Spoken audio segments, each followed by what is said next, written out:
12 years ago, India's economic trajectory has been marked by stability, fiscal discipline, sustained growth, and moderate inflation. This is the result of conscious choices we have made, even in times heightened uncertainty and disruption.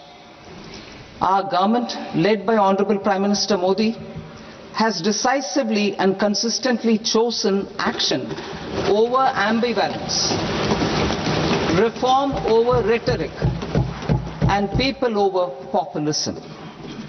We have pursued far-reaching structural reforms, fiscal prudence and monetary stability, whilst maintaining a strong thrust on public investment. Keeping Atmanirbharta as a lodestar, we have built domestic manufacturing capacity, energy security, and reduced critical import dependencies. Simultaneously, we have ensured that citizens benefit from every action of the government, undertaking reforms to support employment generation, agricultural productivity, household purchasing power, and universal services to people. These measures have delivered a high growth rate of around 7% and helped us make substantial strides in poverty reduction and improvement in the lives of our people. Today, we face an external environment in which trade and multilateralism are impaired and access to resources and supply chains are disrupted. New technologies are transforming production systems while sharply increasing demands on water, energy, and critical minerals. India will continue to take confident steps towards Vikasit Bharat, balancing ambition with inclusion. As a growing economy with expanding trade and capital needs, India must also remain deeply integrated with global markets, exporting more and attracting stable long-term investment. As I begin Part A, I want to express my gratitude to the people for standing firmly with us as we forge our way together towards becoming one of the largest economies of the world.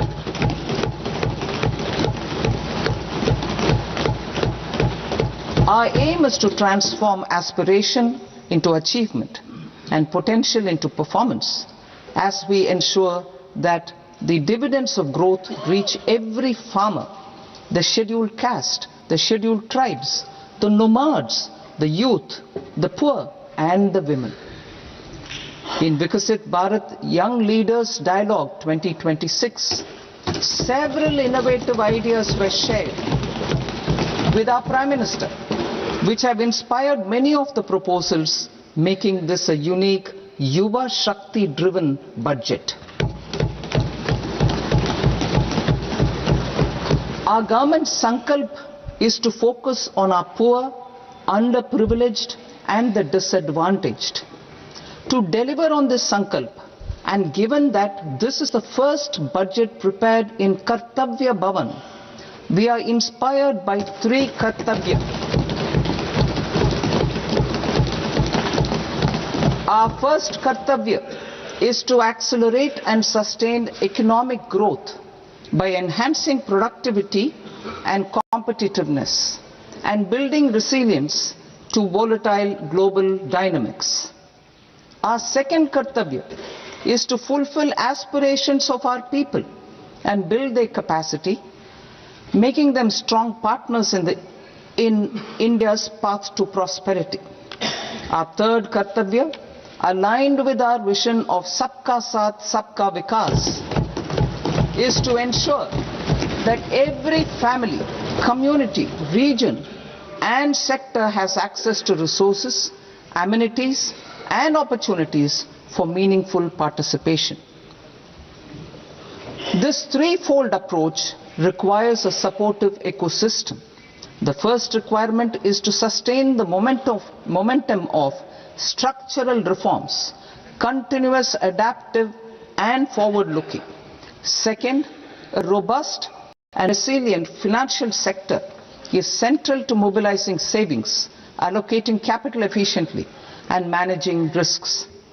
Third, cutting-edge technologies, including AI applications, can serve us as force multipliers for better governance. Reform Express.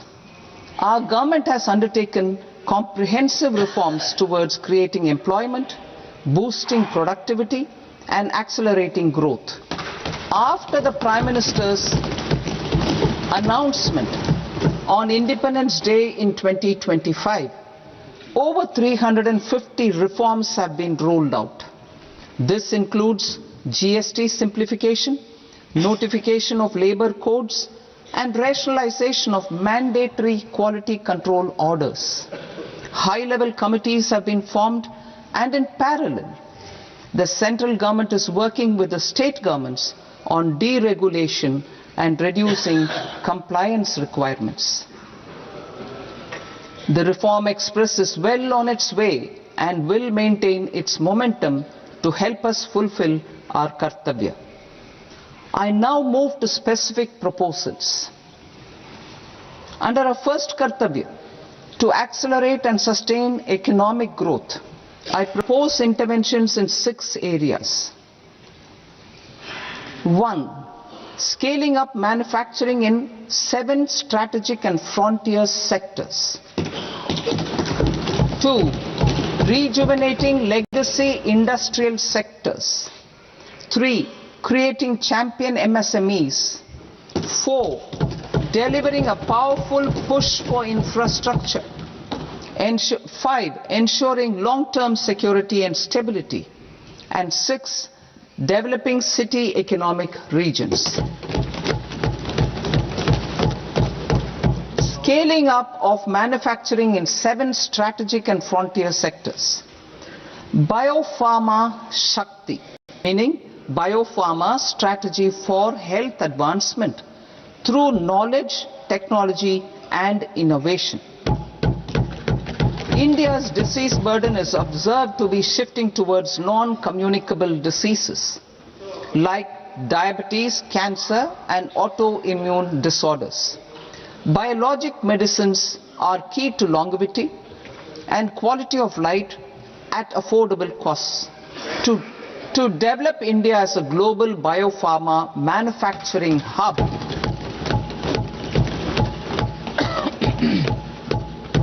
I propose the Biopharma Shakti with an outlay of 10,000 crores over the next 5 years. This will build the ecosystem for domestic production of biologics and biosimilars.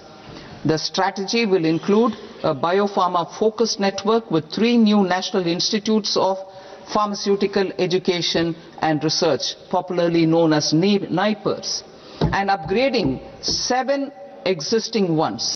It will also create a network of 1,000 accredited India clinical trials sites. We propose to strengthen the Central Drug Standard Control Organization to meet global standards and approve timeframes through approval timeframes through a dedicated scientific review cadre and specialists. India's Semiconductor Mission 1.0 expanded India's semiconductor sector capabilities. Building on this, we will launch ISM 2.0 to produce equipment and materials, design full-stack Indian IP, and fortify supply chains. We will also focus on industry-led research and training centers to develop technology and skilled workforce. The Electronics Components Manufacturing Scheme, launched in April 2025, with an outlay of 22,919 crores, already has investment commitments at double the targets. We propose to increase the outlay to 40,000 crores to capitalize on this momentum.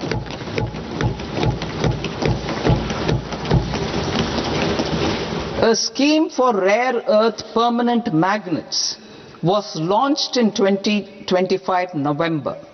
We now propose to support the mineral-rich states of Odisha, Kerala, Andhra Pradesh and Tamil Nadu to establish dedicated rare earth corridors to promote mining, processing, research and manufacturing.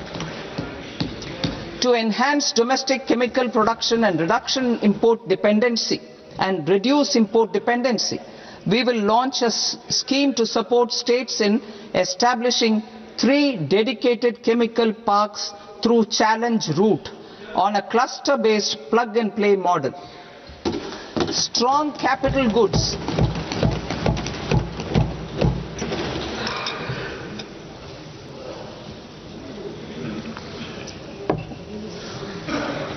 Strong capital goods capability is a determinant of productivity and quality across different sectors. Towards building this capacity, I propose the following. High-tech tool rooms will be established by central public sector enterprises at 2 locations as digitally enabled automated service bureaus that locally design, test and manufacture high-precision components at scale and at lower cost. 2. A scheme for enhancement of construction and infrastructure equipments will be introduced to strengthen domestic manufacturing of high value and technologically advanced CIE. This can range from lifts in a multi-storied apartment or firefighting equipment in multiplexes, large or small, and to tunnel boring equipments for building metros and high-altitude roads. I also propose a scheme for container manufacturing to create a globally competitive container manufacturing ecosystem with a budgetary allocation of 10,000 crores over a 5-year period. For the labor-intensive textile sector, I propose an integrated program with 5 subparts. 1. The National Fiber Scheme for self-reliance in natural fibers such as silk, wool and jute, man-made fibers and new age fibers. Textile expansion and employment scheme to modernize traditional clusters with capital support for machinery, technology upgradation and common testing and certification centers. 3. The National Handloom and Handicraft Program to integrate and strengthen existing schemes and ensure targeted support for weavers and artisans. Tex Eco Initiative to promote globally competitive and sustainable textiles and apparels. Samarth 2.0 to modernize the upgrade the textile skilling ecosystem through collaboration with industry and academic institutions. Further, I propose to set up mega textile parks in challenge mode. They can also focus on bringing value addition to technical textiles. I propose to launch the Mahatma Gandhi Gram Swaraj initiative to strengthen khadi, handloom and handicrafts. This will help in global market linkage and branding. It will streamline and support training, skilling, quality of process and production. This will benefit our weavers, village industries, one district, one product ODOP initiative and also our rural youth. India has the potential to emerge as a global hub for high quality, affordable sports goods. I propose a dedicated initiative for sports goods that will promote manufacturing, research and innovation in equipment design as well as material sciences. Rejuvenation of legacy industrial clusters. I propose to introduce a scheme to revive 200 legacy industrial clusters to improve their cost competitiveness and efficiency through infrastructure and technology upgradation. Creating champion SMEs and supporting micro enterprises. Recognizing MSMEs as a vital engine of growth, I propose a three-pronged approach to help them grow as champions. Equity support. I propose to introduce a dedicated 10,000 crores SME growth fund to create future champions, incentivizing enterprises based on select criteria. I also propose to top up the Self-Reliant India Fund set up in 2021 with 2,000 crores to continue support to micro enterprises and maintain their access to risk capital. Liquidity support. With TREDS, more than 7 lakh crore has been made available to MSMEs. To leverage its full potential, I propose 4 measures. 1. Mandate TREDS as the transaction settlement platform for all purchases from MSMEs by CPSEs, serving as a benchmark for other corporates. 2. Introduce a credit guarantee support mechanism through CGTMSE for invoice discounting on TREDS platform. 3.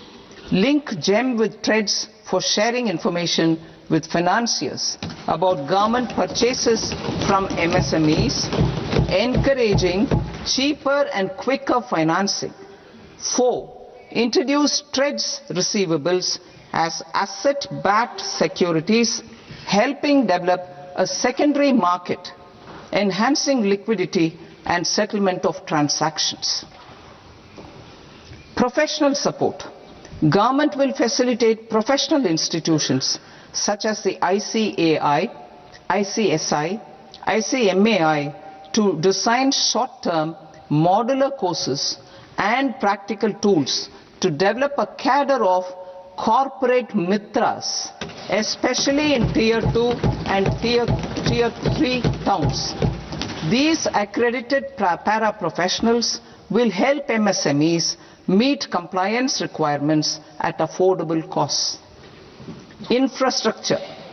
During this past decade, our government has undertaken several initiatives for large-scale enhancement of public infrastructure, including through new financing instruments such as Infrastructure Investment Trust (InvITs) and Real Estate Investment Trust (REITs), and institutions like NIIF and NABFID.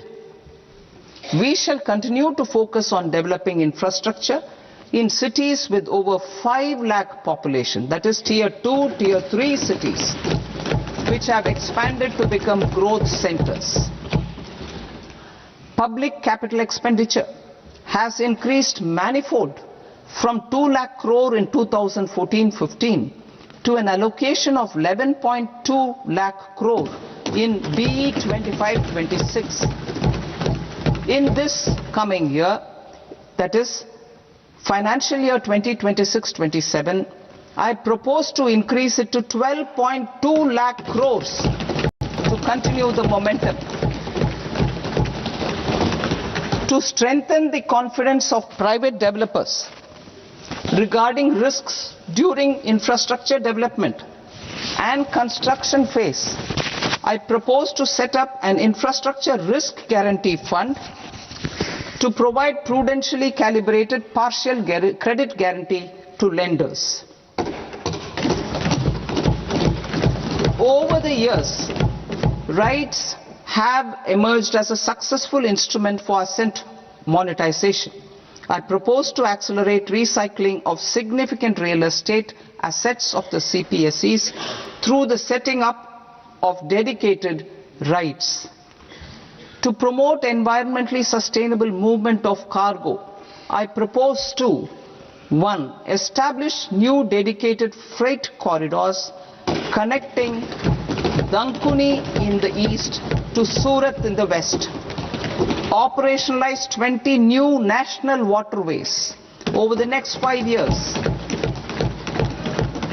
starting with National Waterways 5 in Orissa to connect mineral-rich areas of Talcher and Angul and industrial centers like Kalinga Nagar to the ports of Paradeep and Dhamra.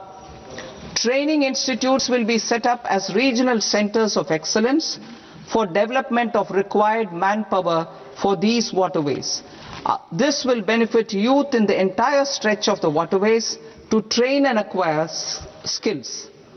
Further, a ship repair ecosystem catering to inland waterways will also be set up at Varanasi and Patna. And C, launch a coastal cargo promotion scheme for incentivizing a modal shift from rail to road to increase the share of inland waterways and coastal shipping from 6% to 12% by 2047. To enhance last mile and remote connectivity and promote tourism, I propose to give incentives to indigenize manufacturing of seaplanes. A seaplane VGF scheme will be also introduced to provide support for operations. Carbon capture, utilization and storage. Aligning with the roadmap launched in December 2025, the carbon capture, utilization and storage technologies at scale will achieve higher readiness and in end-use application across 5 industrial sectors, including power, steel, cement, refineries and chemicals. An outlay of 20,000 crore is proposed over the next 5 years for this purpose. City economic regions. Cities are India's engines of growth, innovation and opportunities. We shall now focus on Tier 2, Tier 3 cities and even temple towns which need modern infrastructure and basic amenities. This budget aims to further amplify the potential of cities to deliver the economic power of agglomerations by mapping city economic regions based on their specific growth drivers. An allocation of 5,000 crore per CER over 5 years is proposed for implementing their plans through a challenge mode with a reform-cum-result-based financing mechanism. In order to promote environmentally sustainable passenger systems, we will develop 7 high-speed rail corridors between cities as growth connectors, namely Mumbai to Pune, Pune to Hyderabad, Hyderabad to Bengaluru, Hyderabad to Chennai, Chennai to Bengaluru, Delhi to Varanasi, Varanasi to Siliguri.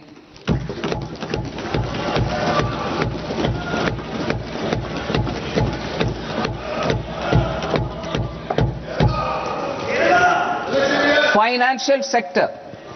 The Indian banking sector today is characterized by strong balance sheet, historic highs in profitability, improved asset quality and coverage exceeding 98% of villages in the country.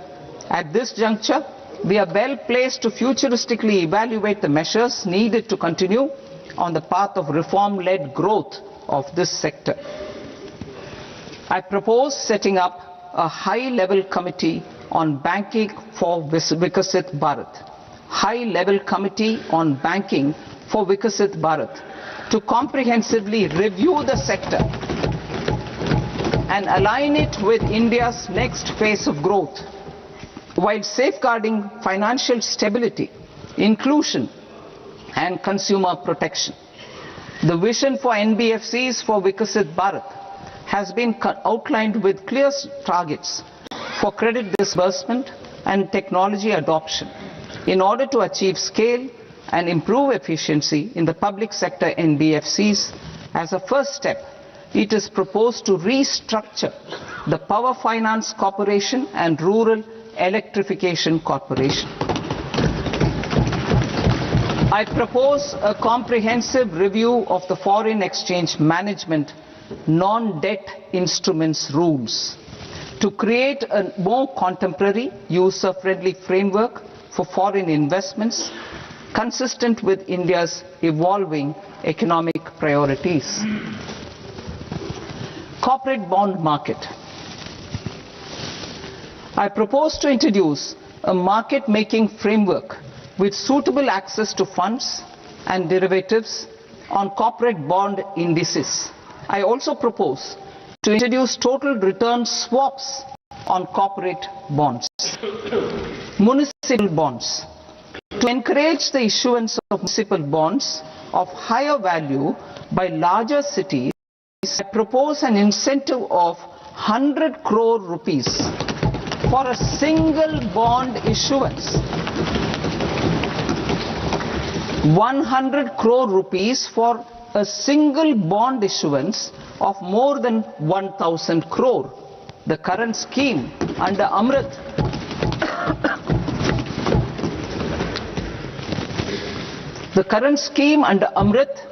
which incentivizes issuances up to 200 crores only, will also continue to support smaller and medium towns. That will also continue to support the smaller and medium towns. Ease of doing business. Individual persons resident outside India, PROI, will be permitted to invest in equity instruments of listed Indian companies through the portfolio investment scheme. It is also proposed to increase the investment limit for an individual PROI under the scheme from 5% to 10%, with overall investment limit for all individual PROIs to 24% from the current 10%. Emerging technologies including AI. 21st century is technology driven. Adoption of technology is for the benefit of all people. Farmers in the field, women in STEM, youth keen to upskill, and Divyangjan to access newer opportunities. The government has taken several steps to support new technologies through AI mission, National Quantum Mission, Anusandhan National Research Fund, and Research and Development and Innovation Fund. Our second kartavya is to fulfill aspirations and build capacities. Close to 25 crore individuals have come out of multi-dimensional poverty through a decade of our government's sustained and reform-oriented efforts.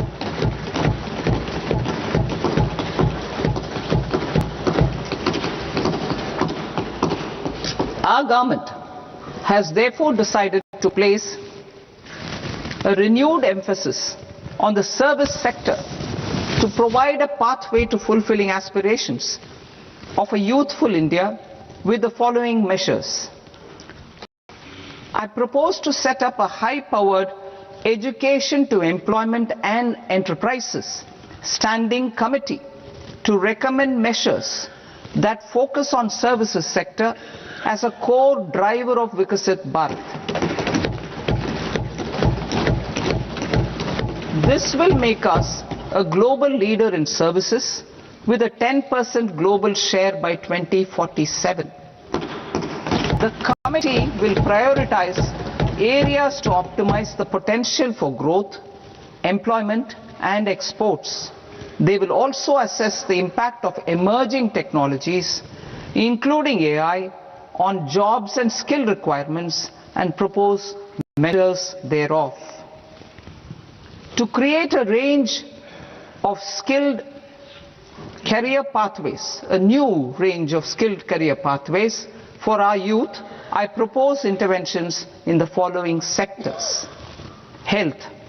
Existing institutions for allied health professionals will be upgraded and new AHP institutions established in private and government sectors. This will cover 10 selected disciplines, including optometry, radiology, anesthesia, OT technology, applied psychology and behavioral health, and add 1 lakh AHPs over the next 5 years. A strong care system covering geriatric and allied care services will be built. A variety of NSQF aligned programs will be developed to train multi-skilled caregivers, combining core care and allied skills such as wellness, yoga, and operation of medical assistive devices. In the coming year, 1.5 lakh caregivers will be trained.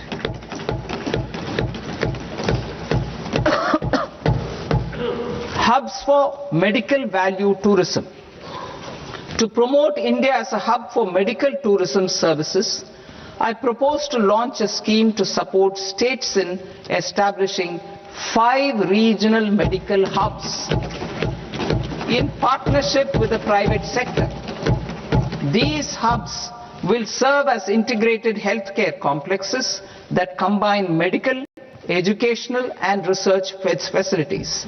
They will have Ayush centers, medical value tourism facilitation centers and infrastructure for diagnostics, post-care and rehabilitation. These hubs will provide diverse opportunities, job opportunities for health professionals, including doctors and AHPs. Ancient Indian yoga, already respected in several parts of the world, was given a mass global recognition when Honorable Prime Minister took it to the UN. Post-COVID, Ayurveda gained a similar global acceptance and recognition. Exporting quality Ayurveda products helps farmers who grow the herbs and youth who process the products. To meet growing global demand, a few more steps are being taken. I propose to 1. Set up 3 new All India Institutes of Ayurveda. 2.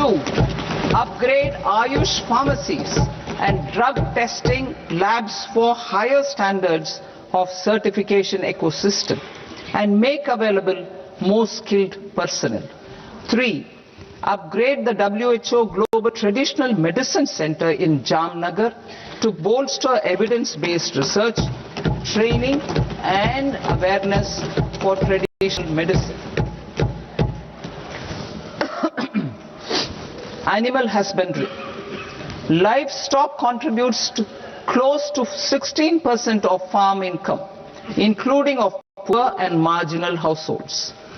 To scale up availability of veterinary professionals by more than 20,000, I propose to roll out a loan-linked capital subsidy support scheme for establishment of veterinary and para-veterinary colleges, veterinary hospitals, diagnostic laboratories and breeding facilities in private sector. Collaboration between Indian and foreign institutions will also be facilitated. Orange economy. India's animation, visual effects, gaming and comics sector, AVGC sector, is a growing industry projected to require 2 million professionals by 2030. I propose to support the Indian Institute of Creative Technologies, Mumbai, in setting up AVGC content creator labs in 15,000 secondary schools all over the country and 500 colleges. The Indian design industry is expanding rapidly and yet there is a shortage of Indian designers. I propose to establish through Challenge Route a new National Institute of Design to boost design education and development in the eastern region of India. Education.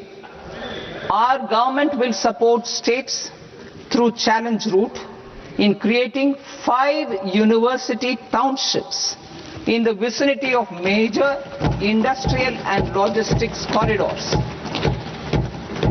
These planned academic zones will host multiple universities, colleges and research institutions, skill centers and residential complexes. In higher education, STEM institutions, prolonged hours of study and laboratory work pose some challenges for girl students. Through VGF, Viability Gap Funding and capital support, one girls' hostel will be established in every district.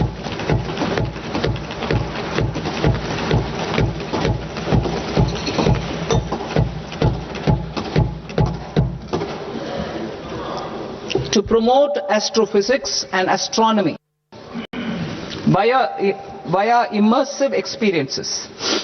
4 telescope infrastructure facilities will be set up or upgraded. The National Large Solar Telescope, the National Large Optical Infrared Telescope, the Himalayan Chandra Telescope and the Cosmos 2 Planetarium. Tourism. The tourism sector has the potential to play a large role in the employment generation, forex earnings, and expanding the local economy. I propose to set up a National Institute of Hospitality by upgrading the existing National Council for Hotel Management and Catering Technology. It will function as a bridge between academia, industry, and government. I also propose a pilot scheme for upskilling 10,000 guides in 20 iconic tourist sites through a standardized, high-quality, 12-week training course in hybrid mode in collaboration with the Indian Institute of Management. A national destination digital knowledge grid will be established to digitally document all places of significance, cultural, spiritual and heritage. This initiative will create a new ecosystem of jobs for local researchers, historians, content creators and technology partners. India has the potential and opportunity to offer world-class trekking and hiking experience. We will develop ecologically sustainable mountain trails in Himachal Pradesh, Uttarakhand and Jammu Kashmir. Also in Araku Valley in the Eastern Ghats and Podigai Malai in the Western Ghats. Turtle trails along key nesting sites in the coastal areas of Odisha, Karnataka and Kerala. And 3 bird watching trails along the Pulikat Lake in Andhra Pradesh, Tamil Nadu. It's on the border. Under the visionary leadership of Honorable Prime Minister, we established the International Big Cat Alliance in 2024.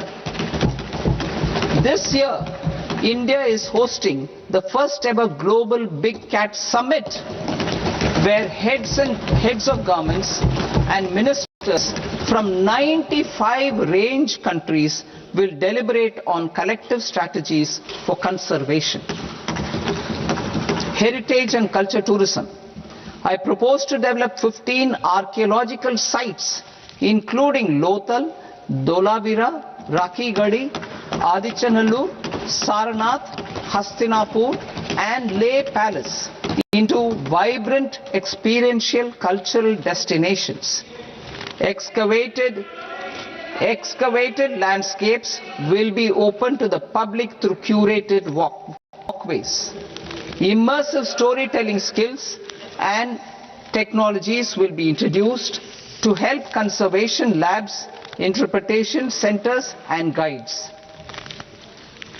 The sports sector provides multiple means of employment, skilling and job opportunities. Taking forward the systematic nurturing of sports talent which is set in motion through the Khelo India program earlier, I propose to launch a Khelo India mission to transform the sports sector over the next decade. The mission will facilitate an integrated talent development pathway supported by training centers which are foundational, intermediate and elite levels. B, systematic development of coaches and support staff. C, integration of sports science and technology. D, competitions and leagues to promote sports culture and provide platforms. And E, development of sports infrastructure for training and competition. Our third Kartavya aligns with our vision of Sabka Saath Sabka Vikas towards Vikasit Bharat. This requires targeted efforts for 1. Increasing farmer incomes through productivity enhancement and entrepreneurship, with special attention to small and marginal farmers. B. Empowering Divyangjan through access to livelihood opportunities, training and high-quality assistive devices. C. Empowering the vulnerable to access mental health and trauma care. D. Focus on the Purvodaya states and the Northeast region to accelerate development and employment opportunities. Fisheries. We will undertake initiatives for integrated development of 500 reservoirs and Amrit Sarovars. 2. Strengthen the fisheries value chain in coastal areas and enable market linkages involving startups and women-led groups together with fish farmer producer organizations. Animal husbandry. To provide quality employment opportunities in rural and peri-urban areas, we will support the animal husbandry sector in entrepreneurship development through a credit-linked subsidy program, B. Scaling up and modernization of livestock enterprises, C. Enhanced creation of livestock, dairy and poultry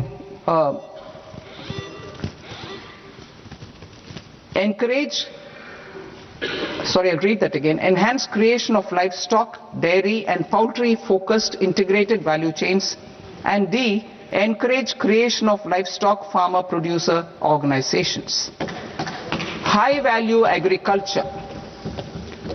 To diversify farm outputs, increase productivity, enhance farmers' incomes and create new employment opportunities, we will support high value crops such as coconut, sandalwood, cocoa, cashew in the coastal areas, agar trees in northeast, and nuts such as almonds, walnuts and pine nuts in our hilly regions. These, all of them, will be supported. India is the world's largest producer of coconuts. About 30 million people, including nearly 10 million farmers, depend on coconuts for their livelihood. To further enhance competitiveness in coconut production, I propose a coconut promotion scheme to increase production and enhance productivity through various interventions, including replacing and non-productive trees with new saplings or plants or varieties in major coconut growing states. A dedicated program is proposed for Indian cashew and cocoa to make India self-reliant in raw cashew and coconut production and processing, enhance export competitiveness, and transform Indian cashew and Indian cocoa into premium global brands by 2030. Sandalwood. Sandalwood is closely linked to India's social and cultural heritage. Our government will partner with state governments to promote focused cultivation and post-harvest processing to restore the glory of the Indian sandalwood ecosystem, to rejuvenate old, low-yielding orchards and expand high-density cultivation of walnuts, almonds and pine nuts.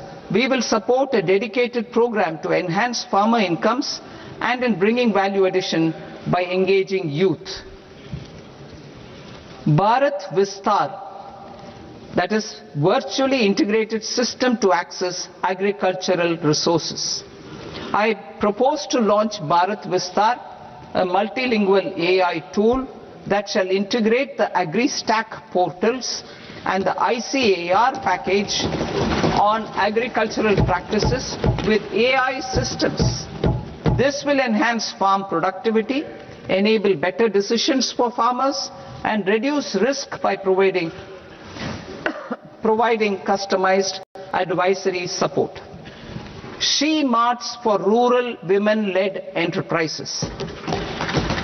Building on the success of Lakpati Didi program, I propose to help women take the next step from credit-linked livelihoods to being owners of enterprises.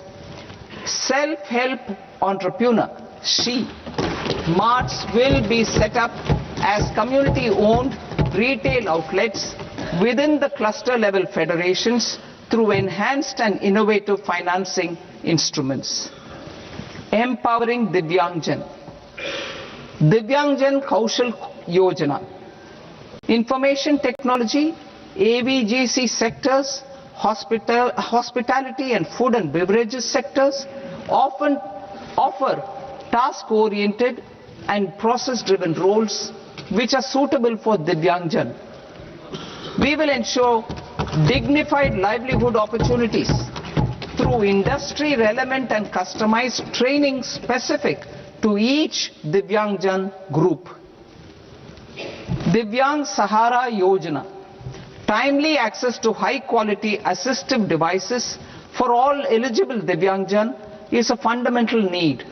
I propose to 1. Support the Artificial Limbs Manufacturing Corporation of India, Alimco, to set up and to scale up production of assistive devices, invest in R&D and AI integration, strengthen PM Divyasha Kendras, and support setting up of assistive technology marts as modern retail style centers where Divyangjan and senior citizens can see, try and purchase assistive products.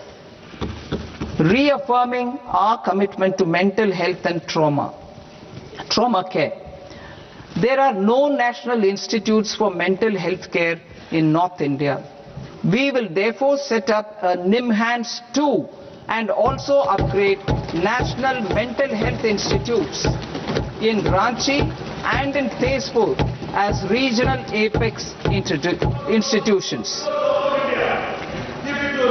Emergencies expose families, particularly the poor and vulnerable, to unexpected expenditure. We will strengthen and increase these capacities by 50% in district hospitals by establishing emergency and trauma care centers. On Purvodaya states and northeastern regions. Purvodaya. I propose the development of an integrated East Coast industrial corridor with a well-connected node at Durgapur, creation of 5 tourism destinations in 5 Purvodaya states, and the provision of 4,000 e-buses. Buddhist sites in northeastern region. The northeastern region is a civilizational confluence of Theravada and Mahayana or Vajrayana traditions. I propose to launch a scheme for development of Buddhist circuits in Arunachal Pradesh, Sikkim, Assam, Manipur, Mizoram and Tripura. The scheme will cover preservation of temples and monasteries, pilgrimage interpretation centers, connectivity and pilgrim amenities. 16th Finance Commission. On 17th November 2025, the 16th Finance Commission submitted its report to the President. As mandated under Article 281 of the Constitution, the government is to lay the report along with the explanatory memorandum on the action taken report on the recommendations of the Commission in Parliament, which, Sir, Honourable Speaker, you have allowed me to do at the commencement of this session. the government has accepted the recommendation of the Commission to retain the vertical share of devolution at 41%. As recommended by the Commission, I have provided 1.4 lakh crores of rupees to the states for the year 2026-2027 as Finance Commission grants. These include rural and urban local body and disaster management grants. Fiscal consolidation. Government has been delivering on our fiscal commitments consistently without compromising on social needs. To strive towards accepted standards of fiscal management in Budget 25-26, I had indicated that the central government would target reaching a debt to GDP ratio of 50 plus or minus 1% by 2030-31. In line with this, the debt to GDP ratio is estimated to be 55.6% of GDP in BE 26-27, compared to 56.1% of GDP in RE 25-26. A declining debt to GDP ratio will gradually free up resources for priority sector lending and expenditure by reducing the outgo on interest payments. One of the main operational instruments for debt targeting is the fiscal deficit. I am happy to inform this august House that I fulfilled my commitment made in 2021-2022 to reduce fiscal deficit below 4.5% of GDP by 25-26. In RE 25-26, the fiscal deficit has been estimated at par with BE of 2025-26 at 4.4% of GDP. In line with the new fiscal prudence path of debt consolidation, the fiscal deficit in BE 26-27 is estimated to be 4.3% of the GDP.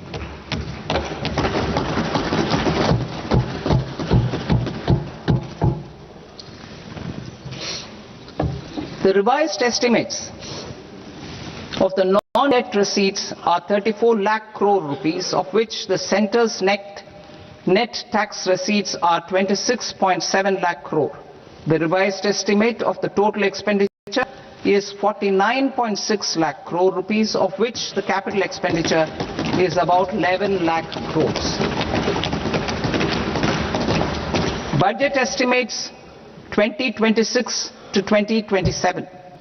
Coming to 26-27, the non-debt receipts and the total expenditure are estimated as 36.5 lakh crore and 53.5 lakh crore respectively. The centre's net tax receipts are estimated at 28.7 lakh crore rupees. To finance the fiscal deficit, the net market borrowings from dated securities are estimated at 11.7 lakh crore rupees.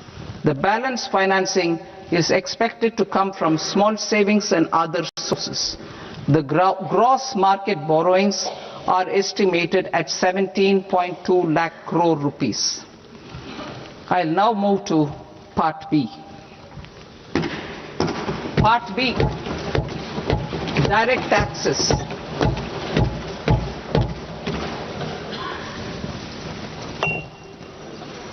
Honorable Speaker, sir, I now present my proposals on direct taxes. New Income Tax Act.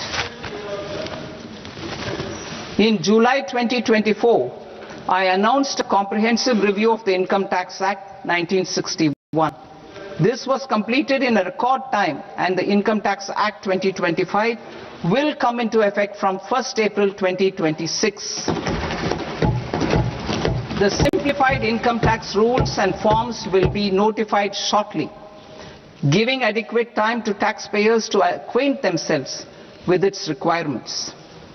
The forms have been redesigned such that ordinary citizens can comply without difficulty. Ease of living. I propose that any interest awarded by the Motor Accident Claims Tribunal to a natural person will be exempt from income tax, and any TDS on this account will be done away with. I propose to reduce TCS rate on the sale of overseas tour program package from the current 5% and 20% to 2% without any stipulation of amount. I propose to reduce TCS rate for pursuing education and for medical purposes under the Liberalized Remittance Scheme, popularly known as LRS, from 5% to 2%. Supply of manpower services is proposed to be specifically brought within the ambit of payment to contractors for the purpose of TDS to avoid ambiguity. Thus, TDS on these services will be at the rate of either 1% or 2% only. I propose a scheme for small taxpayers wherein a rule-based automated process will enable obtaining a lower or nil deduction certificate instead of filing an application with the assessing officer. For the ease of taxpayer holding securities in multiple companies, I propose to enable depositories to accept Form 15G or Form 15H from the investor and provide it directly to various relevant companies. I propose to extend time available for revising returns from 31st December to up to 31st March with the payment of a nominal fee. I also propose to stagger the timeline for filing of tax returns. Individuals with ITR 1 and ITR 2 returns will continue to file till 31st July, and non-audit business cases or trusts are proposed to be allowed time till 31st August. TDS on sale of immovable property by a non-resident is proposed to be deducted and deposited through resident buyers and his or her PAN-based challan instead of requiring a TAN, which is a temporary accounting number. To address practical issues of small taxpayers like students, young professionals, tech employees, relocated NRIs, and such others, I propose to introduce a one-time 6-month foreign asset disclosure scheme for these taxpayers to disclose income or assets below a certain size. This scheme would be applicable for two categories of taxpayers, namely A, who did not disclose their overseas income or assets, and B, who disclosed their overseas income and or paid due tax but could not declare the asset acquired. For category A, the limit of undisclosed income or asset is proposed to be up to 1 crore rupees. They need to pay 30% of fair market value of asset or 30% of undisclosed income as tax and 30% as additional income tax in lieu of penalty, and would thereby get immunity from prosecution. For category B, asset value is proposed to be up to 5 crore rupees. Here, immunity from both penalty and prosecution will be available with a payment of fee of 1 lakh rupees. Rationalizing penalty and prosecution. Multiplicity of proceedings are hindrance to the ease of doing business. I propose to integrate assessment and penalty proceedings by way of a common order for both. There will be no interest liability on the taxpayer on the penalty amount for the period of appeal before the first appellate authority, irrespective of the outcome of appeal process. Further, quantum of prepayment is being reduced from 20% to 10% and will continue to be calculated only on core tax demand. As an additional measure for reducing litigation, I propose to allow taxpayers to update their returns even after reassessment proceedings have been initiated, and an additional 10% tax rate over and above the rate applicable for the relevant year. The assessing officer will then use only this updated return in his proceedings. There is already a framework for immunity from penalty and prosecution in the cases of underreporting. I propose to apply this framework for immunity to misreporting too. However, in such a case, the taxpayer will need to pay 100% of the tax amount as an additional income tax over and above the tax and interest due. Penalties for certain technical defaults, such as failure to get accounts audited, non-furnishing of transfer pricing audit report, and default in furnishing statement for financial transactions are proposed to be converted into fee.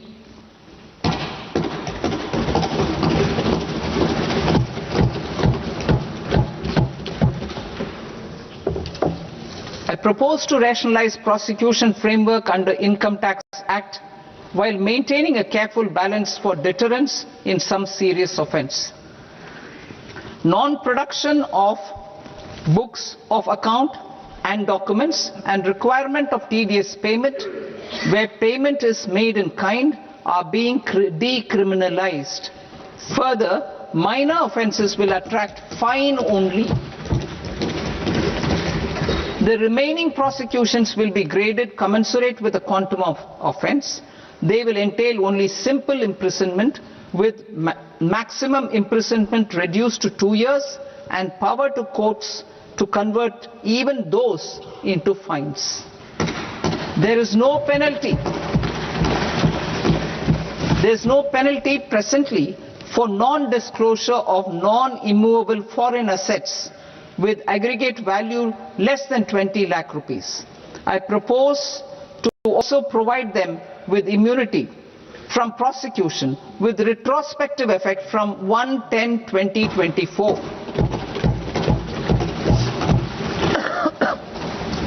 Cooperatives.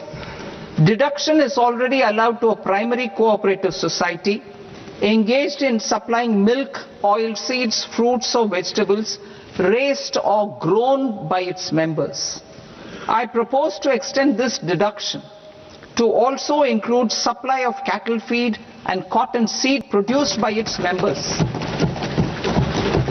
I propose to allow inter-cooperative society dividend income as deduction under the new tax regime to the extent it is further distributed to its members. I further propose to allow exemption for a period of 3 years to dividend income received by a notified national cooperative federation on their investments made in companies up to 31/1/2026. This exemption would be allowed only for dividends further distributed to its member cooperatives. Supporting IT sector as India's growth engine. India is a global leader in software development services, IT-enabled services, knowledge process outsourcing services, and contract R&D services relating to software development. These businesses and their segments are quite interconnected with each other. All these services are proposed to be clubbed under a single category of information technology services with a common safe harbor margin of 15.5% applicable to all. The threshold for availing safe harbor for IT services is being enhanced substantially from 300 crore rupees to 2,000 crore rupees. Safe harbor for IT services shall be approved by an automated rule-driven process without any need for tax officer to examine and accept the application.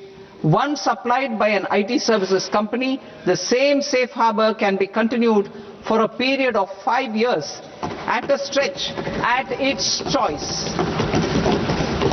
For IT services companies who want to conclude advanced pricing agreement, APA, I propose to fast-track unilateral APA process for IT services and endeavour to conclude it within a period of 2 years. The period of 2 years can be extended by a further period of 6 months on taxpayers' request. I propose to extend the facility of modified returns available to the entity entering APA to its associated entities also. Attracting global business and investment.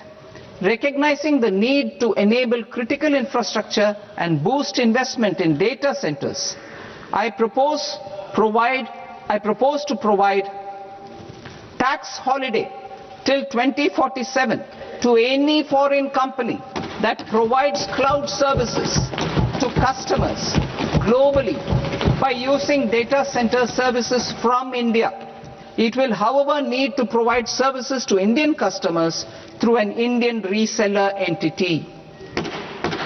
I also propose to provide a safe harbor of 15% on cost in case the company providing data center services from India is a related entity. To harness the efficiency of just-in-time logistics for electronic manufacturing, I propose to provide safe harbor to non-residents for component warehousing in a bonded warehouse at a profit margin of 2% of the invoice value. The resultant tax of about 0.7% will be much lower than in competing jurisdictions.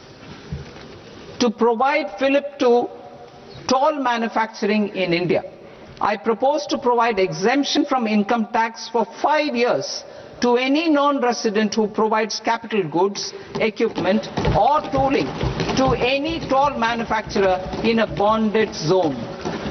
To encourage vast pool of global talent to work in India for a longer period of time, I propose to provide exemption to global, non-India sourced income of a non-resident expert for a stay period of 5 years under notified schemes.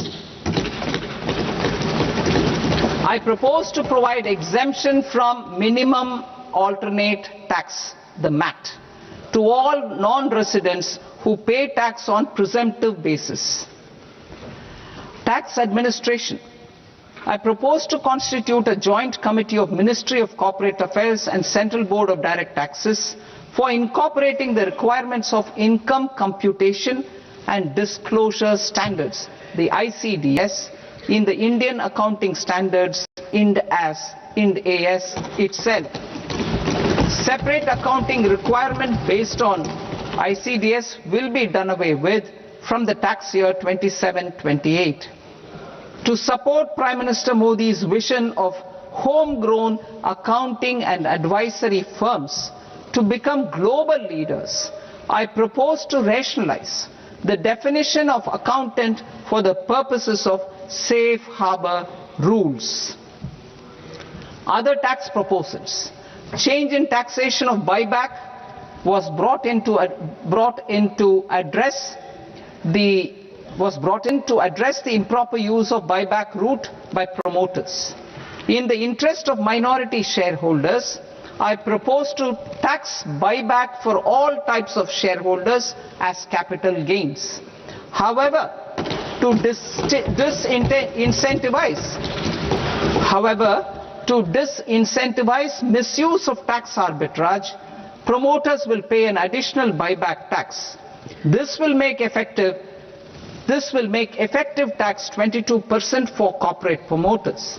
For non-corporate promoters, the effective tax will be 30%.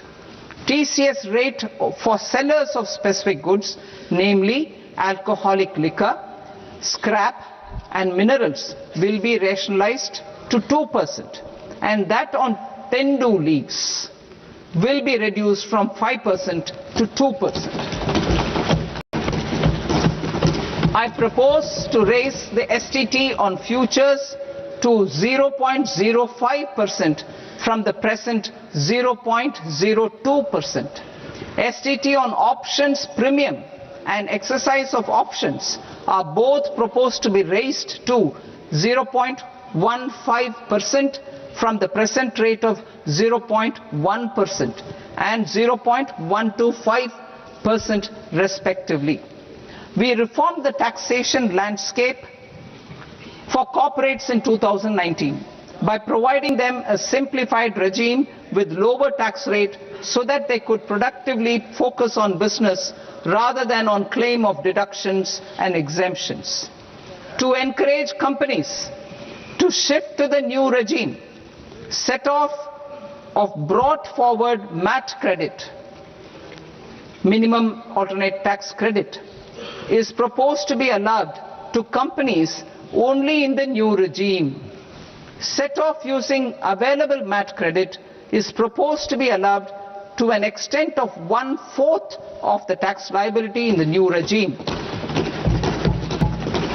MAT is proposed to be made final tax, so there will be no further credit accumulation from 1st April 2026. In line with this change, the rate of final tax is being reduced to 14% from the current MAT rate of 15%. The brought forward MAT credit of taxpayers accumulated till 30th March 2026 will continue to be available to them for set off as above. Indirect taxes. I shall now take up proposals related to indirect taxes. My proposals for customs and central excise aim to further simplify the tariff structure, support domestic manufacturing, promote export competitiveness, and correct inversion in duty.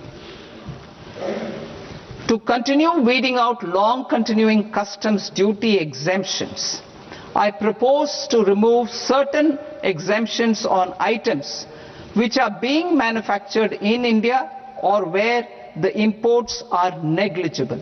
Similarly, to further simplify the process of ascertaining the rate of duty applicable on a particular item, I propose to incorporate certain effective rates in various customs notifications to the tariff schedule itself. I shall now take up sector-specific proposals. Promotion of exports of marine, leather and textile products. I propose to increase the limit for duty-free imports of specified inputs used for processing seafoods for export from the current 1% to 3% of FOB value of the previous year's export turnover. I also propose to allow duty-free imports of specified inputs, which is currently available for exports of leather or synthetic footwear, to exports of shoe uppers as well. I propose to extend the time period for export of final product from the existing 6 months to 1 year for exporters of leather or textile garments, leather or synthetic footwear and other leather products. Energy transition and security. I propose to extend the basic customs duty exemption given to capital goods used for manufacturing lithium-ion cells for batteries to those used for manufacturing lithium-ion cells for battery energy storage systems also. I propose to exempt basic customs duty on import of sodium antimonate for use in manufacture of solar glass. Nuclear power. I propose to extend the existing basic customs duty exemption on imports of goods required for nuclear power projects till the year 2035 and expand it for all nuclear plants irrespective of their capacity. Critical minerals. It is proposed to provide basic customs duty exemption to the import of capital goods required for the processing of critical minerals in India. Biogas blended CNG. I propose to exclude the entire value of biogas while calculating the central excise duty payable on biogas blended CNG. Civil and defense aviation. I propose to exempt basic customs duty on components and parts required for the manufacture of civilian training and other aircrafts. It is proposed to exempt basic customs duty on raw materials imported for the manufacture of parts of aircraft to be used in maintenance, repair or overall requirements by units in the defense sector. Electronics. To deepen value addition in the consumer electronics sector, I propose to exempt basic customs duty on specified parts used in the manufacture of microwave ovens. Special economic zone. To address the concerns arising about utilization of capacity by manufacturing units in the special economic zones due to global trade disruptions, I propose as a special one-time measure to facilitate sales by eligible manufacturing units in SEZs to the domestic tariff area at concessional rates of duty. The quantity of such sales will be limited to a prescribed proportion of their exports. Necessary regulatory changes will be undertaken to operationalize the measures while ensuring level playing field for the units working in the DTA. Ease of living. To rationalize the customs duty structure for goods imported for personal use, I propose to reduce the tariff rate on all dutiable goods imported for personal use from 20% to 10%. To provide relief to patients, particularly those suffering from cancer, I propose to exempt basic customs duty on 17 drugs or medicines. I propose also to add 7 more rare diseases for the purposes of exempting import duties on personal imports of drugs, medicines and food for special medical purposes used in their treatment. Customs process. India's role and share in the global trade is poised for a major leap in line with our ambition and journey towards Vikasit Bharat. In this regard, I propose many measures for custom processes to have minimal intervention for smoother and faster movement of goods and greater certainty to the trade. Trust-based systems. I propose to enhance duty deferral period for Tier 2 and Tier 3 authorized economic operators, known as AEOs, from 15 days to 30 days. I propose to provide eligible manufacturer importers the same duty deferral facility. This should encourage them to get themselves accredited as a full-fledged Tier 3 AEO in due course. To provide greater certainty and for better business planning, I propose to extend validity period of advance ruling binding on customs from the present 3 years to 5 years. In the spirit of the whole of government approach,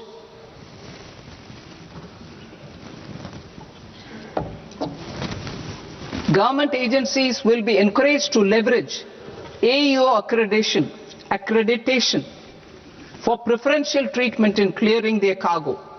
Regular importers with trusted long-standing supply chains will be recognized in the risk system so that the need for verification of their cargo every time can be minimized.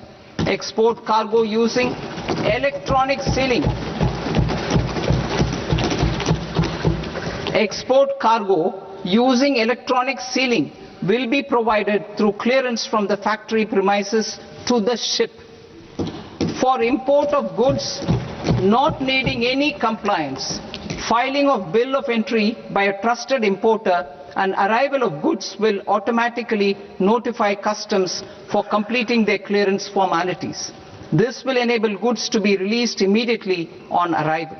The customs warehouse framework will be transformed into a warehouse operator-centric system with a self-declarations, electronic tracking and risk-based audit.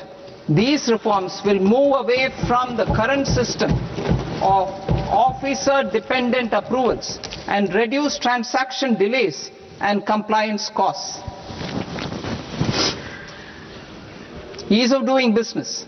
Approvals required for cargo clearance from various government agencies will be seamlessly processed through a single and interconnected digital window by the end of the financial year. Processes involved in clearance of food, drugs, plant and animal and wildlife products, accounting for about 70% of interdicted cargo, will be operationalized on this system by April 2026 itself. For goods not having any compliance requirement, clearance will be done by customs immediately after online registration is completed by the importer, subject to the payment of duty. Customs integrated system will be rolled out in 2 years as a single integrated and scalable platform for all customs processes. Utilization of non-intrusive scanning with advanced imaging and AI technology for risk assessment will be expanded in a phased manner with the objective to scan every container across all the major ports. New export opportunities to support Indian fishermen to fully harness the economic value of marine resources beyond our territorial waters. The following measures will be taken. A. Fish catch by an Indian fishing vessel in exclusive economic zone or on the high seas will be made free of duty.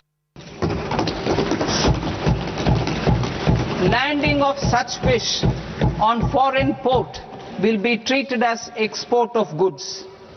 Safeguards will be put in place to prevent misuse during fish catch, transit or transshipment.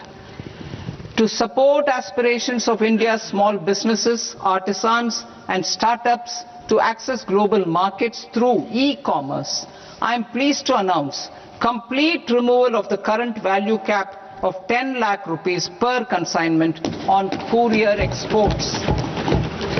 In addition, handling of rejected and returned consignments will be improved with effective use of technology for identifying such consignments. I propose to revise provisions governing baggage clearance during international travel to address genuine concerns of passengers. The revised rules will enhance duty-free allowances in line with the present-day travel realities and provide clarity in temporary carriage of goods brought in or taken out. There are honest taxpayers who are willing to settle disputes by paying all their dues, but they get deterred due to negative connotation associated with penalty. They will now be able to close cases by paying an additional amount in lieu of penalty. Honorable Speaker, sir, with this I commend the budget to this august House. Jai Hind.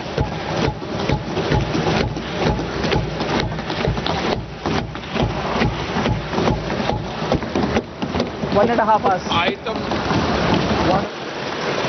Item number 3, माननीय वित्त मंत्री जी.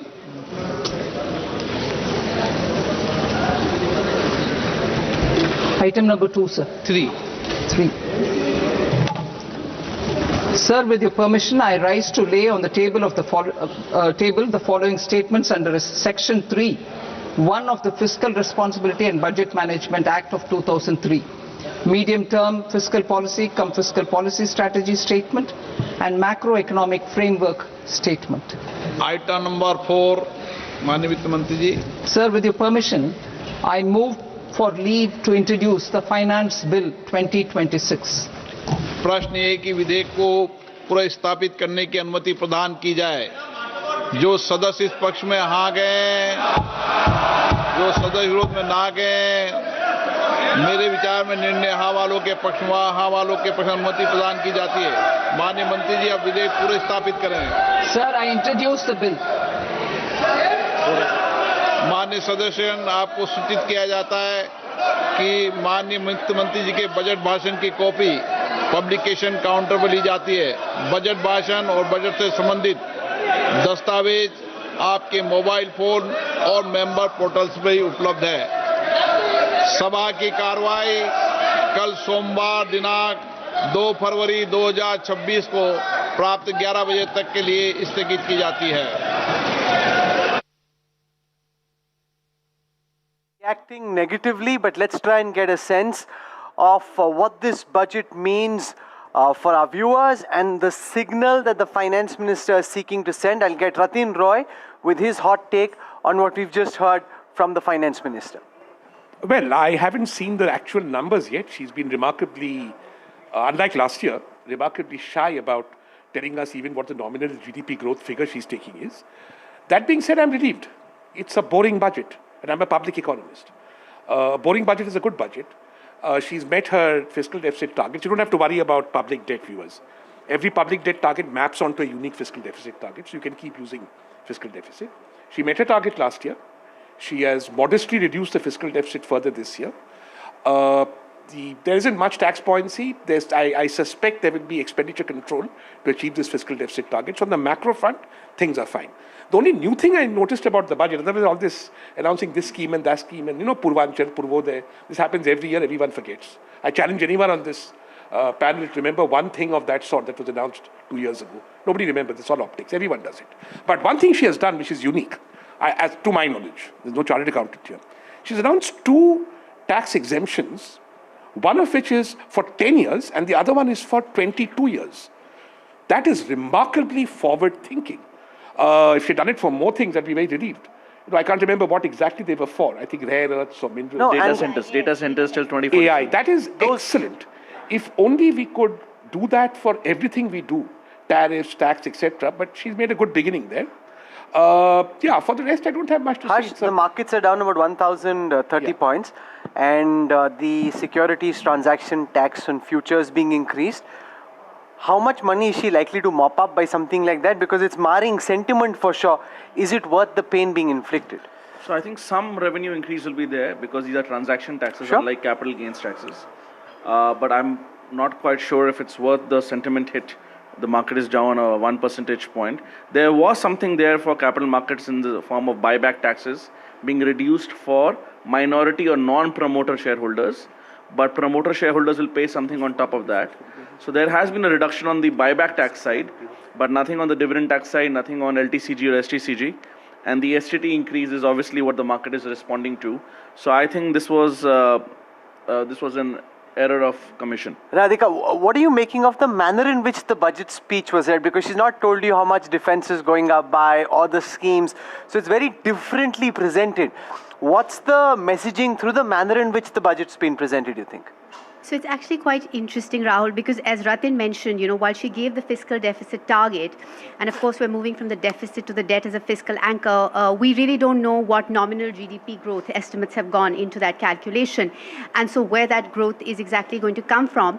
So there are really no big headlines in that sense. But as I was listening to part A of the speech, I mean, there were a lot of details, but my sense is that there has been a lot of focus on job creation.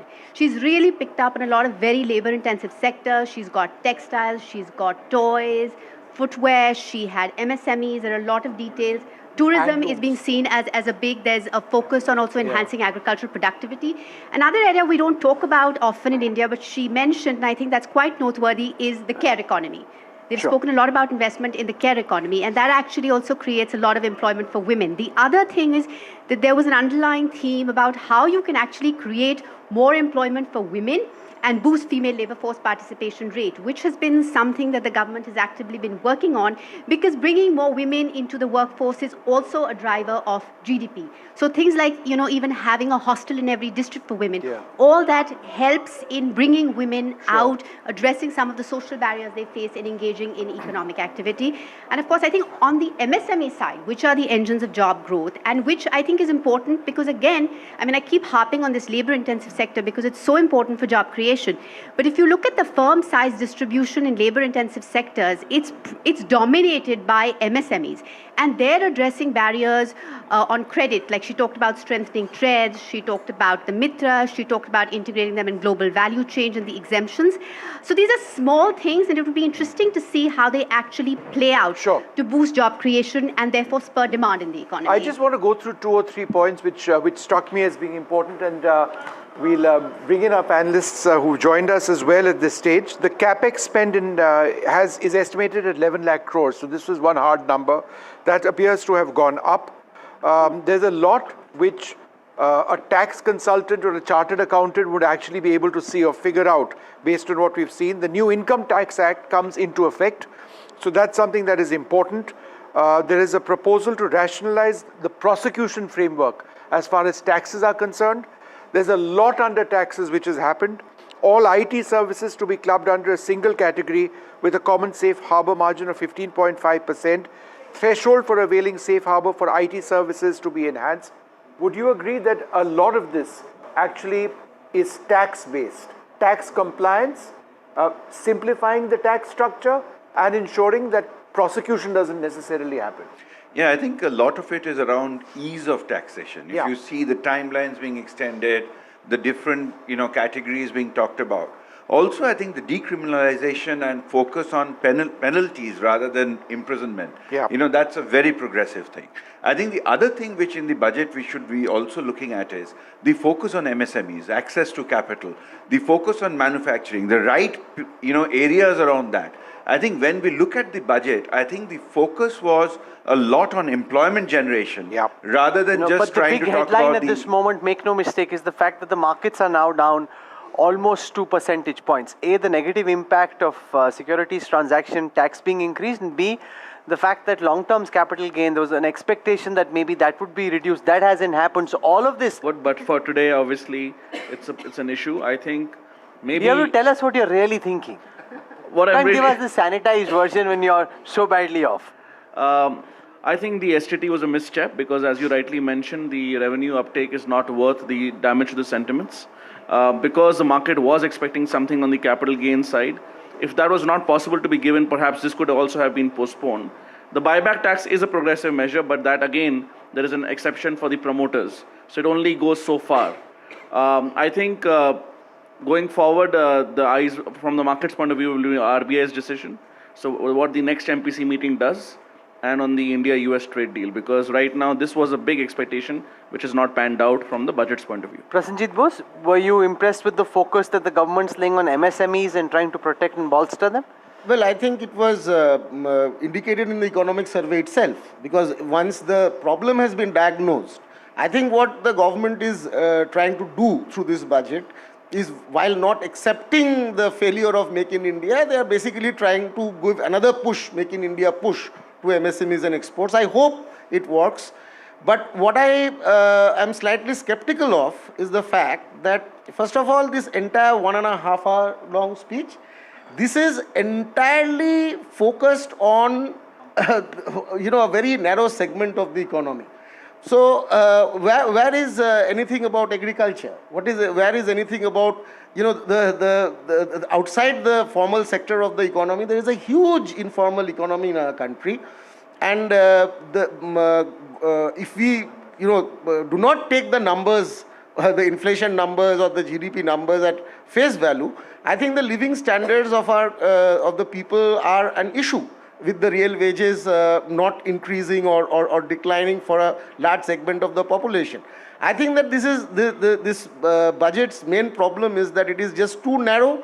The focus is not broad-based in terms of the entire population, and it is putting too much, almost all the eggs in the basket of tax concessions, duty cuts to revive exports and especially manufacturing. There is one important thing which we missed out on, an outlay of 40,000 crores to capitalize on the momentum of the semiconductor mission.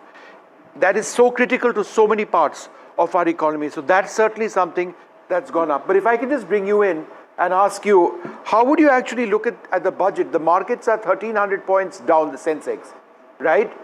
They obviously expected a lot more. How would you assess this budget?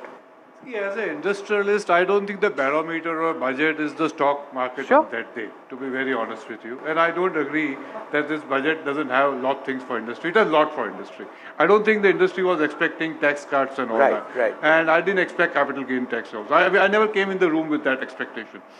And the reason is very clear. Okay? They have done a lot already in the last few budgets. This budget was always supposed to be of a reform agenda. And we have seen the tax reform bit come out quite clearly in this budget. And I think industry welcomes it. I believe tax certainty is more important than tax cut today. Right. What industry requires is a clear idea how I will proceed, how litigation will proceed. Idea of decriminalization is great idea. Idea of ensuring that what I call the TDS, TCS is simplified, which is great. I also really like the fact that certain key industries where we require support have been given. For example, AI has been given, semiconductors, as you rightly say, has been given, data centers have been given. They are encouraging nuclear private sector participation in nuclear energy. Now look at agri. You cannot say that nothing has been given to agri. Look at the fact that value-added crops like coconut, nuts. Now in India, we are importing nuts. And I sometimes feel why we can grow all the nuts. So I think that is something very important they have done. Marine, which is in my mind very important part of the export. Even the FTA also talks of the European FTA talks of a priority sector in this, what you call first advantage in this. So that has been talked about. So overall a very responsible budget, a budget for the common man. Also a budget, if you ask me honestly, I'll just take a small thing, Divyan, for example, that word was taken 3 times.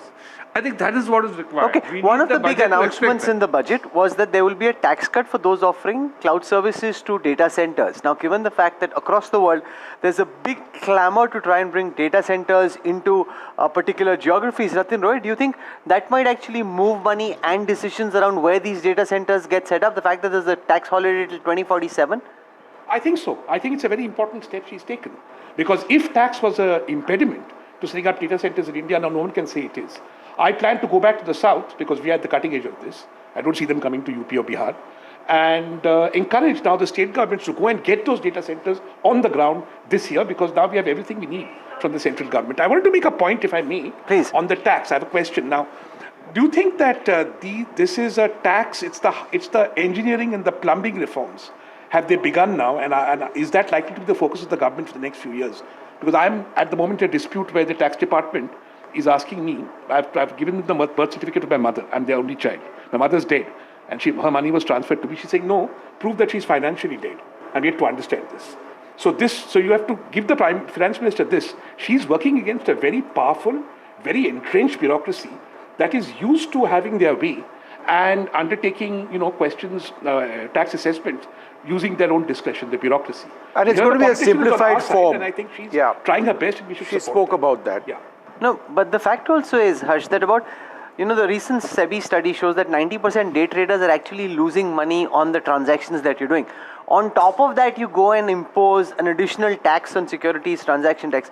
What's the message? I mean, if you look at the bloodbath, the graphic on your screen is very illustrative. You just see how the markets tank because it's a very negative announcement with very small upside, if at all, for the government. I think the broader motivation is to reduce day trading. Reduce trading or what is seen as speculation in day trading or day of expiry trading in futures and options.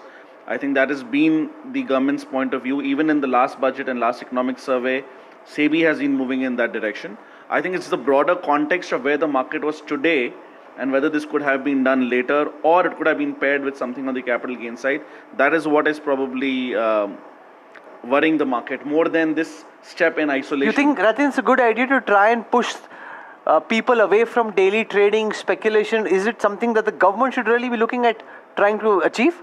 See, I started my life as a stockbroker and I gave it up within a year and a half. I found it quite boring personally. My belief is if you're stupid enough to come to the stock market without deep pockets, you're going to be gamed. So I don't think the government should prevent people from being gamed. You may try and educate the investor, but if people are greedy, they're going to lose money. And day traders are greedy. They expect returns to come, by purely intervening in the market. They listen to wrong advice.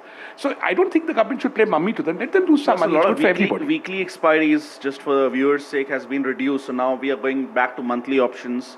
A lot of taxes have been increased. This is not the only one. So a lot of steps have been taken and already volumes are down.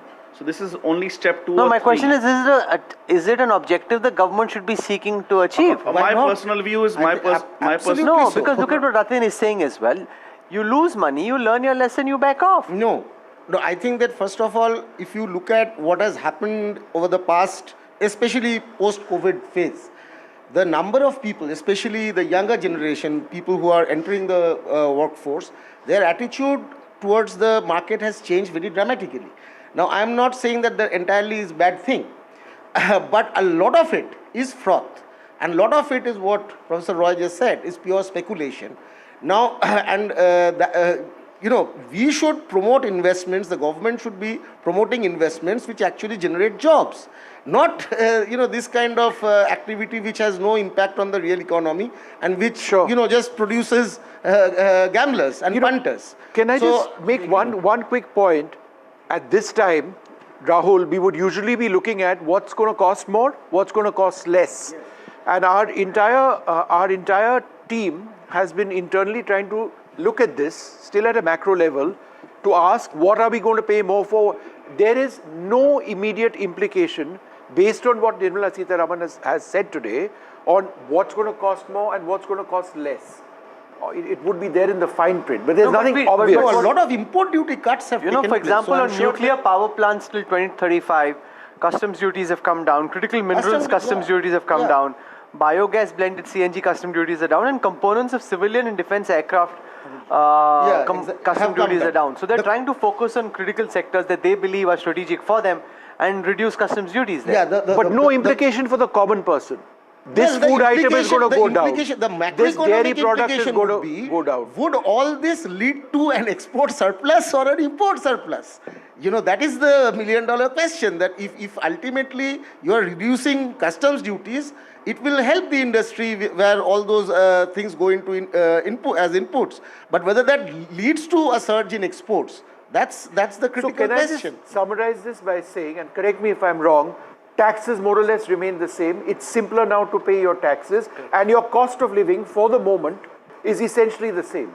I agree, and that is what industry wants. See, GST was the big piece that has been announced. Yes. Income tax, honestly speaking, we are at a lower level than many other countries. Let us be clear. Now, what this budget does is that certain sectors where government believes they need support, which have been listed down, they have supported them, and they have overall simplified the laws. In my mind, more simplification could have still happened. In fact, if you ask me where this left, I was expecting more to happen. I was thinking of complete decriminalization. It does not happen. They have still kept the penalty, the criminal process provisions. And I was expecting more, that we call dispute resolution mechanisms to come in terms of settlement, mediation, resolution committees. That is what is required. That is required to unlock what I call capital, private capital, which is required. And people are slightly afraid. Why should an Indian invest abroad and not in India? So I was expecting that to an extent will happen. But we need more of that. That's what I'm saying. And to answer your question, this budget was not about getting a shampoo price down. That was in the GST. And on the custom fund also, I was not expecting, because we actually wanted to make in India for the world. So we don't want to reduce that also in the first place. So life goes on as normal. There is nothing here. I think the biggest thing is there is no burden on you. Earlier, for 10 years, I was asked, what were you expecting? I would say, my God, my taxes increased. The good news is no increase has happened. So what is being done clearly is an effort being made to try and incentivize manufacturing in the aviation sector in India, because you've got customs duties on raw materials for manufacturing parts, maintenance, repair coming down. Incentives for indigenization of sleep plane manufacturing have been introduced. Customs duty exemption on components, parts for manufacturing of civilian training aircrafts and other aircraft. Do you think this is likely to work, Harsh? The fact that you've given significant incentives to try and encourage manufacturing of different kinds of aircraft within India? So I think industrial and trade policy requires to be very granular and nuanced. So if you're giving incentives, there are certain things where you actually have to reduce the import duties, and certain things, I agree with you fully, where the final product import duties have to go up. So duty inversion have to go. So I'm sure this has been probably discussed with the specific industry in question and only done then. So I don't think any and every duty cut is problematic for Indian manufacturing. A lot of it is actually very, very helpful. No, but I can actually offer a bit of an answer on this. Apart from Hindustan Aeronautics, it's several companies like Lockheed Martin or Boeing or Airbus which have tied up with Indian partners and are manufacturing for a global supply chain over here. So therefore, if the cost of inputs and components comes down, it would certainly help them. That helps our economy, employment in this country. It increases manufacture of components and assemblies for the international aviation market. But whether this actually results in Indian manufacturers building planes, I'm not sure. And can I just also suggest, this seaplane thing has always been a red herring. Seaplanes have failed in the Indian aviation scene. It's not been seen to be commercially viable. No, but even in terms of manufacturing, the component is generally step 2. Look what happened with electronics, right? We first did PLI for basic assembly of cell phones. Yeah. Right now, as you yourself said, we are doing components PLI. So once the assembly is there, then the ecosystem around it goes there. And then instead of a tariff, sometimes you can do a PLI. So you can do both tariff and a subsidy. So I think first is to get that manufacturing into India. The next step would be to just as help. a piece of trivia, this is the third shortest budget speech. In 2020 it was 2 hours 42 minutes. 2019 was 2 hours 15 minutes. This one was just 1 hour 24 minutes. So it's her third shortest budget speech, and also indicating that it's business as usual. There's a signal of continuity, and she doesn't want to go on and on, as it were. She's kind of made her point. Now you deal with it. The markets are tanking, although there's been a bit of a recovery since. There's been a bit of a recovery since. But that's the way. She doesn't want to get into the details like she did when she spoke almost twice as much as she's done today, Radhika. I just wanted to come in, on this issue about the reduction in the customs duty. I think, yes, there is the long-term objective of improving manufacturing competitiveness, but also we have to look at this in the short term. Because on 1st January, EU's GSP preferences were removed, which means that until the trade agreement comes into effect, domestic manufacturers will have to face the full EU import duty. And at the same time, while exports might have appeared to be resilient last year, there was a lot of front-loading of exports as well. So this is going to be a very difficult year for exports. So a lot of these, what seem very nuanced, very micro, perhaps very non-interesting details, are perhaps done keeping in mind what the exports industry is going to go through this year. Let's get a word in from Chandrajit Banerjee, Director General CII. Welcome back, Mr. Banerjee. What's your assessment and reading of what we've heard from the Finance Minister? I think the initial reaction would be, while we are looking at the fine prints, it's remained on the course of fiscal prudence. It's remained on the course. When you look at the fiscal, when you look at the debt to GDP ratio, all of that are very, very critical to have the fundamentals going strongly. Second, I think it is also focused a lot on urban centers, which we had talked about earlier. I think that's a very good thing to happen, because and sectors which are employment oriented, employment generating, both in the services as well as manufacturing. Quite a bit on the mid-sized companies that we had talked about as far as manufacturing was concerned. That was good. So one can go on, but then there are little things for everyone, including from high tech to. But were you expecting more big bang reforms? Reforms are there. Actually, if you really look at, reforms are spread across many areas. Reforms are also there. I mean, if you really look at it from the point of view of reforms, if you look at the banking sector, there is this high-level committee which has been formed. We need large banks. We need consolidation there. So one looks at that to be a very positive development. One looks at also even decriminalization on the tax part of it. There are many small areas of stuff. We were probably not seeing that much coming up in the bold, but it talk about now implementation is an issue in terms of disinvestment. We hope that one achieves the figure which was mentioned. She's left all the details away. Usually she'd announce a disinvestment. Yeah, but targets, defense spending. She's left all. Good to see the.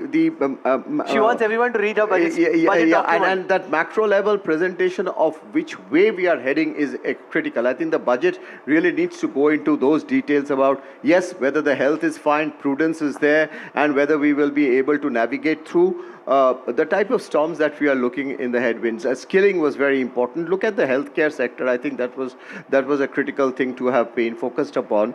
Very, very important. And I think ease of living is something that she really talked about and focused upon. And I think the logistics is another issue. If we were talking about cost of doing business, when you are seeing logistics focus in the budget in terms of the freight corridors, and I think that's going to be another critical area to look upon. So all in all, I would think there are many things for spread across. And I think that's very interesting. It's a very different way it was presented. Ratin Roy, if the government says that the fiscal deficit will come down from 4.4, which we said and we achieved this year, to 4.3, is that good enough or is that not ambitious enough? That's perfect. Why? That's absolutely perfect, because what it does is two things at once. There is no need now to make non-inframarginal changes in the fiscal deficit. The 3% target has value because our financial savings are low. And if the center and the states take over 6% of GDP, borrowing from our financial savings, we don't borrow abroad for public debt, that only leaves 3% to the private sector. So this is to give space to the private sector. That being said, the private sector is not investing. As I said to your guest, raise your game. If you raise your game, I can say we lower the fiscal deficit to 3.9. But if government is going to do all the heavy lifting, then it should keep the fiscal deficit more or less constant. I think what she's done is absolutely right, because reducing it slightly sends a signal that yes, we can. Now, I want to make two comments. One is, this is the first budget speech in a short while, in a long time. I'm listening to it, people from industry have come, maybe more will come. I'm not saying game-changing. I'm very comforted by that, because game-changing can't happen every year.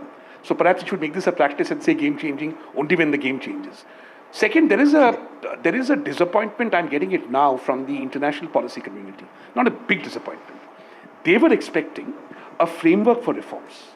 And this sort of scattershot, as you're rightly saying, reform signals, is something that will disappoint them, because the biggest thing, I think, in their view, holding back India is a reforms framework for progress ahead. That is not there in the budget. I don't believe it's the place to do it. But nevertheless, it's the only economic policy document we have. The economic survey didn't do it. So there is disappointment.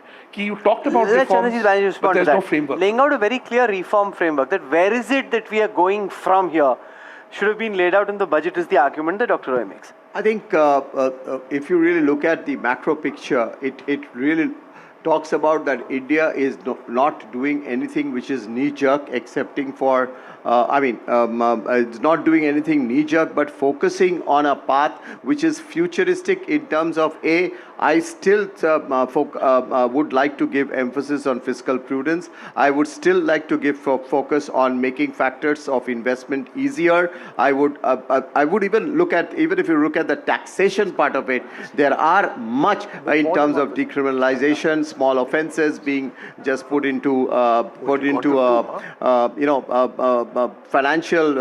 financially rather than putting into a decriminalization offensing. So I think there are many areas that we had one had talked about in terms of making it easier to do business, easier to live, easier to transact with India. Those are, I think, those focus. India has to be on track. India has to be on track and not take those offensive sort of positions which it didn't take. And I think that's very, okay, very we've clear. got a guest. If you just hold on for 1 second, we've got Vivek Gupta, partner at Deloitte, who joins us at this stage. Thanks very much for being with us. You know, the markets have not reacted well at all to this budget. It's down now 1.03%. It was down more than 2% at one stage. If you were to look at this budget, would you say ease of doing business, ease of taxation, simplifying tax structures, removing penalties is what the focus of this? And would you call it a holding budget in a sense, and by no means a big bang budget? Actually, I think the one thing that has not been talked about is the whole focus on structural stability. I call this budget not just as a holding budget. I call this budget as a crowding in capital into high growth India budget. And I'll tell you 2 or 3 reasons why I say that. One, by indicating fiscal prudence, you are structurally reducing cost of capital of the economy as a whole, therefore helping investments. So that is one big thing that has been done. On the tax side, reforms around penalties, reforms around prosecution, reforms around decriminalizing means, again, that ease of doing business is enhanced.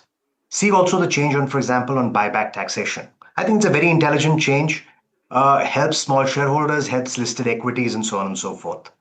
See the change made where Indian diaspora can now get in capital back into listed equities and the enhancement of limits there, providing a mid-path route between FDI and FPI. Again, very intelligently done to get an investment into the country. The entire plethora of changes made around IT companies will help GCCs vastly, give them tax certainty, and that's a sector which is very strong in India in any way. So with these 2 or 3 measures, tax decriminalization, getting Indian diaspora to invest, structurally indicating a very disciplined budget, and then doing stuff around GCCs, I call this not just as a holding budget. I would say it's a crowd in capital into high growth India budget. It's also something that's helped the common taxpayer. I mean, 2 points over here. An extension of time available to revise returns with the payment of a nominal fee, and to allow taxpayers to update returns even after reassessment proceedings have been completed with 10% tax. So again, encouraging people to pay. What she is proposing is nominal. We don't know the rates. But again, the opportunity to pay tax has gone up. Vivek? That's right. That's right. Building a culture of compliance, right? Even the whole measure, and I'm yet to see the fine print, but even the whole measure around foreign students, etc., within certain threshold limits, being able to declare foreign assets, calling penalties fines or fees, making them deductible and making them also automatic, reducing the deposits required for litigation from 20% to 10%. Some of these fine prints haven't really been sort of talked about too much, but overall accent on simplification and compliance. Tax aspect, and perhaps you'd like to come in on this. To provide a tax holiday till 2047 to any foreign company that provides cloud services by setting up data centers in India, this is huge. This is huge. Break it down for us. So I think there are 2 parts of it, right? One part is that if you have already heard of some of the data center investments which are coming in and which have been announced. Google and Microsoft and many other hyperscalers, right? We think that will actually continue a lot. And, I think this was being also talked about by Mr. Goel that, we would probably expect that to double in the coming days because of the tax holiday, right? The other expected, focus on critical power and nuclear power, because all these data centers can't run without power, right? I think that's also something which they're focused on. And I think when they're looking at how they have looked at it has to be exported back, at the same time, how you look at, the data center services to be given, inside the country. I think that's also a very nice balance which they have been able to get in there. Also semiconductors, the fact that the government is now putting in 40,000 crores, to increase the outlay to 40,000 crores to capitalize on the momentum of the semiconductor mission. We keep talking about resilient supply chains, also manufacturing semiconductors and building our fabs over here. But we cannot have a futuristic electronics industry or manufacturing with that state unless we get semiconductors sorted, right? With or without China's help.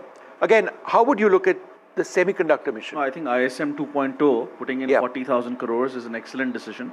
As I was saying, industrial policy is not just about tariffs, it's also about incentivizing key strategic sectors, and semiconductors is obviously one of them. Gradually, we'll go to the 2-3 nanometer kind of semiconductors manufacturing by 2030 or so. So now semiconductors, putting in more power reforms, as you were mentioning, getting in more investments in cloud. Remember, there was a conditionality there that it has to be geared towards Indian users. So we'll have to read the fine print.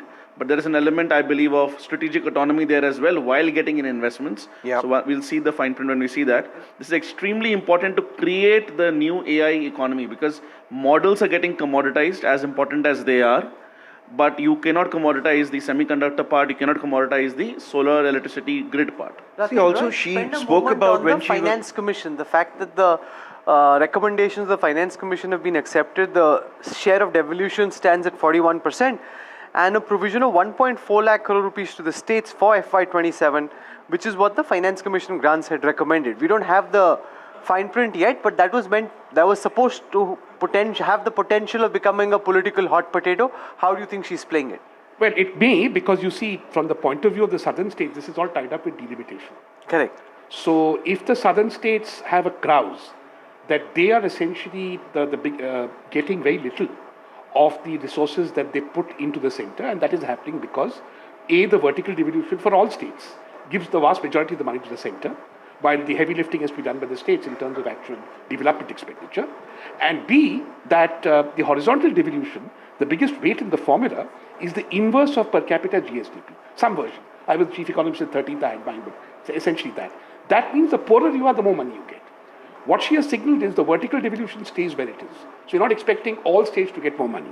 Now, if the horizontal devolution does not change and give significantly more money to the southern states, the peninsular states, there's going to be a political firestorm coming. I think one part on the Finance Commission which is very important, we don't know the fine print, but the last one, 15th Finance Commission spoke about having a non-lapsable fund for the defense budget, which was not accepted. There's no mention of the word defense in anything over here. So I had tried that. I was very careful. But can I just say that generally speaking, there is not, in the last several budgets, no direct mention of the defense budget in what, it's always, so we'll have to see what if capital expenditure goes up. That's all that it boils down to. But even capital expenditure. But I was just saying that the non-lapsable part, if we can do in the 16, we'll have to see what Dr. Extremely bad fiscal practice. It is, you cannot partition. There is an Appropriations Act. There is a legal issue there. It's a very good thing they didn't do it. You can't tie the government hand and say. But at the same time, the Defense Ministry does need, for indigenization purposes, some flexibility to think beyond 1 year horizons in terms of capex. You see, the way it gets done in the Defense Ministry in terms of spends is because all of the services get an enhanced allotment now for quote-unquote emergency procurement.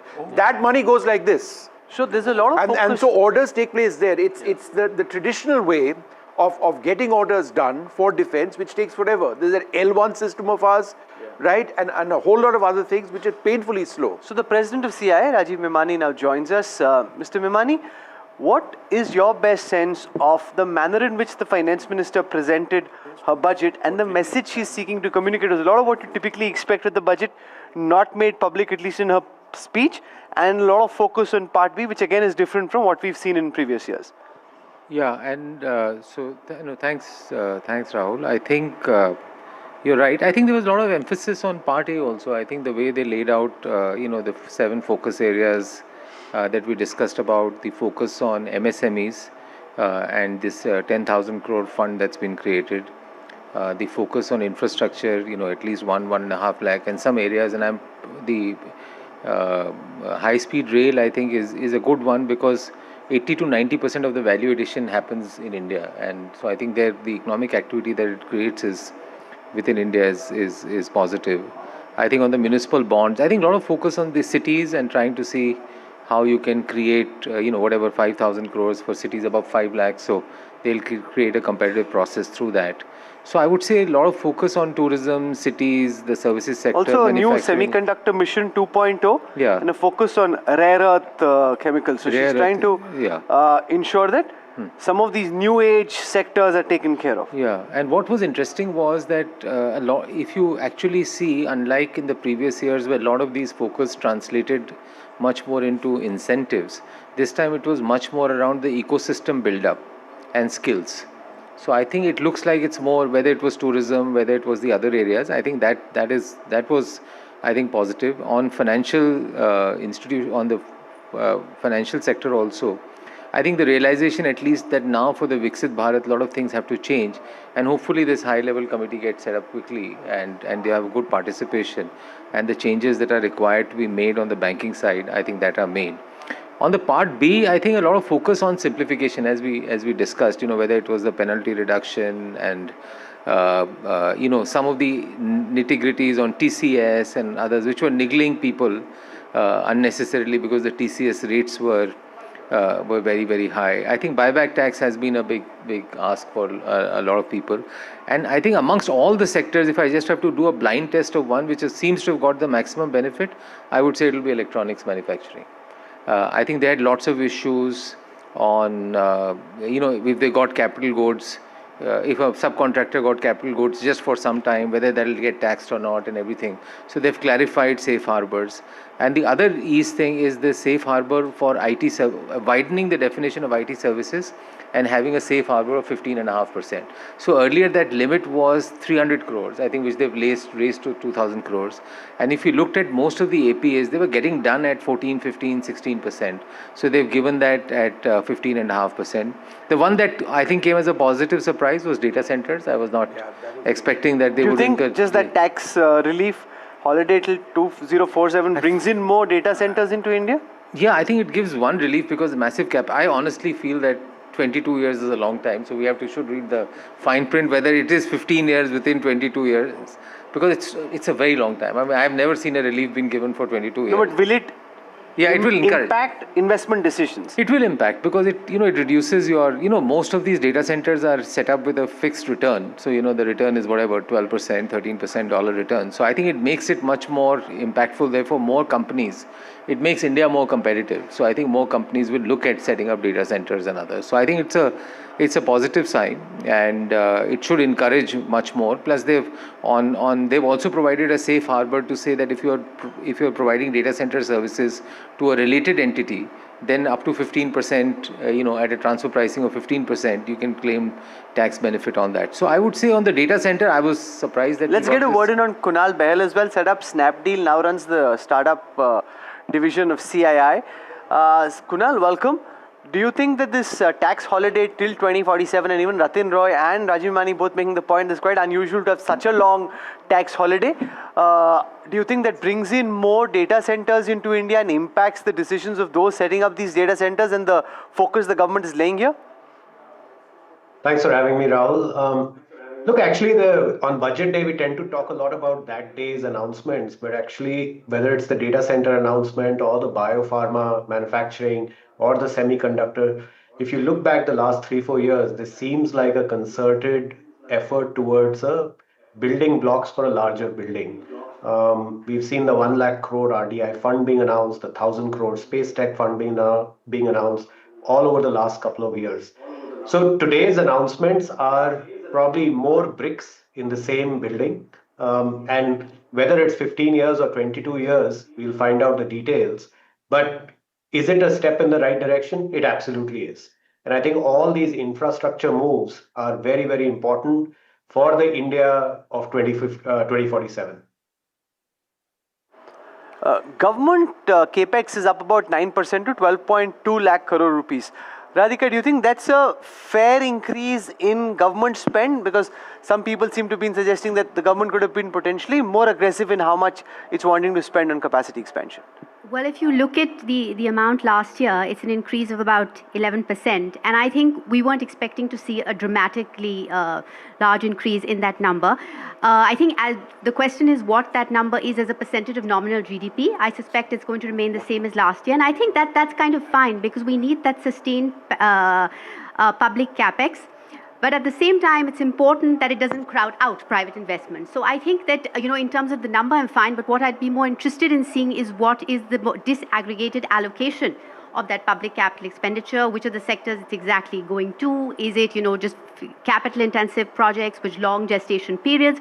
Or how much of it is actually going to translate into improved productive capacity of the economy in the immediate short and medium term? Sure. So the devil is in the details, and we don't have those yet. We've got a couple of reactions. These are the first reactions from the opposition, from the Congress party coming in. Let's listen in.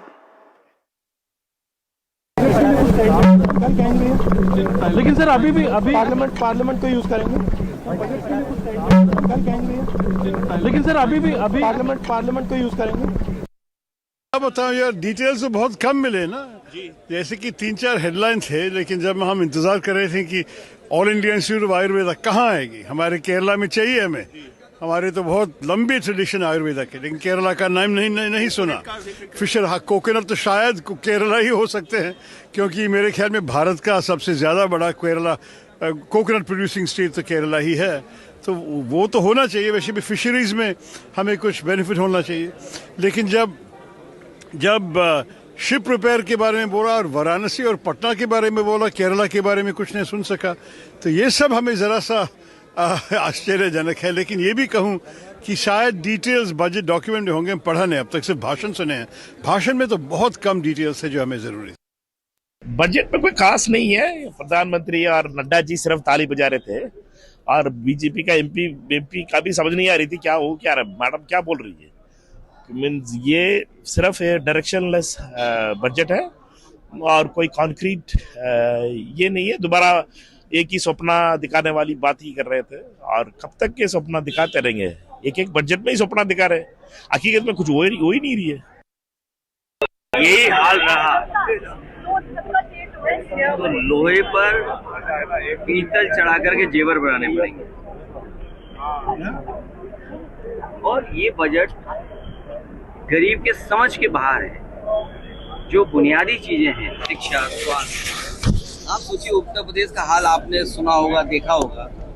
Postmortem होना है किसका और postmortem के लिए ले किसको जा रहे हैं, ओटी में जाना किसको था, ले किसको जा रहे हैं। ये तो स्वास्थ्य व्यवस्था का हाल है। और शिक्षा का हालत ये है कि बिना शिक्षा के हम विकसित भारत कैसे बनाएंगे। विकसित भारत का सपना अगर देखना है तो शिक्षा क्षेत्र में हमें ज्यादा से ज्यादा बजट देना पड़ेगा। One of the interesting things we are picking up is the massive increase in defense spending. Capital outlay for the defense sector up about 22%, going up to 2.19 lakh crore rupees. The defense budget stands at 7.8 lakh crore rupees.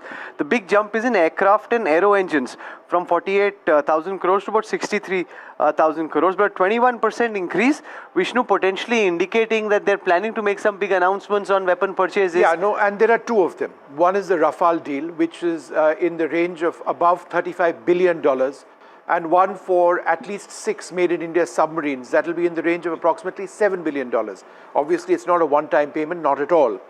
But they are creating space for this because it's the biggest defense budget hike I have seen in many, I don't remember something, it's about 21%. No, but this also happens on the back of Operation Sindoor, showing the need to spend on buying new defense equipment. But that 21% hike actually does, we'll have to wait to see which amount of that is capex. I would suggest a significant amount for the first time. So this is welcome news. This is the capital outlay. So 21% I think 21% is the overall hike, but we've got a breakup of that. Of that, the capital hike as opposed to last time has gone up, right? The financial year 26-27 capital outlay is up 21.8 That's what I'm saying. To 2.19. So that's a very big hike. Okay, everyone's picking up some fine print. So since Rajiv Memani needs to leave, I'm going to get him to just, because you're getting lots of messages from your big team taking you through the fine print. So give us some of what you're picking up from the fine print which wasn't there in what the finance minister said. No, nothing that much in the fine print. I think obviously gift benefit has been the tax exemption, which was for 10 years. I think that's been extended to 20 years. Again, defense spending is strong. I was just just absorbing the budget speech in itself and the exact numbers. That's what I was looking at. But again, on the overall, I would say on the MSME side also, which we have, and the infrastructure side. One is this REIT and InvIT, and we'll have to understand more how will they use some of the PSU assets and government real estate assets into REIT and InvITs. I think that unlocks a lot of value. If they're doing that, I haven't seen any disinvestment numbers, but in terms of asset monetization, I think this could be an interesting way of looking at asset monetization. We'll let Rajiv Memani leave for the time being. He'll come back later, but Ratin Roy? Yeah, I have some data now, which is quite interesting. Yes. So other than non-tax revenue, if you're looking at last year's performance, BE compared to RE, tax revenue, every other revenue source is down. And every expenditure source is also down, which essentially is something, by the way, is not unique. No, it's this not has happened unique. for the last 8 or 9 years. The government of India has been prudent by shrinking its total spending. Most people don't get this as a percentage of GDP. That's why I don't like this lakh crore nonsense. Defense budget, very interesting. There's a huge shortfall in the capital X RE compared to the BE, which means they weren't able to spend the money. So now they have made an proposed to spend it. I really hope they can spend it. No, but there's another detail over here. But if go I ahead. can just add to this, because you see this happened last year as well, and that is why when we are the budget numbers which the finance minister is announcing, we are saying that this year she is saying 12.2 lakh crore she's going to, that's the public capex. For the last 2 years, the public capex, including this year, the public capex they are falling short by a huge margin. So these numbers don't have any credibility. And once the capital outlay falls short in 1 year, you are rolling over to the next year. By 3%. Yeah, so that's yes. Not a, so you know what happens is that your revenue is not, your revenue shortfall is also, because you have to keep your fiscal deficit within a range. It can't be brought down further because your private investment is not happening in that manner. And you can't increase it because your debt will go up. So this budget ultimately is all about playing safe. And you are showing a degree of complacency. Okay, let Mr. Mukundan come in on that. Can I call it fiscal prudence? That more of the same. Positive. He's calling it a play safe budget. Let Mr. Mukundan come in with his take on the budget. I really think what I said in the morning is what has been delivered. I said build forward. This is not a time for big bang, because fundamentally he calls it playing safe, but I say build forward is much sharper definition. And I also said in the morning, you're not going to come at one suite of, but it's going to be very targeted.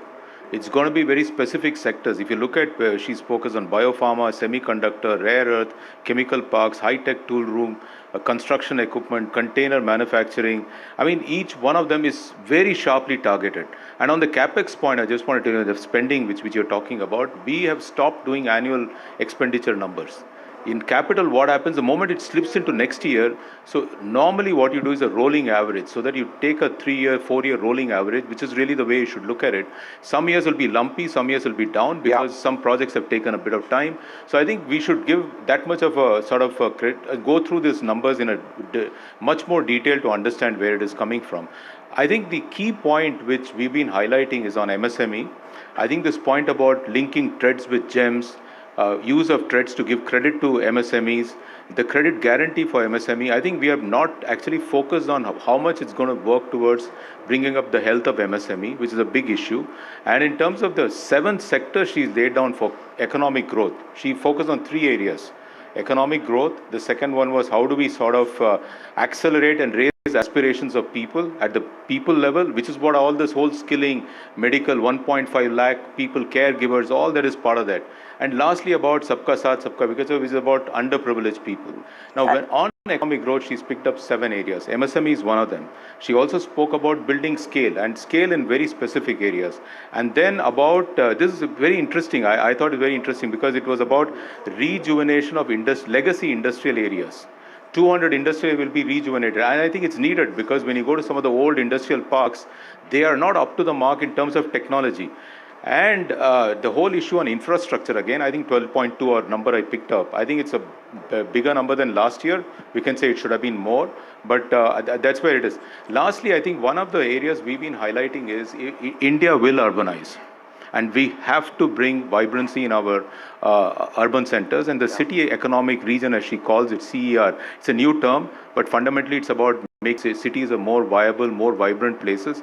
And also part about financing, about the municipal bonds, 1,000 crore. I think it's excellent. I think in many ways. See, the debate is, those are all very pious intentions, all of them. I am giving you one simple example. What is wrong with it?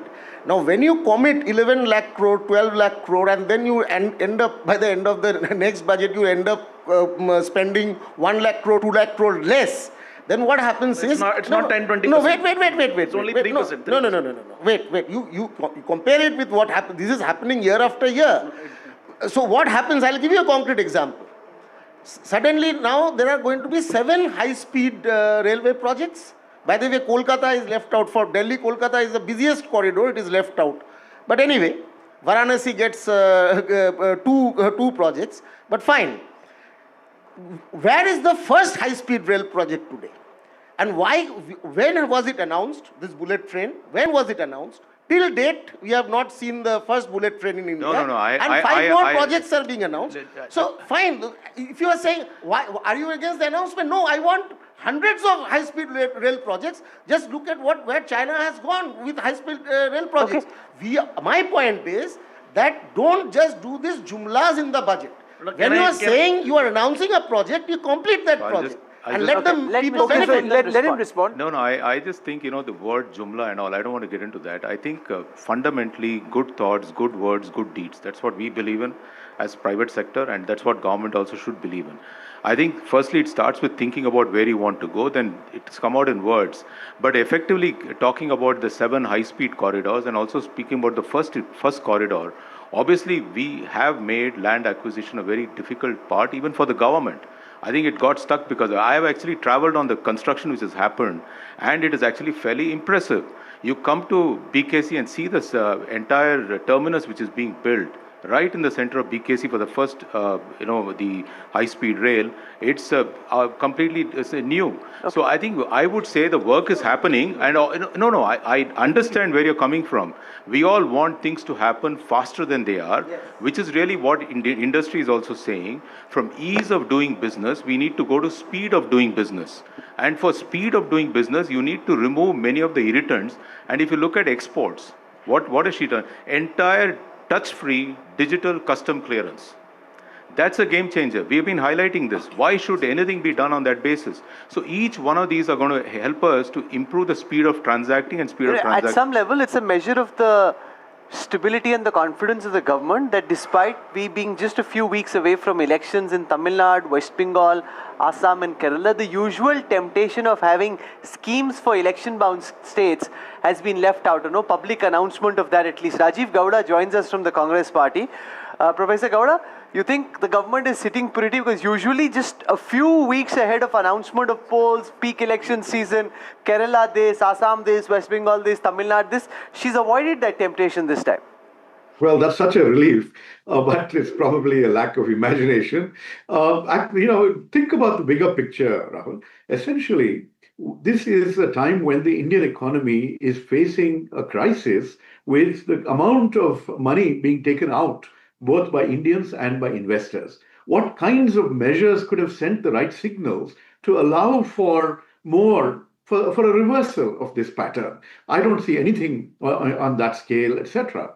The other thing, if you look at the economic survey, it highlighted the urgent need to work on India's urban agenda. Now here we only have 5,000 crores that is allocated for urban-related developments. Many of the programs like Amrit or smart cities, etc., none of them have really had any significant impact on changing the infrastructure in urban India. So what you needed from these kinds of investments from the government is to crowd in private sector investment as well, which is something that continues to fall behind. Right? Instead, we don't see enough imagination there. Also, in terms of creating the kinds of initial investments that would then get much more private investment to follow through. So these sorts of, glaring challenges, I see those with this budget. And then, of course, while the same standard dialogues are, pushed out about youth and farmers and the poor, I'll have to look at the details of the budget to see what actually has happened in those directions, because there's certainly not anything there in her speech. And and when nearly half the country is trying to survive on agriculture, the kinds of investments in agricultural research, infrastructure, etc., no word on that except for about replanting lost coconut trees. So, I mean, really, this is, I think the government has somehow lost its way and really needs to take a step back and regroup. And as Ratin was pointing out earlier, we need to look at the actual realities. How much do they announce in the budget? How much do they actually spend? How much do they actually earn? All those assumptions are really something that we will get to know and verify as the day goes along. But the markets, since we spoke last, Harsh, seem to have recovered quite a bit. They're almost down 1,800 odd points, now about 500 odd points down. No, I think the other points about like people of Indian origin can invest bigger amounts, the buyback tax. I think F&O obviously applies more to the capital market derivative segments, so brokers, exchanges. But I think the broader picture of fiscal stability, macro stability is weighing in. I think it's now over to RBI. 4th to 6th February is the MPC meeting. One very quick point I would say, see, the budgeted estimate for capex in FY26 was 11.2 lakh crores. We ended up spending 10.97 lakh crores. Correct. So it's only a 2% shortfall. And now from that 2% shortfall, there has been an 11% increase. So it's not true that 1 or 2 lakh crores are not being spent. Those numbers are inaccurate. I think going forward, the most important part is the budget is forgettable, and that's a good thing. Mostly the budget is forgettable.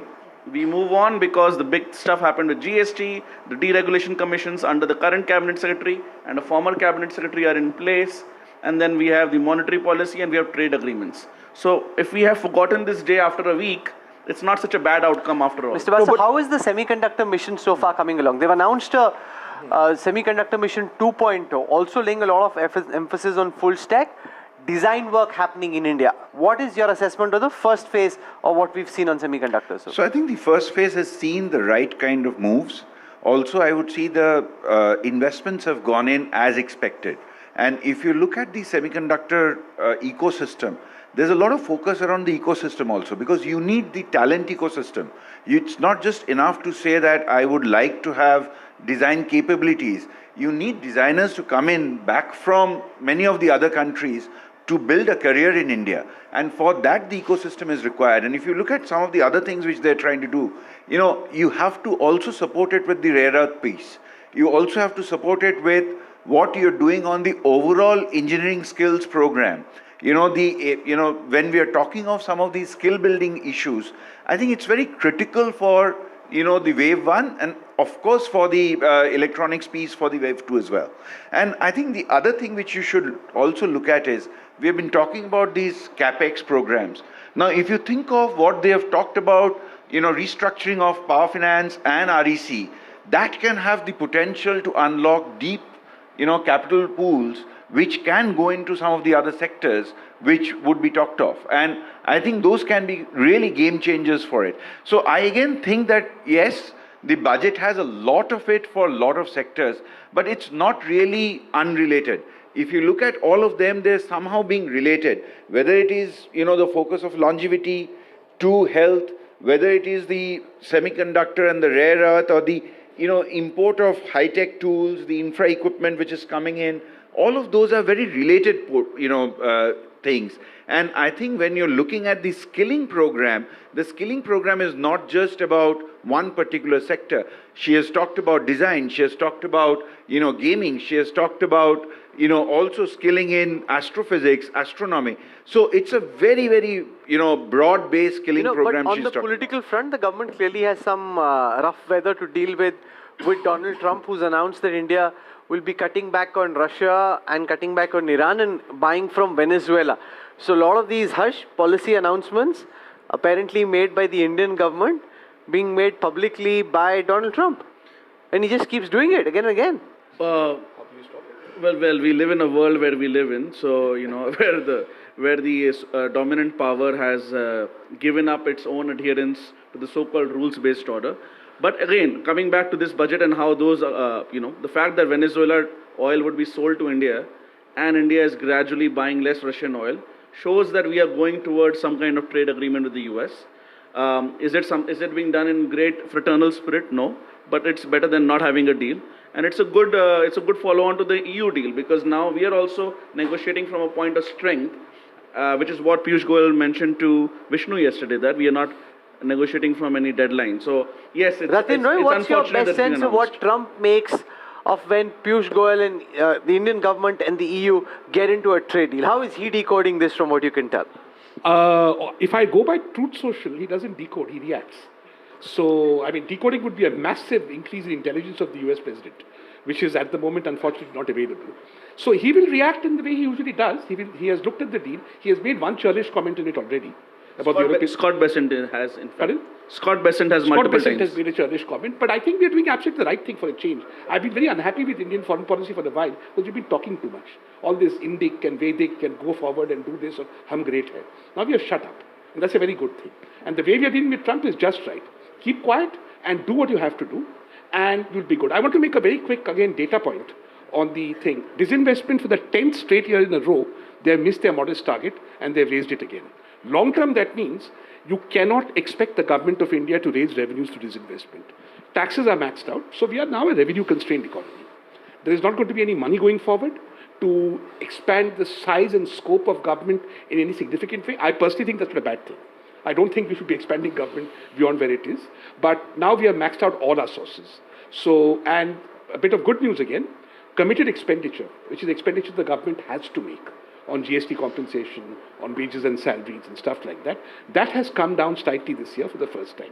That means the government's fiscal headroom has gone up a bit, and that's again a good thing. Finally and ominously, Finance Commission grants to the states have gone down by 15% this year, and that is not a good thing politically at all. It will make the southern states really mad. Can I also just say, I've got a few more data points on the defense budget going up. A part of it has gone up from 48,000 crores to 63,000 crores. That is aircraft and aero engines. Now, aero engines are the holy grail of defense manufacturing. We have failed to do this for decades. We are now in an advanced deal with General Electric and are negotiating with Safran of France as well. This is for profound technology transfer, which feeds into our Atmanirbhar ambitions. So that has been outlined. So a key part of this defense deal is that there are three components. One for aircraft, which is possibly the Rafale deal. One for submarines, as I understand it, and it mentions aero engines. So that is where this negotiation will carry forward into a proper deal. Sunil Mathur now joins us, CEO, Managing Director at Siemens Limited. Mr. Mathur, you know, your reading of the budget and the focus that's been made on cities and trying to make India urban in a way that sees ease of living. Yes, I mean, the reality is our big cities are bursting at the seams already. They are high cost, they are terrible on logistics, and they're difficult to attract talent for. And therefore, following models around the world, the only alternatives that we do have for an inclusive development is to move manufacturing out of the cities into the more rural regions. But that will require these rural regions to be upgraded in their infrastructure. And they will need roads, highways, access, they will need electricity, they will need upskilling of talent over there. And I think this is a step in the right direction. It's a long journey.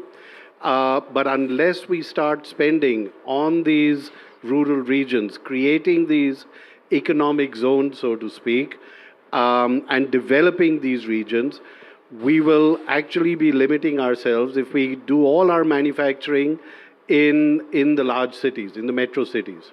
So I think it's a step in the right direction. Radhika Kapoor, one of the efforts being made was to boost medical tourism by reducing taxes on medical tourism. To what extent do you think, I mean, it's obviously net positive for healthcare companies, but to what extent do you think it actually brings in a lot more people into India for healthcare treatments? Well, I think they're definitely looking at health tourism as an important source of growth, as an important source of job creation. So I think this is a net positive over here. But I think, you have to have the right enabling ecosystem to actually facilitate that. So she also talked a lot about skilling in the health sector and having these qualified health professionals. There was a term she used for it. I'm forgetting APHIs. So unless that enabling ecosystem that provides quality services at competitive prices is created, these things don't actually fructify and translate into the desired gains.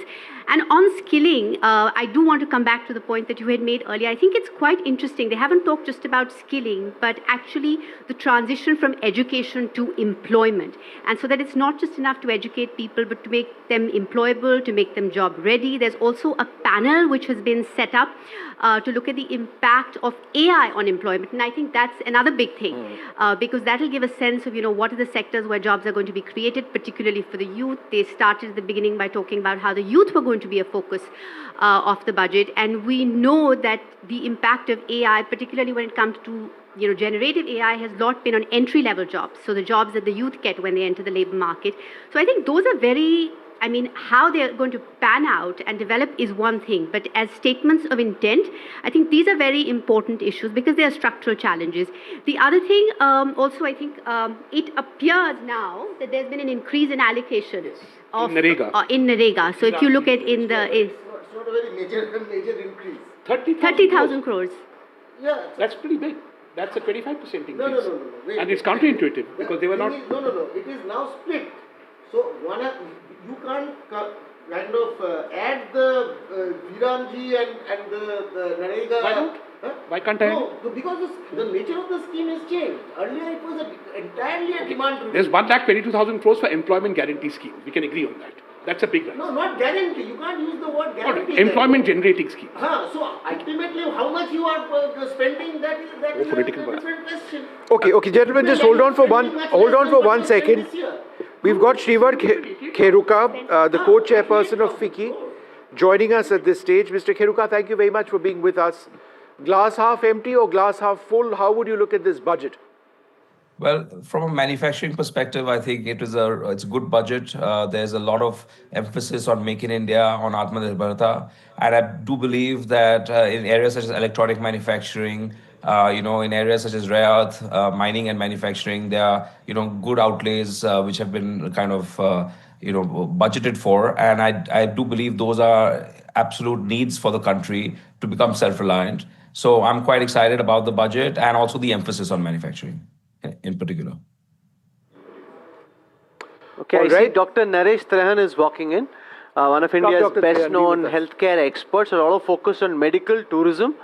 To what extent do you think that starts showing results, and by when? And do you see more people coming in for healthcare treatments to hospitals like yours? So it's well known that India has the opportunity to offer the highest end of healthcare available anywhere in the world at a fraction of the cost. So it's not the misconception that it is poor medicine at cheap costs. It's high quality medicine at affordable costs. That's one. But the full potential has not been exploited so far because there is chaos on the ground. We are not organized. We don't represent the value of the quality of care that we have. But the government is trying many efforts now to put it out in the international space. So the groundwork is done, and the fact that some of the things that were mentioned in the budget today are very encouraging, including the fact that we have the huge potential of a Ayurveda along with modern medicine, of which is already creating a lot of traction for India, and we can actually ride this wave much higher, maybe double or triple the number of people and the value that we derive. And what did you make of the emphasis laid on biopharma? No, that's a very important factor that was addressed today, because so far the pharmaceutical industry, which has been, like we proudly say, is the pharmacy to the world, has been basically copycat drugs. So this allocation, this Biopharma Shakti mission that we talked about with 10,000 crore allocation, will encourage to do research, develop our own biologics and biosimilars, so that we can actually provide medicines of the frontier kind at a fraction of the cost that is available from the world. So I think it was a very important statement. Dr. Trehan, there's also been a focus on mental health institutions. Right. There are none which exist in North India. One is being set up there. There, I believe, one in Tezpur as well. And these were very specific points which were mentioned. So that's again welcome news for the health sector. It is, no question, because this was one of the ignored sectors in North India especially. The South, Hyderabad and all these places, Bangalore and all, already have mental institutions. We didn't have any except for the old variety in Agra. So there is a lot of work to be done in North India, especially with the stresses of society today, and along with that, the stress of environment. The air quality and all that is adding a lot of stress to our population. I think one of the things where I was a bit disappointed, I would say, on the healthcare side is that there was a lot being talked about medical tourism. There was also, if you look at the previous budgets, it was all about access and affordability. But we didn't hear too much about the digital health infrastructure. Just like we are saying, if you look at overall India's growth, digital public infrastructure and the fintech industry and how it has taken off, on the medical side, we didn't hear that much on the digital health infrastructure, which I was expecting. But can I just say, because I've got the points on health with me, apart from what Dr. Trehan referred to, there's a lot which was actually announced. Existing institutions for allied health professionals to be upgraded, 1.5 lakh caregivers to be trained in a coming year, right? That's huge. Hubs for medical value tourism to be created. 5 regional medical hubs. As was mentioned by Dr. Trehan, Ayush centers are coming up. Hubs to provide diverse job opportunities for medical service providers. This is actually one of the areas where we've seen more than... more than that, what was mentioned was that there would be a committee formed that looks at education, skilling and employment. Right. So this whole stack becomes very meaningful because they were disconnected. So if you are going to start the programming at schools, skill development soon after that, and then because there's a huge need not only for India but for the world. Yes. And like they said she said that there will be 1.5 lakh caregivers required, not only to serve the Indians but the whole world is hungry for them. Yes. Because there is an aging population. We are the only ones in the world who have a young population with requirement for skills that can be actually leveraged for the world. The one thing that's becoming a political issue is leaders of poll-bound states, the likes of, say, Mamata Banerjee, Kanimori, all of them attacking the government, saying that hamare state ko kuch nahi diya. And that was, usually what we see, Dr. Roy, right before an election, in the poll-bound states, they have these announcements which economists like you don't like. But she's shunned that. Naturally, she'll come under political attack as a consequence of staying away from that kind of populism. Well, they're underestimating the Prime Minister. I'm not necessarily a fan of what he does. He's never announced SOPs in a budget. They announced just before the election, sometimes in contravention of ethical rules, like in Bihar. Maharashtra, my own state, he did it just before the election. Bihar, he did it. Second, he's also pragmatic. You go to Tamil Nadu, you start announcing SOPs, they're not going to be impressed. So you're not going to win like huge amounts of brownie points. And Bengal, I want to be very polite about Bengal, considering my Bengal. I think there the rough and tumble of elections is what determines election victories and defeats. I don't think particular SOPs or otherwise determine it. It's very red in tooth and claw. So quite rightly, there was no need to take that economic angle in this budget, given the nature of the states. And you can do it later, Harsh. And in any case, if they wanted to do it, they do it 1 month before 10,000 rupee transfer happened just a few days before polls were announced. The budget. It happens just before the election. So it catches eyeballs. That's electoral. But naturally, the opposition so long as it's within the model code of conduct. That's how elections are run. But I'm actually quite happy that more of the welfare spending is going on the state balance sheet as opposed to the union balance sheet, because they are more targeted. They're more easier to identify people who deserve that. Often they are women of a particular below a certain cutoff. So I think this is the fact that the union government in the last decade has focused much more on capex and much more of the welfare schemes have gone to the state governments is actually overall an excellent development. And there is some research that there is nutritional benefit to some of these cash subsidies, in-kind subsidies. So sometimes we have a tendency to dismiss all of these welfare schemes very lightly, but there is a real benefit to that on the ground as well. So the other thing that was included was the care for the elderly and geriatrics. Very important. Because the aging population, while we have the demographic dividend, but we are also rapidly aging. And when we talk about 3%, 4% of the population is going to enter, that it still adds up to millions. So this has been not addressed well so far, but we all need to. The providers, the government, the financiers, we all need to, because there is a huge need for it. And there is opportunity to develop these services. What about devolution of funds to the states? Has there been any big change in that? It's constant. It's 1.4 lakh crores to states, with the government to retain a share of devolution at 41%. That's constant. So there's no change in that. It's flat. Vertically it's the same. No, it's given. The report is out. No. It's just been tabled.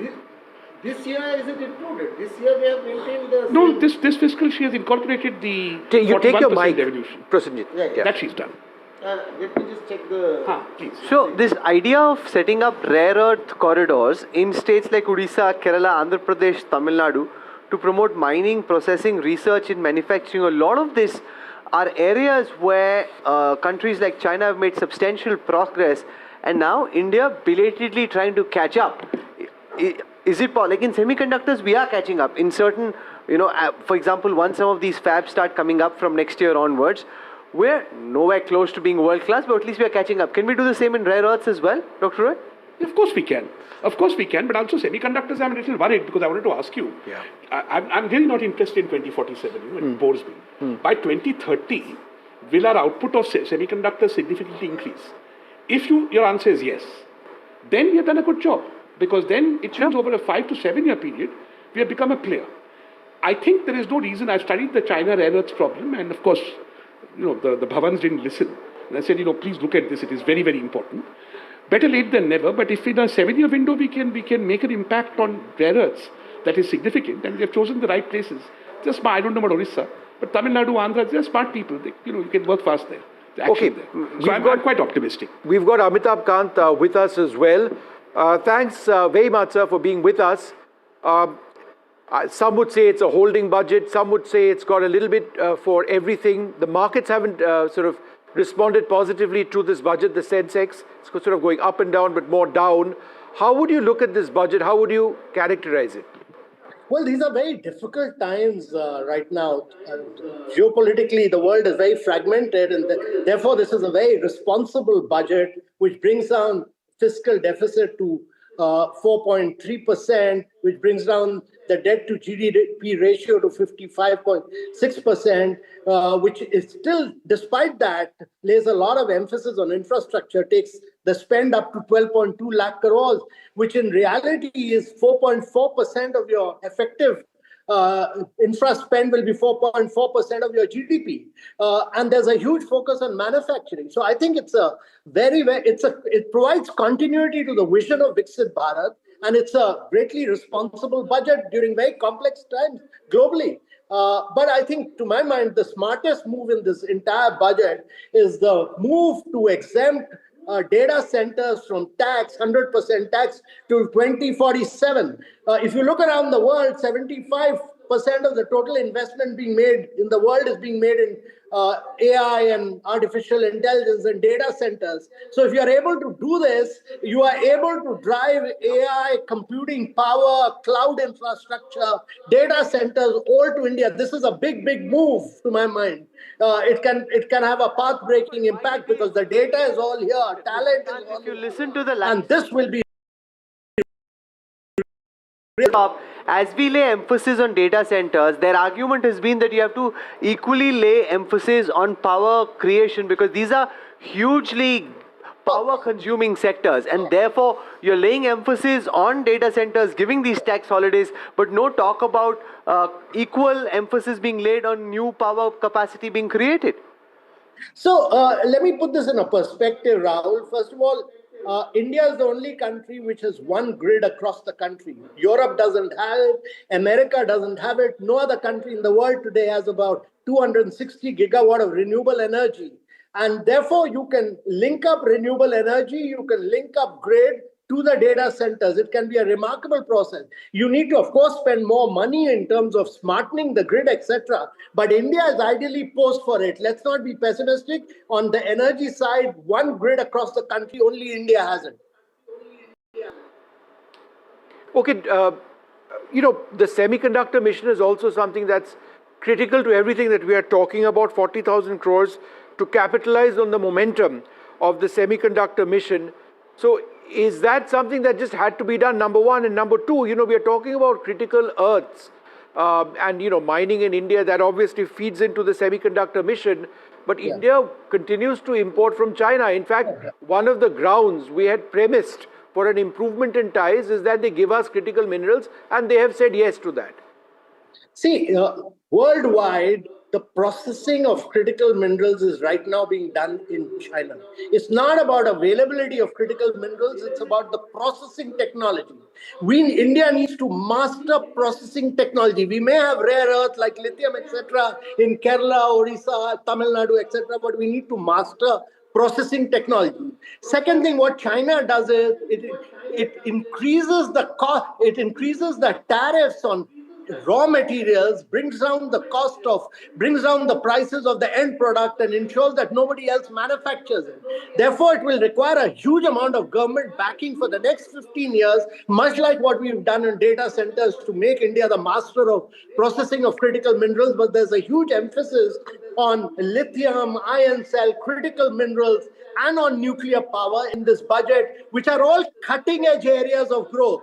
So this budget really takes the leap of technological leapfrogging in many ways. It also focuses on some job-creating sectors which have been hit by Trumpian tariffs, like marine, like leather, textiles, etc., so that our jobs are not impacted in a big way. And thirdly, I would say that there's a huge emphasis in terms of cities, because creating these, providing 5,000 crores to cities for these economic regions and linking them, calling them growth connectors, and linking seven high-speed rail corridors, that to my mind will again be path-breaking in the long run.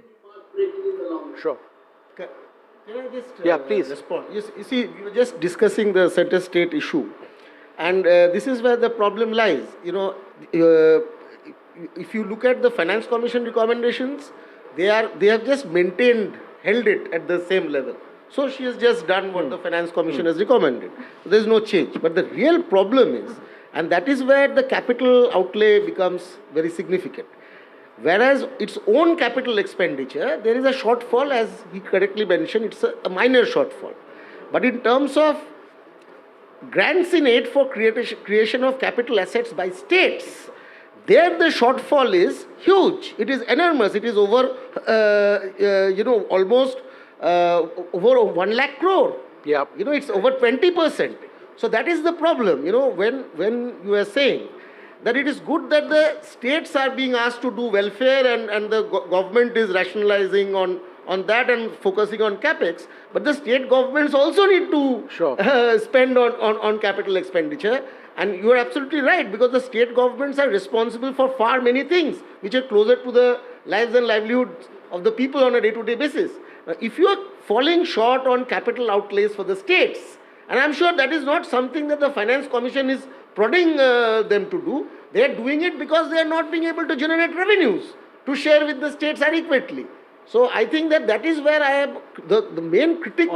My critique remains that this is a very complacent budget. The government thinks as if the way we are going is fine and this is going to okay, let's get a response to it. On the revenue side and constraint, I mentioned it at the beginning. We will have a new GDP number on 27th February. So the 55.6% FY27 union debt to GDP is a target as per current GDP estimates. If that number goes up by 5%, 7%, 8%, mechanically your 55.6% overnight becomes 52%, 53%. Remember, the target is 50% plus minus 1% by 31st March 2031. So the government then has enough fiscal space to not only not consolidate, but slightly be expansive in its fiscal policy as well. So again, we'll get to know this within 4 weeks. And that could be one trigger for more devolution to states as well. This is, you're saying nominal GDP will be higher than we are estimating now. I think it's then very inflation much, would have been higher. I think it's very much possible that the then GDP... inflation would have been higher. So that's No. The GDP rebasing that is going to be announced on 27th February... That's real GDP. No, I'm taking a nominal GDP as well. You don't rebase nominal GDP. It is what it is. You rebase real GDP.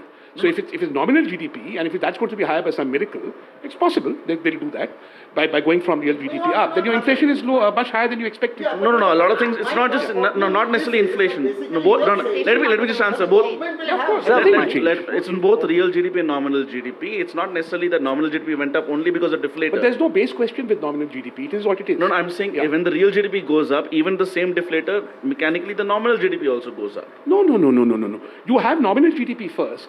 Then you apply a base effect to it, you deflate it, and you get a real GDP number. When you change the deflator and the base, many things are going to change. It is not only about nominal GDP will not change on 27th February. Nominal GDP is not an estimate. It is what it is. It's a calculation. You see. So only real GDP changes. And it is not only the base year that is going to change, it is also the method in which we are calculating the deflator. So a lot of things will change. Double deflators are coming. Double deflators are coming. The estimation of the services sector will change. I could be wrong, but my sense is this time the nominal GDP will also be increased. Let's see. Okay, the short point I wanted to make is that even if one takes your point to be correct, that we may actually end up finding even higher GDP numbers after the revision. The point is that you are saying that then the government would have with the same fiscal deficit target, it will have more funds to spare. No, but that percentage of GDP. Yeah, but if the entire strategy is based upon rebasing numbers, I'm not saying that's what it's based on. Yeah. Okay, gentlemen, hold on for 1 second. You are talking about a 1 lakh crore Prosajit, one second, hold on. I thought what I would do for the benefit of our viewers just tuning in, as we get into the real micro details, is to outline 5 areas where there have been significant changes. It's a somewhat unusual budget in the way it was presented. We aren't, for example, talking about tax rates that you and I are going to be paying. We're looking at tax in a very different format. However, the areas where Nirmala Sitharaman has really made a mark is capex. That's gone up to 11 lakh crores. Capital expenditure critical for the India growth story. The semiconductor mission has seen an investment of 40,000 crore rupees. So again, that's an area which, tied into the rare earths policy of the government, is very important. That's critical for manufacture. It is critical for electronics as well. Health found very detailed mention. There was a detailed mention of health when it came to setting up new centers, when it came to biologics, the pharmacy industry in India, as it were, and several other areas, improving the efficiency of health facilities across the country in areas of excellence. Defense saw something quite remarkable. I say remarkable because I've never seen a jump of approximately 21% in the defense budget. She didn't talk about it, but we've got the details now, and that includes what seems to be an allotment for massive capital expenditure towards new aircraft, submarines, and possibly aero engines. And finally, taxation. And I would suggest that part B of what Nirmala Sitharaman actually referred to had a great deal when it came to cutting down on punitive measures for tax offenders, making it simple, giving even those who have divergences or differences in opinion on how much tax they should pay some more time to actually go ahead and file their taxes. Several areas have got benefits as well. So these are broadly the areas. Would you agree? 5 areas, Ratin, that were the highlights for me. Right. But we still don't know what's going to cost more and what's going to cost less. Yeah, we are slowly getting an idea of the overall fiscal strategy of the government, which is compared to the BE, revenue GDP ratio down. The government has, again, I like fiscal numbers to be clean, responded correctly and has cut expenditure. On that, I want to say that this capital asset creation business, you're only partly right, Dr. Bose. Partly it is what you say, the government exercising economy. Partly the states have to take it up. Bihar doesn't take up its creation of capital asset schemes. Tamil Nadu always, bypasses it. So, but you're partly right. Partly it has been a real cut. But partly it is taking advantage of the fact that all the relatively poorer states. There are the divergence between the states. Even if you. आज का budget ऐतिहासिक है। इसमें देश की नारी शक्ति का सशक्त प्रतिबिंब झलकता है। महिला वित्त मंत्री के रूप में निर्मला जी ने लगातार 9वीं बार देश का बजट प्रस्तुत करके नया रिकॉर्ड बनाया है। ये बजट अपार अवसरों का राजमार्ग है। ये बजट वर्तमान के सपनों को साकार करता है और भारत के उज्जवल भविष्य की नींव को सशक्त करता है। ये बजट 2047 के विकसित भारत की हमारी ऊंची उड़ान का मजबूत आधार है। साथियों, आज भारत जिस रिफॉर्म एक्सप्रेस पर सवार है, इस बजट से उसे नई ऊर्जा, नई गति मिलेगी। जो पाथ ब्रेकिंग रिफॉर्म्स किए गए हैं, वो एस्पिरेशन से भरे हुए भारत के साहसिक टैलेंटेड युवाओं को उड़ने के लिए खुला आसमान देते हैं। ये बजट ट्रस्ट बेस्ड गवर्नेंस और ह्यूमन सेंट्रिक अर्थरचना के विजन को साकार करता है। एक ऐसा यूनिक बजट है जिसमें फिस्कल डेफिसिट कम करने, इन्फ्लेशन कंट्रोल करने पर फोकस है और इसके साथ ही बजट में हाई कैपेक्स और हाई ग्रोथ का भी समन्वय है। साथियों, ये बजट भारत की वैश्विक भूमिका को नए सिरे से सशक्त करता है। भारत के 140 करोड़ नागरिक फास्टेस्ट ग्रोइंग इकोनॉमी बनकर ही संतुष्ट नहीं है। हम जल्द से जल्द दुनिया की तीसरी सबसे बड़ी अर्थव्यवस्था बनना चाहते हैं। ये करोड़ों देशवासियों का संकल्प है। दुनिया के एक ट्रस्टेड डेमोक्रेटिक पार्टनर और ट्रस्टेड क्वालिटी सप्लायर के रूप में भारत की भूमिका लगातार बढ़ रही है।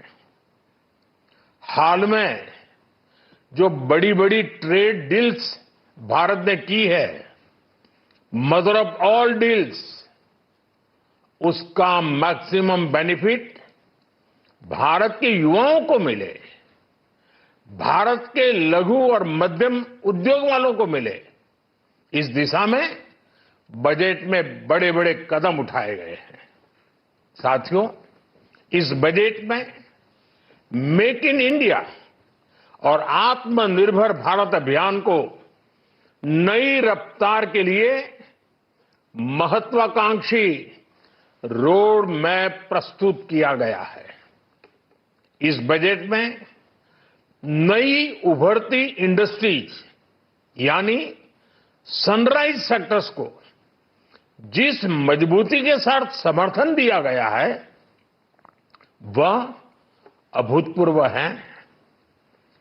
Biopharma Shakti mission, semiconductor mission 2.0, electronic component manufacturing scheme, rare earth corridor का निर्माण, क्रिटिकल मिनरल्स पर बल, टेक्सटाइल सेक्टर में नई स्कीम, हाईटेक टूल मैन्युफैक्चरिंग को बढ़ावा, चैंपियन एमएसएमई तैयार करना, ये फ्यूचरिस्टिक है, देश की वर्तमान और भविष्य की आवश्यकताओं का ध्यान रखती है।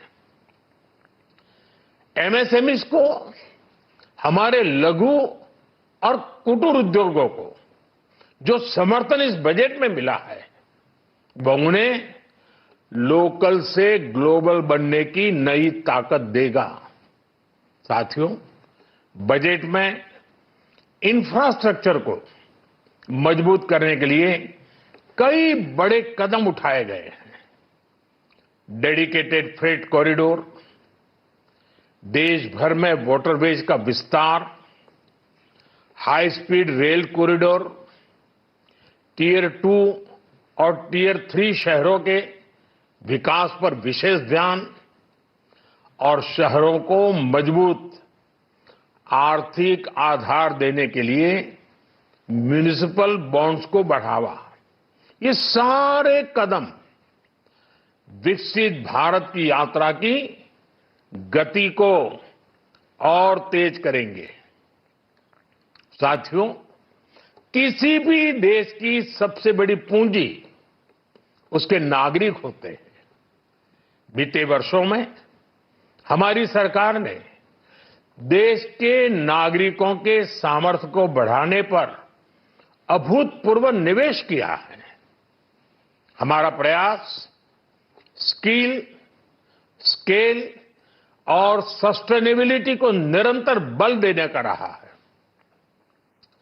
जैसा कि आज पार्लियामेंट में निर्मला जी ने कहा है, यह युवा शक्ति बजट है। उसमें युवा की सोच भी है, युवा के सपने भी हैं, युवा का संकल्प भी है और साथ साथ युवा की गति भी है। बजट में जो प्रावधान किए गए हैं उससे अलग अलग सेक्टर्स में लीडर्स, इनोवेटर्स और क्रिएटर्स तैयार होंगे। मेडिकल हब्स के निर्माण से, एलाइड हेल्थ प्रोफेशनल्स के माध्यम से, ऑरेंज इकोनॉमी यानी ऑडियो विजुअल गेमिंग को बढ़ावा देकर, पर्यटन को प्रोत्साहन देकर और खेलो इंडिया मिशन के माध्यम से युवाओं के लिए नए अवसरों के द्वार खुलेंगे। भारत को दुनिया का डेटा सेंटर हब बनाने के लिए टैक्स में बड़ी छूट की घोषणा भी की गई है।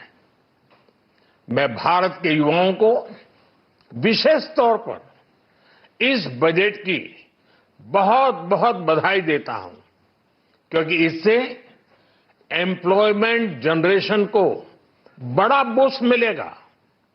मुझे बहुत खुशी है कि इस बजट में टूरिज्म और विशेषकर नॉर्थ ईस्ट में टूरिज्म को बढ़ावा देने के लिए भी ठोस कदम उठाए गए हैं। भारत के अलग अलग राज्यों को ताकतवर बनाकर संतुलित विकास की नींव भी इस बजट में मजबूत की गई है।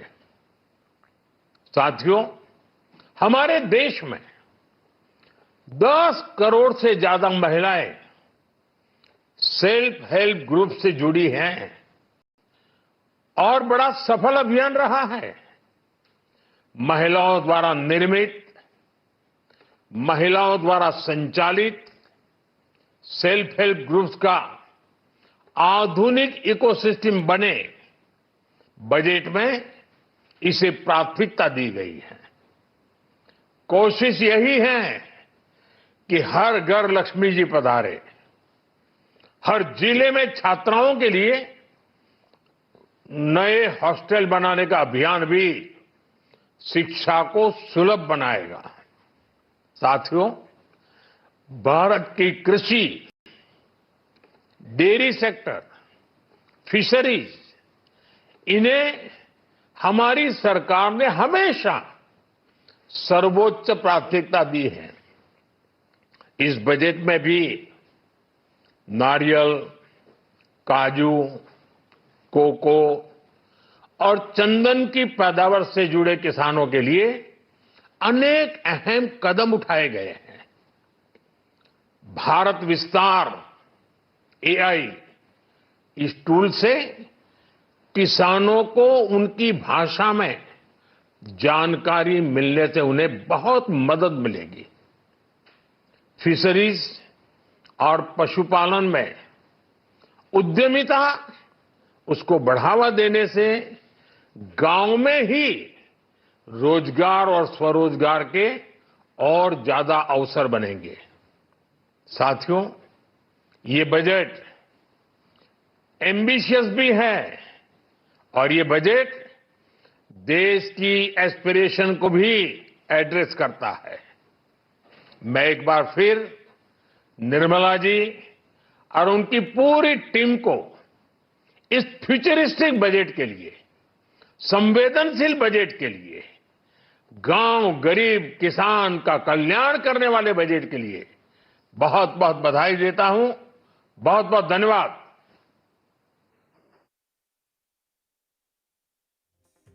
They're speaking about the key points in the budget. He's called it a path-breaking set of reforms which have been announced by the finance minister. He says it's a budget which is focused on giving talented youngsters an opportunity. He said that the fiscal deficit was under control. He focused on Atmanirbharta.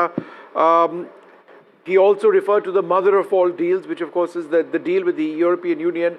You can take a look at the markets. They've not reacted well. It's once again, it's gone down sharply to about 930 down, has the Sensex. We are joined by a very special guest, Jayant Sinha, with us.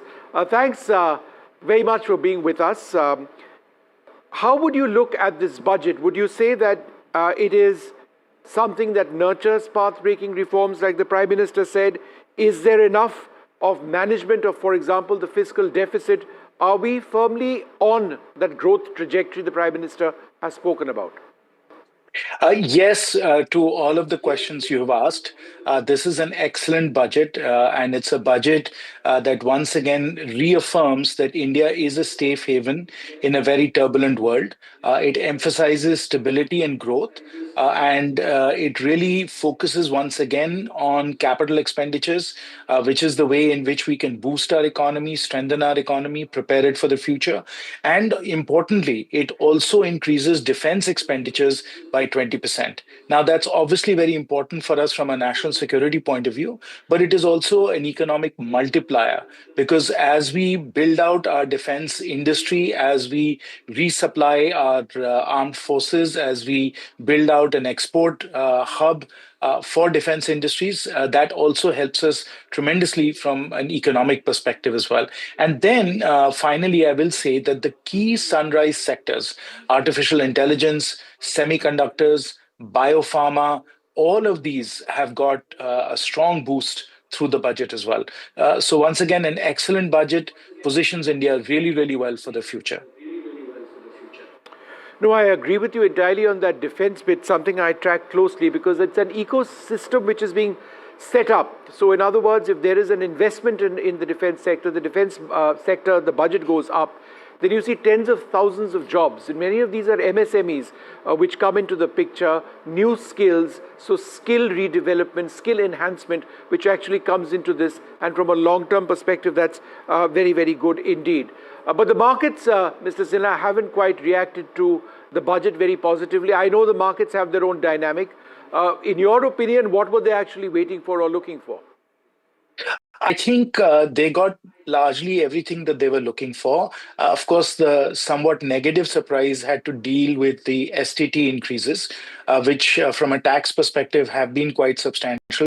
150% increase in one area and then 50% in the other area. And that's been a negative surprise for the market. So it'll take the market a little bit of time to absorb that. But I'm sure they'll get beyond that. And again, think for the long term, what drives markets over a substantial period of time is almost always, earnings growth. And because of the support provided to so many sectors through this budget, the longer term projections, earnings growth, and the revenues increase that our companies will get us past this short term reaction to the increases in STT taxes. A final question to you, is there anything that you would like to have seen more of in the budget which is perhaps missing? I would have liked to have seen three areas getting more emphasis. Number one, obviously, I would like to have us accelerate our disinvestment program.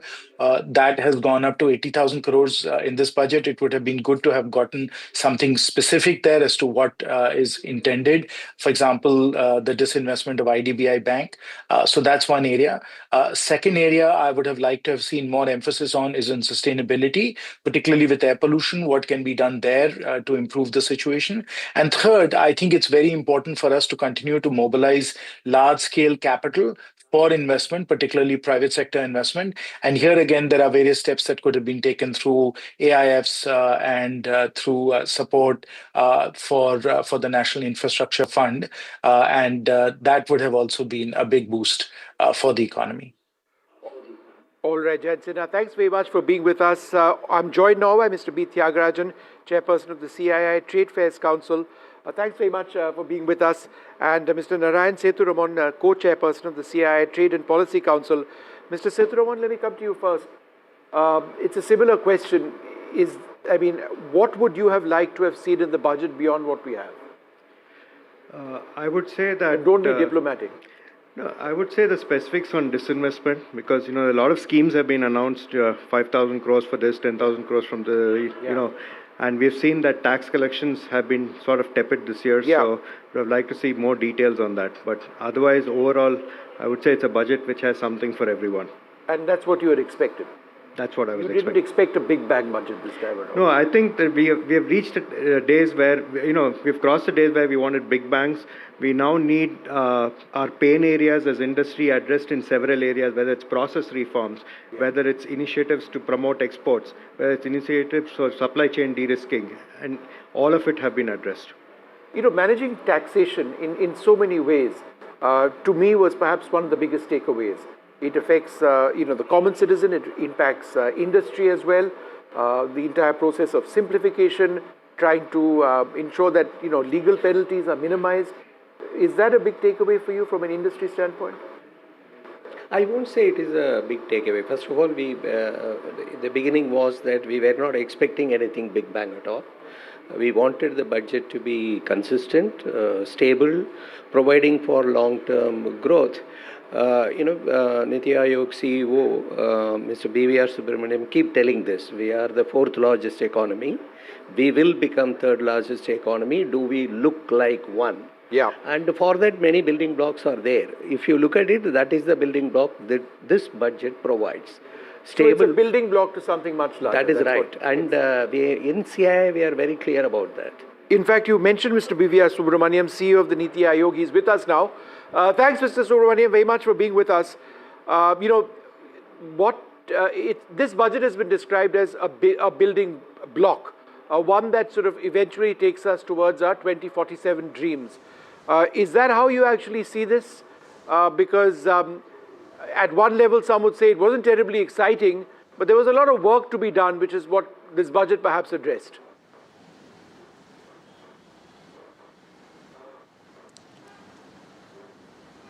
Mr. Subramaniam, go ahead. I've lost you. I've lost you. Okay, can you hear me now? Yeah, I can hear you now. Okay, we'll come. All right, great. A lot of people would suggest that this wasn't a very exciting budget, but another way of looking at it is that it performed a certain role towards getting us to where we want, with our 2047 sort of goal being center. Would you agree that that's what this budget is essentially all about?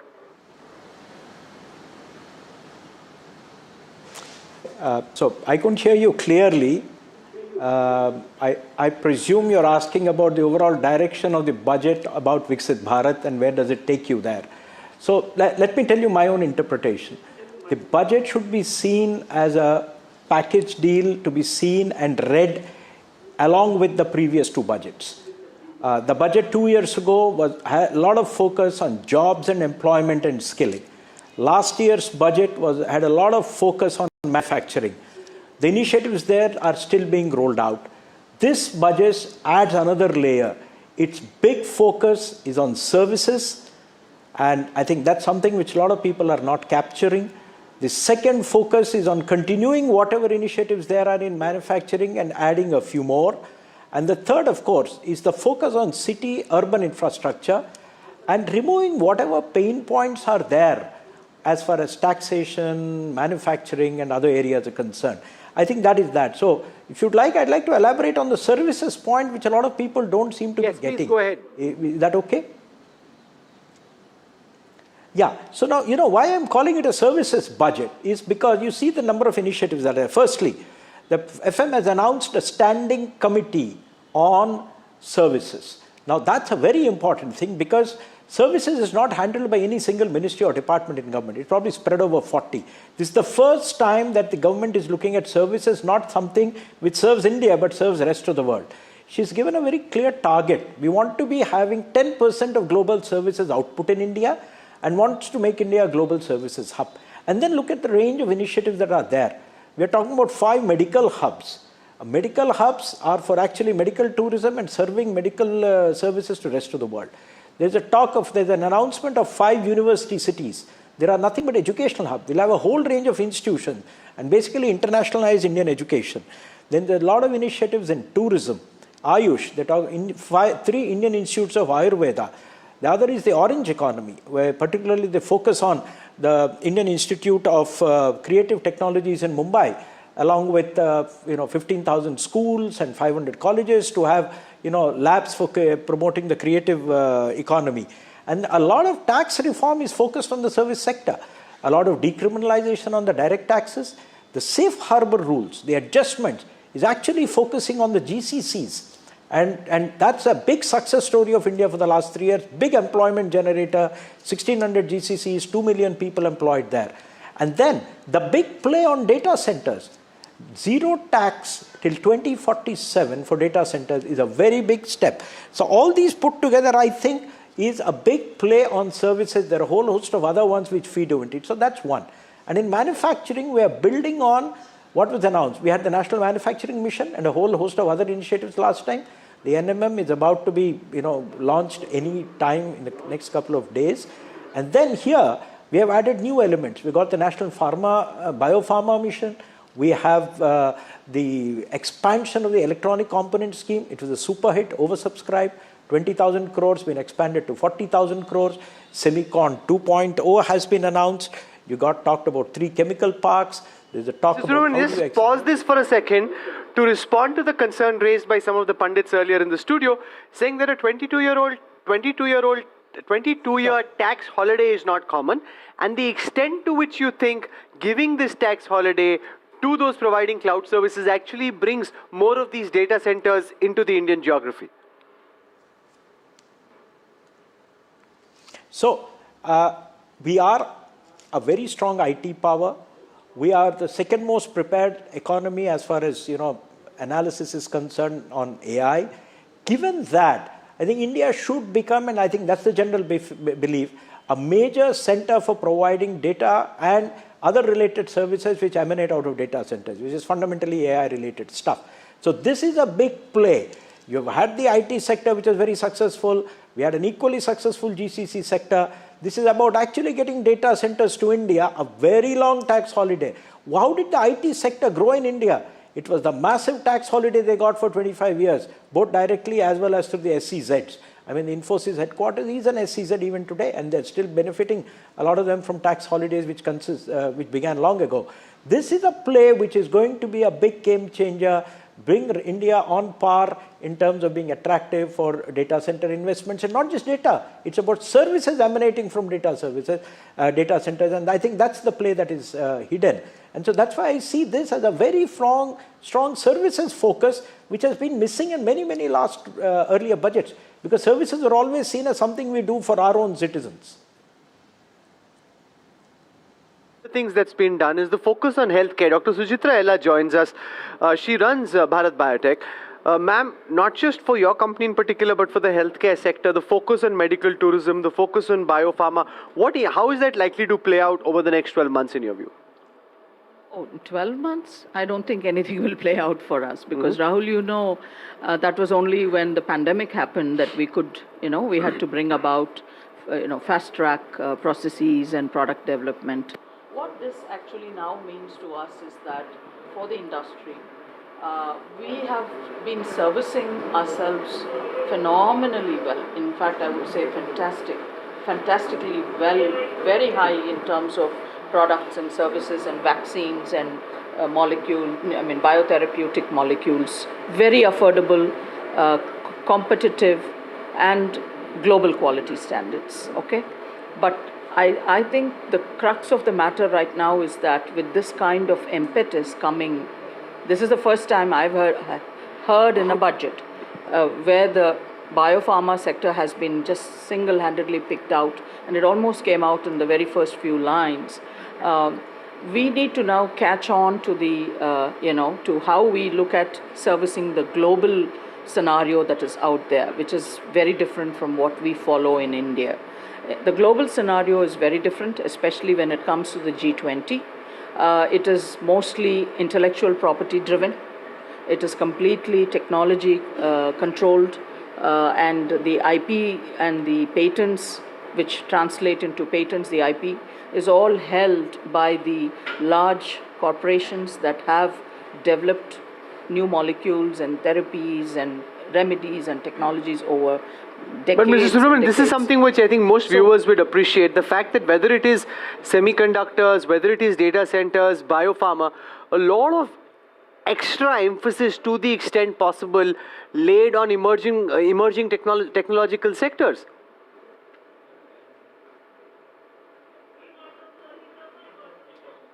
Yeah? Absolutely, because, and it is important that we now have to rise to that levels of creating our own IP. That is important because when we control the IP, then the product is ours.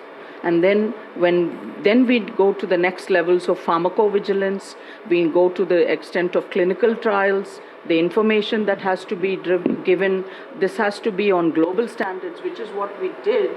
But Dr. Ella, let me just jump in and ask you a few pointed questions because there have been so many interesting things in healthcare. Yeah. Tell us how this works to create a network of 1,000 accredited trial sites to bolster biopharma, Yes. right? Yes. Number one. Number two, to develop our global biopharma hub, a 10,000 crore outlay over about 5 years, right? And focus on a strategy to include biopharma as a focused network. What does this mean for your industry in India and, impacting the world? Any new molecule discovery, drug development is a long drawn process. It is 5, 10, 15, 20 years.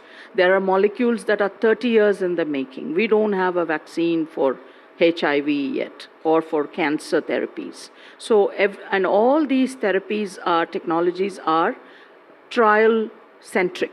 When I say trial centric, they are animal trial centric because we have to bring in safety data first in lab level animals which are approved internationally, and then we have the human trial centers which are nothing but our medical institutions and colleges and research institutions that have the medical facilities because they need to recruit volunteers for conducting the trials. These are done physical. I don't think AI can replace that at this point of time. Maybe sometime later on in the future we could. But as of now, we don't have a very strong base of such trial centers and sites which are required for international product development, which is very important. So if we had this during the COVID period, we as in India could have developed and deployed vaccines faster. No, we did. We still had to go to the same medical institutions. We roped them in because, see, this is again not done overnight. The physicians, the teachers, the professors who are there, the clinical investigators, as we call them, they have to have this interest in creating a team of people that have to assist them in this process because this is very data extensive. Yes. One is administering the product, the vaccine or the drug itself, then watching the volunteer. We don't call them patients, they're called volunteers. Even infants, even children for vaccines, in our case, our vaccines the trials are done in children, 6 months and 3 month old children. So the data is then studied over 2 years of time. So this calls for a very large established formats that have to be put in place in many of our medical colleges. Kamal Balina joins us. He runs Volvo in India. Outside of everything that happened in the budget, they just signed the India-EU trade deal, and we know there are a lot of companies, automobile companies out of Europe, very excited about the prospects for what this means for their business. Mr. Bali, do you want to give our viewers a sense of A, your take on the budget, and B, how you see the new India-EU trade deal impact sales of companies like Volvo in India? Yeah, thank you, Rahul. I think, first of all, on the budget, I'm particularly pleased with the focus on manufacturing. And that's been the root of the problem in our country. Manufacturing has always been 13 to 15% of our GDP, whereas if you look at all major economies, it's manufacturing which has anchored them. Like let's look at Korea, China, Japan. Manufacturing has been typically 22 to 25% of GDP. So we are way, way behind. So what happens is the focus on manufacturing, not only on the sunrise sectors, but also on the legacy sectors, which this budget has talked about. So that's very important. The first outcome of that is creating better quality jobs. If you really want jobs to be created, it's the manufacturing which is going to create jobs. So that's the multiplier. The second multiplier effect is that you correct your current account deficit. You produce more, therefore you will export more. Your exports will be more than imports. You will not have the pressure of current like 92 rupees to $1, what we are currently facing. Even though the rest of the economy or macro fundamentals are so good, whether it's inflation, whether it is growth rate, whether it is rating agencies upping rating on India, all of that is going very, very well. So therefore, manufacturing, focus on manufacturing, and I was surprised. First time in a budget, I hear a finance minister starting with manufacturing. And 7 sectors identified. So that's a very, very good story. There is a number of multiplier effects which I will not talk about it. Mr. Bali, you didn't answer part of Rahul's question. I'm coming to that. Please do. Are Volvo cars getting cheaper in India? Absolutely. Courtesy the deal with the EU. No, absolutely. I think the because he's in the market for a few of them. No, absolutely. I think this is a very, very big outcome. The EU-India FTA. It's truly the mother of all the deals. Why I say so is because you are actually that EU economy is $20 trillion. Right. Out of that, 50% of that is trade, is foreign trade. So which means that you have a chance to look at the $10 trillion of exports, of potential exports market. Currently, we are just about $200 million. We are 2% of that. Look at when your tariffs become from 17 to 0. Today, you're not able to compete with Bangladesh. You're not able to compete with many, many other countries. So I think that the tariff advantage or lack of no tariffs is going to give you a huge, huge opportunity. No, so by when do your vehicles become cheaper in India? Yes. And what should consumers really look out for in terms of not just yours, but the other European manufacturers? So all manufactured, all luxury vehicles beyond a 25,000 euro limit, which means cars costing 30 lakhs and above, will have quotas, will have about say 5,000, 6,000 quotas, and that to that extent the duty on them will come down from starting from 110% to so 10% or 20%. CBU, not CKD. CBU also CKD. There are different, So there are different over a period of time, over the next 5 years. So you can expect a huge reduction, and that's something which Europe is looking forward to with the growing middle income group in India. I think you will see that the demand for such cars, and if they find that there is enough demand, I think you have another manufacturing opportunity of those cars also being built in India. So to me, it's the focus on manufacturing and the EU-India FTA. Do you buy this argument, Dr. Roy, that if they sell a lot of Volvo cars, for example, that they will lead to manufacturing in India? The other thing could be that they'd barely be able to exhaust the quota, whatever the quota is, whether it's 5,000 or 7,000. So to that extent, it gives the likes of Mr. Bali an upside in terms of his sales, but not necessarily prompting more manufacturing in India in the way the government would have wanted. Yeah, obviously, because I don't think India is that well off that, the change in the duty structure is going to result in a large number of Volvos being manufactured here. Nor are we capable of manufacturing Volvos for the rest of the world, Volvos or Mercs or whatever it is. So that's work in progress. The second thing is that it doesn't really matter for our growth. It doesn't matter for not just our growth, let me be clear. It doesn't matter for the UK's growth, how many Volvos and Mercs are sold. It doesn't matter for the US's growth. Bread and butter growth comes from, the bottom 20 to the top 20 to the top 50% in terms of the growth driver. So what will be interesting to see is whether this would result in a movement in the automobile industry in the non-luxury segment as well. That is where I'm hoping to see some but in the action. small segment, the concessions aren't there. Yeah. They've kind of blocked it off at a certain 30 lakh rupee cap. So cars cheaper than that don't have these advantages Yeah, so of you a do the reduction. math that you're talking about 1% of the population there. I'm a macroeconomist. It doesn't make a difference. It doesn't move my needle. No. Let me come to this. The corollary to this is that manufacturing in India will get a leg up. Already, when it comes to trucks, I'm now announcing here, we at Volvo Group have decided to make India the 4th international hub for very heavy duty, top of the end trucks, each truck costing 1.5 crores. So India is going to become the complete manufacturing hub. And the mantra is very, very clear. You have to build in India. With Eicher Motors. With Eicher Motors. No, this is totally Volvo. So you have to build in India if you really want to compete in rest of the world. So the strategy is very clear. India for India and India for the world. How much demand would there be for trucks of that size and at that price point? 1.5 crore rupees. Very, very high. Very आप लोग export कीजिए फिर देखते हैं. Very, very high. It's happening. The project is underway and it will happen. Let's see when the outcomes My come. point, Rahul, is that unless this happens, what is the point in having this trade deal?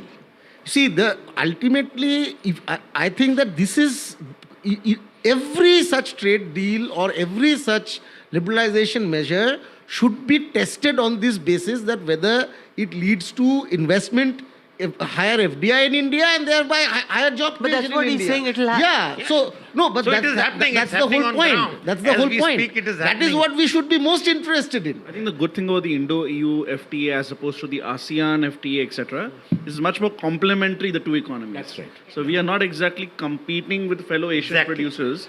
In this case, technology transfers, investments, we buy some of their high-end goods, we can sell more low-end kind of mass labor like textile goods. So in that sense, there is, and of course the sensitive areas where agriculture were not included in the deal. But Radhika Kapoor, it also makes the point that it's usually during a crisis of some kind that we're able to find the political wherewithal to be able to push a deal like this through. Had we not faced these Trump tariff headwinds, maybe it would have been that much tougher to find the negotiating room to cross the finishing line. I mean, I think absolutely the India-EU trade deal has now been in the making for almost 2 decades. 23 years. And then that conversation stopped in 2013 and it picked up only very recently in 2022. And I think if there hadn't been an urgency on both sides to diversify their export markets, I completely doubt this would have fructified. I mean, the speed at which it has happened, given the way the conversation has evolved over the last 2 decades, it's absolutely surprising. So, I mean, indeed, it is the case, it is only in times of adversity do we really... But the larger problem that you're facing, Mr. Bali, which is not just directly linked to this budget, is the likes of Xiaomi, BYD, whether it's in European markets or American markets, are really outpacing a lot of their European automobile rivals. So how are you hoping to deal with that? No, I think that the value proposition, ultimately it's a matter of value proposition, how you sell. Starting with the brand can get only a certain amount of premium. At the end of this, the whole bill of material cost, your manufacturing cost, your conversion cost, the quality standards, you have to compete on them, Rahul. There's no shortcut to that. I mean, you can be a Volvo, you can be anyone. You ultimately have to perform. You have to... We're seeing now Ford in the United States in talks with Xiaomi. Do you think that is just inevitably the direction in which things will head? I don't know. I mean, I just cannot comment on the level of the discussion, their objectives. But I'm very happy about India-EU FTA. No, I think this in is... the EV space, what does that mean for European car manufacturers in India? Is there anything that encourages imports of EVs at lower prices? No, I think we will have to see that over a period of time. I think that the focus right now is on vehicles, on a particular, what I believe from the car manufacturers, on a particular level of vehicles. Right. They want to test out the Indian market. They want to test the Indian space with a larger target audience to be captured. So I think they are going to do that. But one thing is clear, and I can confirm this to all of you, that it will be later on manufacturing in India for anything. I can confirm on the trucks which we handle. So it will be completely at component level manufacturing in India. And that's the key thing. And that's the major shift which is happening for the first time in our independent history. Because even when in 92 reforms, which were one of the finest reforms we've had in 92, the component level manufacturing never came into play. Right. We were doing aggregates or assemblies, So I think this makes a huge difference. No, this argument that is made that it boosts manufacturing, do you see that happen? What kind of time period would you lay out, Dr. Roy, to actually see the benefits of increased manufacturing as a result of these trade deals? Well, these trades will help us increase manufacturing. They will not guarantee it. I mean, then Mr. Baliga is right. I mean, our curse in India is we are one of the lowest productivity economies in the G20. Unless we improve productivity and improve wages, which is what Ford did in America. And then people who work in those factories can buy cars. Yeah. That's the kind of, I don't like the word development for that reason, prosperity cycle that we need to bring about. And it's all a private sector game. So you can facilitate that as government with a trade deal here or a tax cut there. But ultimately the nub is this. Can we improve productivity? No, take trucks. Trucks, Volvo is not the first multinational company to making trucks here. Ashok Leyland has multinational origins. Tata has multinational origins. Why? Because this does not depend on the top 1% of the population. You don't need that to sell trucks. Trucks are important logistics. There's a huge logistics market, and Volvo coming is welcome because that will increase productivity in the truck industry. People will get, hopefully, will pay them better. I mean, I would love you to pay your workers enough to pay income tax. That's kind of minimum. And if you can do that, then they will go and buy cars. They may not buy Volvos. They'll buy Maruti Suzuki. That is the kind of sweet spot we want to be in. But the key there is we have to be productive. Let me give you an example. You'd agree with me that Apple and Samsung, both Tamil Nadu, great state and all that, are great companies to have blue-collar jobs. The median wage paid in Samsung or Apple is 23,000 rupees. That's it? Yeah. We are not competing on productivity. And when you went and talk to them, they say because you're not productive. Your productivity is 1/3 that of Vietnam. Now, if our productivity was same as Vietnam, we could have a split, right? But why would it be so much lesser than a Vietnam? Because we are a low productivity country. Our skills are poor. No, but Professor our Roy, workplace management is poor. We have huge productivity issues in this country. No, while agreeing with you, I think that this also requires an explanation of how does one increase it. And don't you think that also related to the fact that our investment in R&D, how we skill our workforce, all of these are very important. All this is true, but the point is this is not government's job.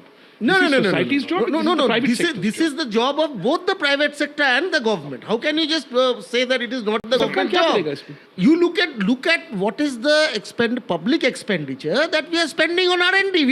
We don't even discuss it. Okay. We don't even discuss it. But Ratin, to your point on productivity, I mean, productivity moves hand in hand with firm size. So the problem of productivity moves in tandem with the firm size distribution in India. The reason why in Volvo you see that higher productivity is because the firm size is much larger. And in those firms which hire more people, are larger in size, wages are also higher. So it's kind of a chicken and egg problem. But it's not happening with Samsung and it's not happening with Apple, and that is what is worrying me. Their firm sizes are large, but productivity is low. No, there's also the issue of it's the first step on the ladder. So as they get more trained, because it's a very different culture. We're not used to that armies of blue-collar laborers working in electronics factories. So then again, it answers your question, Rahul, then wait another 15 years. Well, there's also the issue of decoupling between productivity growth and wage growth. Okay, all of you hold on for 1 second. We've got a few more of our guests joining in. Dr. Niranjan Hiranandani is with us, and Mr. Rajan Navani as well. Dr. Hiranandani, thanks very much for being with us. Are you encouraged by this budget? In fact, we don't have him as yet. So let's We've got ask Rajan Rajan, Navani. because we've seen focus, Rajan. Mr. Navani, how would you look at this budget? Are you encouraged by what you see? Has it done enough? Yes, I think, most budgets, everyone looks only for what's going to happen in the year. But I think this budget has clearly set out a very strong growth-oriented agenda. And if it's taken with the 2047 point of view, which is for a long-term growth agenda for India, I think a lot of emphasis has been put on building, infrastructure, mission mode-like innovation ecosystems, committees. A lot has been done, and I think even when you look at technology and the way India will position itself, both deepening Bharat for inclusivity, but also on the global stage, I think it's got a lot of those components that have been covered. Particularly for me, what is exciting is, the entire focus on unlocking not only the young technology, but also the creative talent of India. I think the big emphasis, and the first time the Prime Minister has ever talked of our Honorable Finance Minister and of course our Prime Minister both have mentioned, the conversion of our soft power into an orange economy. So really, how do you unlock economic power from so many of the creative industries that India has had, typically for many years, but never been able to unlock it. We have, as Jet Synthesis, pioneered the orange economy in India, and we are truly excited about those announcements. Also, when you see the Indian Institute of Creative Technologies, which are very unique public-private partnership, and I sit on the board of that involved in the IICT project. And the fact that it finds a reference in the budget for the first time. Correct. Rahul, you have been part of that. Economy and all the... Go on, Rajan. No, go ahead. Sorry. Yeah. No, I was No, I saying said you were mentioning, right? you know, what's happening at IICT and the fact that this finds mention in the finance minister's speech for the first time. Yeah, absolutely. And, as a matter of fact, a lot of good work has already happened. You know what's the beauty of this platform? It's a very strong, trusted, collaborative platform between government and industry. 34% with the central ministry, 14% with Maharashtra state, 52% with industry, right? That's the structuring. So I think it's giving a new way of thinking where young, new ideas, new capabilities, new skills. If you see content creation is what the Honorable Finance Minister mentioned, in 15,000 schools would never have been thought of, earlier, or in 500 colleges. And this is just the beginning. Because, even if you think of AI as some, where a lot of the routine jobs will move out of, where the passions of young people lie, new jobs will get created. And I think this is India's the youngest country. We are the rising generation in the world. So the ability to unlock that creative power, I think, is a big one that has also seen, light in this budget. So yeah, truly excited about many of that. Nandani, because one of the announcements was that there would be real estate investment trusts set up for central public sector undertakings. Now, how do you see this play out, and what kind of value do you think can potentially, Mr. Nandani, be unlocked with these new REITs? Hugely, because look at the Bombay Port Trust. The Bombay Port Trust land, just one property of the central government over here, would be at least worth 50,000 crores of rupees in terms of the value which the government would be able to raise. And if you look at an equal funding coming from the private sector for the purposes of development, just the Port Trust, one property in South Mumbai could be 1 lakh crores of development which can take place in a period of 5 years. So the answer is yes, there is a lot of possibility to do so in terms of this sector. The idea was started from actually the road sector, where actually the investment trusts have taken place and quite successful. So I think the multiplier effect of that will be very high. But what was really expected was this year was probably other set of reforms. However, I think the focus is more on the challenge which Trump has brought us to India. And we have focused more on the idea of being Atmanirbhar in terms of it, and hence the focus on industry development and challenges which are there at the international level first, before we really look at the reforms. This, Ratin Roy, can potentially be a big idea. Unlocking value through real REITs, and the fact that this is probably the least controversial way to do it. It worked beautifully in the roadway sector. Can it be applied in the same way with all the land that our public sector undertakings have? Absolutely. REITs are the way forward. And there are other things we can do. I mean, the Singapore model for public housing, I've argued for a long time, the biggest constraint in doing affordable housing is land. Government of India, Bharat Sarkar, is India's largest landowner. Yeah. So it's not just public sector undertakings. I would also venture to suggest we should also look at military land. There's a chicken farm in Bangalore that is inhibiting the growth of the IT sector between Azim Premji's outfit and the airport. This is probably less controversial than trying to sell outright. You sell to builder A, builder B. It can become a big mess. The land. You can give it out. That's why I said Singapore model. You can use a 99-year lease model. You can do many such things. But the one thing you should not do is build public housing and then not let people buy it. REITs are generally more for office complexes, not for land per se, because land does not have any kind of yield, right? So it's for existing. All right, can I just... You've heard the entire budget being presented in the Parliament. So as opening remarks, I'll just highlight some of the points which we want to draw your attention to. But subsequently, of course, we'll answer all your questions. All the secretaries are here with me. So this budget being the first one, as the Honorable Prime Minister said 2 days ago, this being the first one for the second quarter of this century, also leading towards Vikasit Bharat 2047. We are laying the path and giving a push to the economy to maintain the growth momentum. And for that growth momentum, or sustained economic growth, which we want to ensure, primarily we are looking at building the ecosystem with structural reforms which will go on. Reforms have been carried out. We are continuing to do the reform activities, so it will continue with an aim to make sure that we create enough environment for improving productivity and making sure employment is generated. Also, technology, 21st century, this century is completely driven by technology.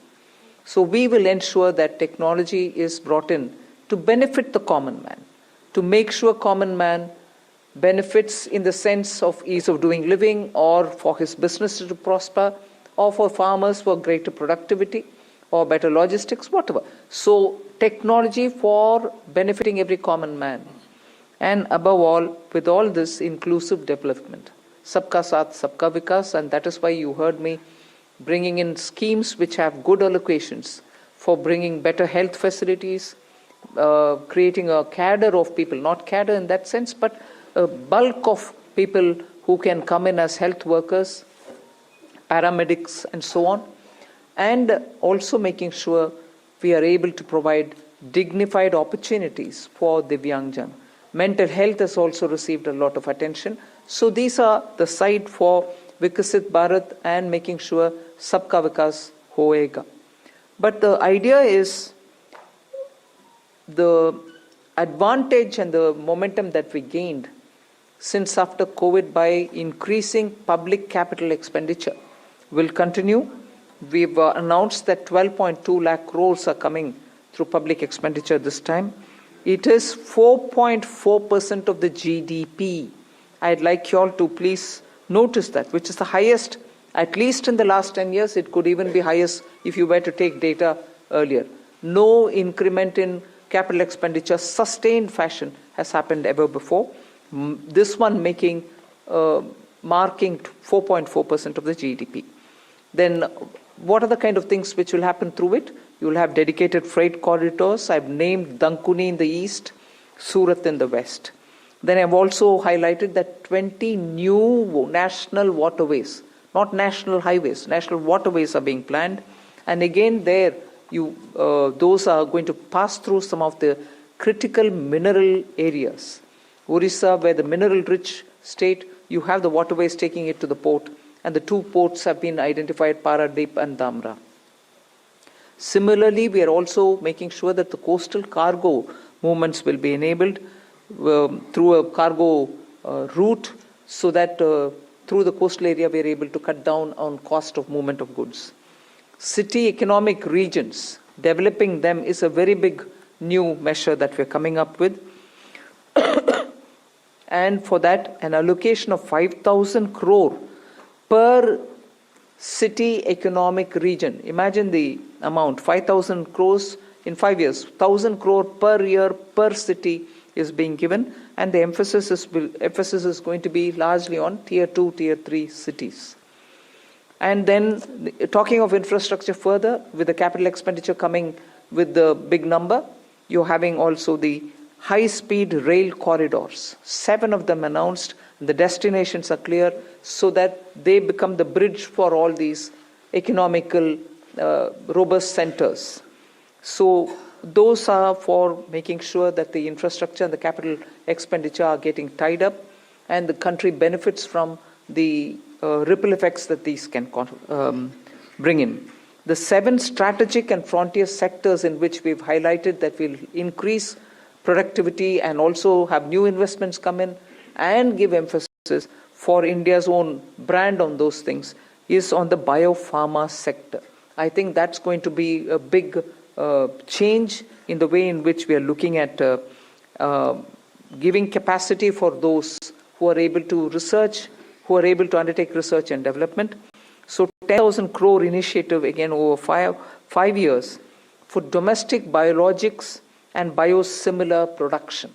This is a clear message and backed with enough substance that India's lead in the pharmaceutical sector should be kept intact, but at the same time bring in newer ways of helping the pharma sector, and also because it has an impact on human health. Semiconductor mission had 2 major announcements that will improve the India stack. and also the IP related matters.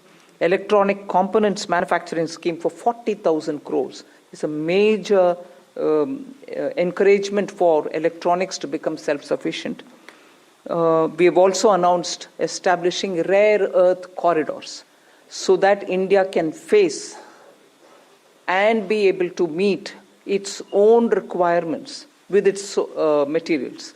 So once we identify and are able to explore these minerals and process them, make them available for us, our dependency on external sources for bringing in the rare earths will be lesser. And we've identified the states where we want to establish this rare earth corridors. They are going to be in Orissa, Kerala, Andhra Pradesh, and Tamil Nadu. So these are very important developments, and they are going to have multiple decadal impact on the Indian economy. Our dependence on magnets and rare earths will be brought down. 3 dedicated chemical parks, again for reducing our import dependence. High-tech tool rooms for research, that will be set up in 2 locations. Very important thing is about the construction equipment being imported. That could be for building tunnels or metros or high energy and also heavy duty equipments which we are relying on imports. We want to manufacture them in India, and that is why I said, how does it affect a common man? It affects because firefighters today have novel, new, big ticket and small, very small firefighting tools and weapons or equipments. We don't have them in this country. That's why if there is a fire accident in some very congested area, our equipments are not able to reach those points. Whereas there are equipments which today are produced abroad, which can navigate those small corridors and go save people's lives. Whether they or huge ones, all of which we want to make sure that we will have production in this country itself, whether they are tunnel boring or anything else. From small to big, we want to bring in those very impactful infrastructure into India. So we'll support domestic manufacturing. Then container manufacturing is another which we'll support. I think I've gone in detail talking about the textile support in various forms. One very important announcement was made, Mahatma Gandhi Gram Swaraj initiative, which will make sure khadi, handloom, handicrafts will all be brought in, and one district, one product will all be brought in this initiative, and we'll be able to support rural artisans, rural workers, and handloom weavers in those areas. Legacy industrial corridors have got saturated. Manufacturing happening there is now very constricted because they are not able to bring in newer robotics and others. So we want to upgrade these legacy industrial clusters so that they become cost competitive and efficiency comes into these places. Even more important is the champion MSMEs, small and medium industries, entrepreneurs, MSMEs, who are going to be given all the support, and 3-pronged approach is being taken up there. We are giving equity support, we are giving also liquidity support, above all professional support for them, so that MSMEs, the equity support is supported by a 10,000 crore SME fund, growth fund. Above all, we are also topping up the Self-Reliant India Fund with 2,000 crores. So MSMEs should not feel any dearth of resources for equity. Similarly, they shouldn't feel any difficulty for liquidity in their hands, because the TREADS platform will now be treated almost as a backed up, security backed up instrument with which they'll be able to discount and get their monies. For professional support, we're working with the chartered accountant and cost accountant institutes so that they can create corporate mitras who can help these MSMEs in filing their returns, doing their accounts, and so on. Above all, for youth and training, there's so much. You've heard this speech, so I won't want to take your time on it. High-powered education to employment enterprise, standing committees being formed so that they can recommend measures for service sector as a core driver of Viksit Bharat.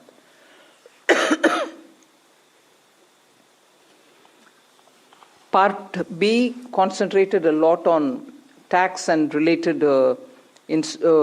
concessions that are being offered. More importantly is the process simplification which has been announced. So elaborate measures have been taken. You will be able to also seek clarification if you want. New export opportunities for fishermen who can go into the economic India's zones, high seas, and also assess and access the global markets. The one very touching, and I really was moved by this proposal, is where we have identified 17 drugs or medicines which are going to be basic custom duty exempt, which are important for cancer patients. Similarly, 7 more rare diseases are added to the import exemption list of the import duties. Baggage clearance and personal items which you bring in when you travel are all being given enhanced duty-free allowance. Besides that, there are quite a few direct tax and indirect tax proposals. Decriminalizing the penalty proceedings and support to the IT sector are some of the high points. As an opening remark, I'll conclude here. I'm sure you'll be able to ask questions and seek clarification. Thank you for coming. Thank you, ma'am. I'll start this question, taking the questions. First question is 17. 17. Good afternoon, ma'am. Shishir here from Hindu Business Line. Ma'am, my question is that under the miscellaneous capital receipt, the provision is 80,000 crore rupees. And last year, the provision was 47,000 crore, which has been reduced to 37,000 crore rupees now. Does this mean that there will be more equity monetization this year, or there will be more focus on the asset monetization of CPSEs? So you've got it rightly. The intent is that we will have a very strong asset monetization plan in place. Last year, ma'am had announced in the budget that there will be a pipeline prepared, which is being done. So we hope to reap the dividends from that. 238. Ma'am, Timsi Jaipuria, this side from CNBC TV 18. I just wanted to know the rationale behind the hike in STT in futures and options.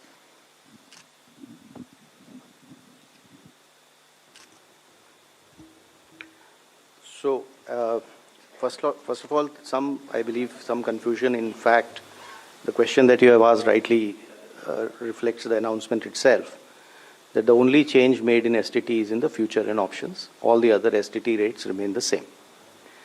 The primary objective of raising the tax rates on STT has been that it is felt that when you look at the volume of transactions in futures and options, whether you compare it to the size of GDP or size of the underlying securities market, it is largely in the realm of heavy speculation, which results in losses to small, retail, unsophisticated investors. And the government's intention is to discourage speculative tendencies, and the increase in rate is essentially in that direction. So it is meant to essentially handle the systemic risk in derivative markets. Even after this increase, however, the rates of STT will remain modest compared to the volume of the transactions that is happening there. This is the reason. 54. Ma'am Tarun Sharma from Zee Business. Ma'am आपने पूरा budget जो है वो new emerging sector पे बड़ा focus रखा है. Ma'am मेरा सवाल आपसे दो हैं यदि आप अलाउ करें. एक मैम आपने जो एक्साइज ड्यूटी का कैलकुलेशन किया है वो पिछले बजट एस्टिमेट से इस बजट एस्टिमेट में तकरीबन 22% की ग्रोथ देखने को मिली है. दूसरा मैम जो आपने MSME के लिए कहा कि जो ट्रांजैक्शंस होंगे उसके लिए आप एक्सचेंज प्लेटफॉर्म का यूज़ करना होगा, तो क्या मैम ये CPSEs के लिए कंपलसरी होगा जो डिस्काउंट ट्रेडिंग की जो बात है? Thank you. I'll take the second question, ma'am. So हाँ, ये CPSEs के लिए मैंडेटरी होगा कि discounting as well as non discounted bills दोनों को ही ट्रेड्स पे करना होगा ताकि वो 45 दिन में भुगतान MSME को कर पाएँ, और ये हर तरह से चेक कर लिया गया है कि ये हो सकता है. So we want to make CPSEs as pioneers. We hope, like ma'am has said in her speech also, that other corporates will also follow.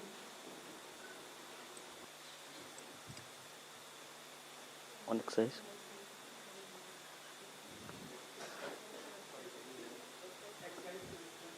Increased by 22%, sir, from last year B to this year. Because there is from 1st of February, all the tobacco products have come back into excise, and all those revenues will account for the increase of the next year. 209.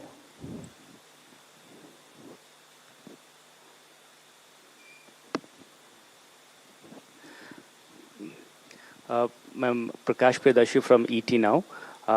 The budget has announced restructuring of PFC and REC. What will this restructuring look like? And does this also mean that these NBFC will be merged going forward? What is the later part of your question? That these NBFCs are not going to be merged going forward? Yeah, I've said we are rationalizing it. You'll get to know as we go forward. We want to streamline it, and therefore we'll be taking some steps. We'll let you know the moment we decide how to go about it. 234. Hello, ma'am. Harsh Kumar from Business Standard. Ma'am, two questions. One is, you said that a high-level committee will be formed on the banking reforms in order to 2047. Are we going further for any kind of merger or something, since government is continuously saying that we need at least two of the big banks, at least of the top 20 banks. So are we going towards that? No, first of all, when I say that it's going to be a high-level committee which is going to look into it, the terms of reference will be prepared, and we are looking at committee to go into the entire expanse of the banking sector so that they come up with recommendations which help us to plan for banking for 2047. We need, by the time we become a Vikasit Bharat, 2047 is our goal. We need to understand what are the other steps that we need to take in the banking area, and based on the recommendations, we'll go forward. But we have the Secretary, Department of Financial Services. We'll ask him to also give us, please. Ma'am, I think you have rightly responded. There are a large number of aspects relating to the banking requirement. For example, the credit to the GDP, commercial credit to the GDP ratio low, and the expansion of the banking network, and what kind of procedures currently we have that is impeding both the deposits as well as credit. All those aspects will be looked at by an expert panel, a committee, and well, we will definitely have TOR, and then also consult the all the stakeholders, and the government will take a view on how to lay strong foundation for 2047 Viksit Bharat. Ma'am, one more question. 229. Left side, yes. Ma'am, Premangshu from Ananda Bazar Patrika.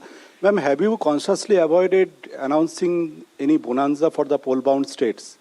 And secondly, can you elaborate on this East Coast corridor, industrial corridor you announced?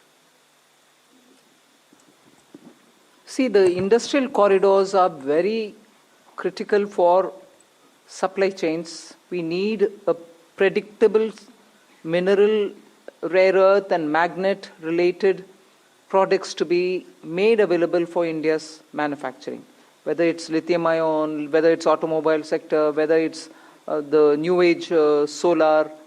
You need these rare earths to be processed and be made available. We have enough raw materials. The coastal areas are rich in these minerals. And therefore, states also felt, I must credit that the interaction that I had with the finance ministers pre-budget, many states felt that there are rare earths which they can utilize. We then sat up in the budget group that we have, Revenue Secretary, Secretary DA, and thrashed out, talking with the states. What are the kind of things that we can do so that their capacities to extract these minerals, process them, make them something which the industry can benefit from. So India can be less dependent on imports of these materials. That is where, having spoken to states, we thought it's very important to recognize the corridor and give a policy for it so that industries can invest, private sector can come in, governments, state and center can come together on it. That is where these corridors were announced. And looking at the success of the defense corridor, I can confidently say these rare earth corridors will make that big a difference to the Indian economy. The first question, I think there's enough to cover all the election states. If I do, you will ask me, why have you done it only for the election states? Now I've done it for election and non-election states as well. You want me to spell out what has been done only for the election states? I'm quite happy to do it. 262, front. At the front, please. Here, front side. Front row. Good afternoon, ma'am. Sapna Das here from CNBC TV 18. Two quick questions. Just wanted to understand the gross borrowing at over 17 lakh odd crore. Would the government look at it as being on the higher side? Just asking that. And within that also, if you look at your net tax revenue stream, of course, B to RE, it's higher. And a lot of concessions have been given away both on direct and indirect taxes. But the trend seems to be a bit flat, around 28 lakh odd crore. So if you could explain to us, how is this entire thing looking? And second, ma'am, in terms of the disinvestment aim, 80 odd thousand crores, would this also include IDBI stake sale sometime in FY27, ma'am? Thank you very much. So you've covered a number of secretaries all at one go. So on the borrowings, no, we don't think it's on the higher side because the net market borrowings are in the range of 11.73, which is been plus around that number for the last couple of years. The larger number is because we have 5.5 lakh crores which have to be repaid this year. So to that extent, we don't think that it's a large number. We have a plan how to manage this. And according to that plan, which also gets released from time to time, the markets would also know, as well as all of you all. 4. Okay. So, on the tax stream, because of some concessions that were given this year, there has been some course correction. But if you look at the next year, the direct tax is growing at 11.4%. and continues to be 3.1% of the GDP. The total collection would be 6.9%. The indirect tax excise is growing very healthily because of the base correction, the base which has got added. Customs too is showing a decent buoyancy. So on the tax revenue, I think we are looking up. And even GST, as you would have seen the collection figures today, after rate rationalization, the buoyancy which we had expected, and in this hall we had discussed about it, you can see that coming back on that tax. Hi, ma'am. Meghna Mittal from Money Control. The fiscal deficit target that you have set for next year from 4.4 to 4.3 is being seen as very, very gradual. Is there a specific reason, or is it because of the global uncertainties as one of the major factors for being such a gradual fiscal consolidation path?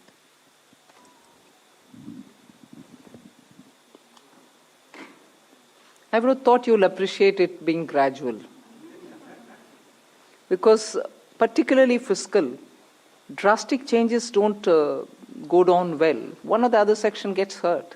We will have to be gradual, but yet keep it well within that band which gives confidence.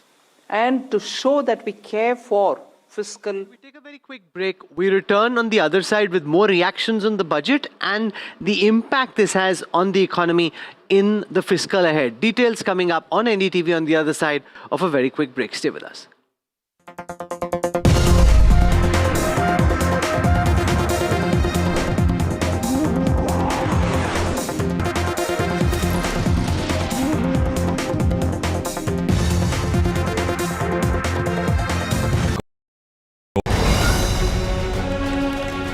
from the heart of the newsroom to the core of the stories shaping your world.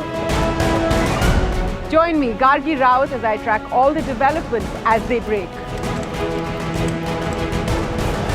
Live from the NDTV newsroom, weekdays at 4 p.m. I don't sugarcoat. I shoot straight and tell you stories the way they need to be told. Unfiltered, unafraid, unmissable. That's how I roll. Watch me, Priyanka Deo, on NDTV World. Namaste.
Front lines of Kargil, the fury of Operation Sindhu, so many attacks, the chaos and cries of disaster zones, to fighter jet cockpits, and the world's most defining interviews. It's incredible. He has seen history break, live, unfiltered. 20,000 hours of live broadcasting. Welcome to Left, Right and Centre. Hard facts. War-struck country. Hard questions. In the Ukraine. 30 years of trust. In the Kargil area. North Ukraine. In France. In Italy. At Srinagar. Vishnu Shom for NDTV. Vishnu Shom. Only on NDTV.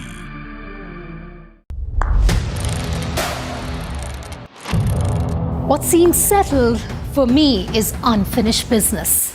So I rewind, I pause, I reflect, I dig, until what's buried stands up to be counted. Breaking ground, not just headlines, the meaning behind them. This is Breaking Ground with me, Vedika Sood. A very special moment for us as we announce NDTV Masterstroke, the NDTV Art Awards. M3M presents NDTV Masterstroke Art Awards.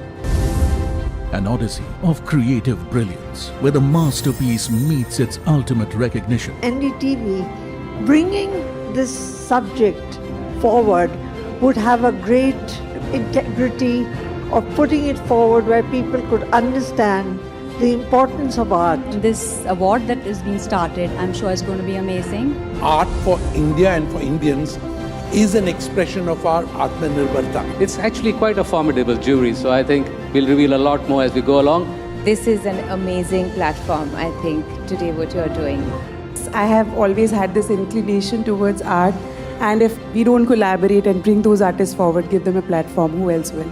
Honoring the masters who define our cultural landscape, M3M presents NDTV Masterstroke Art Awards on the NDTV network. 21 days in Kashmir. People have bombarded me, friends, with requests for an unfiltered list of things I saw and observed on the ground. Very special ground report from the line of control. There were some children who've lost limbs in the shelling. They are now India's smallest but possibly the most powerful crime family. Cough syrup has killed at least 25 children. Gaikwad sahab, aise mat kijiye. Suddenly people are wondering about the weaponization of India-Pakistan cricket. We live and breathe elections. You will not believe your eyes or ears when I show you what I'm about to do. And for a country that has fought so many wars in the mountains and at high altitude. We're standing on the Indian Navy's newest warship. The line of control, Shiv Arun, NDTV.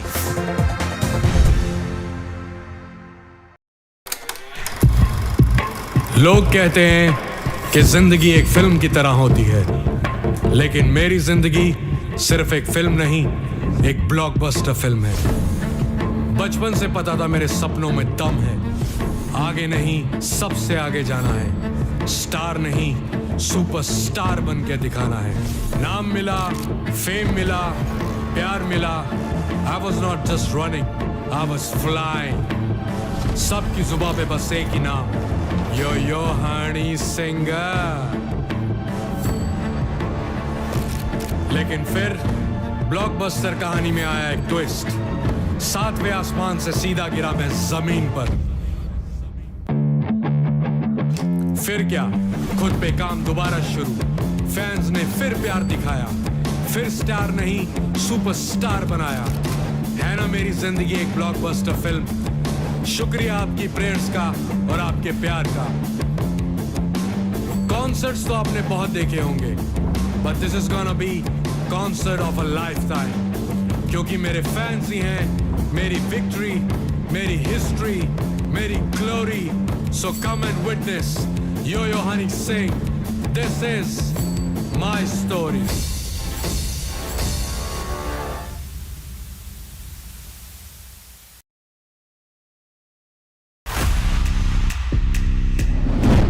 NDTV Golf Pro-Am, in partnership with PGTI, comes to you from the heart of South Mumbai at the historic Willingdon Sports Club.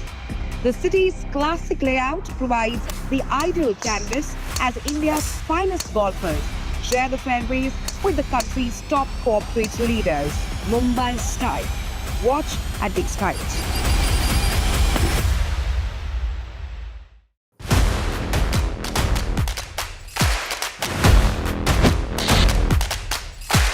NDTV 24/7, total domination in Davos. The world's biggest voices first. Iconic visionary Bill Gates. World Bank President Ajay Banga. IMF Chief Kristalina Georgieva. IBM CEO and President Arvind Krishna. India's AI Minister Ashwini Vaishnav. NDTV is India's voice in the world. First interview with Maharashtra Chief Minister. First interview with Andhra Chief Minister. First interview with Assam Chief Minister. India's first ground event in Davos. NDTV puts India on the global stage. Davos, domination, no debate.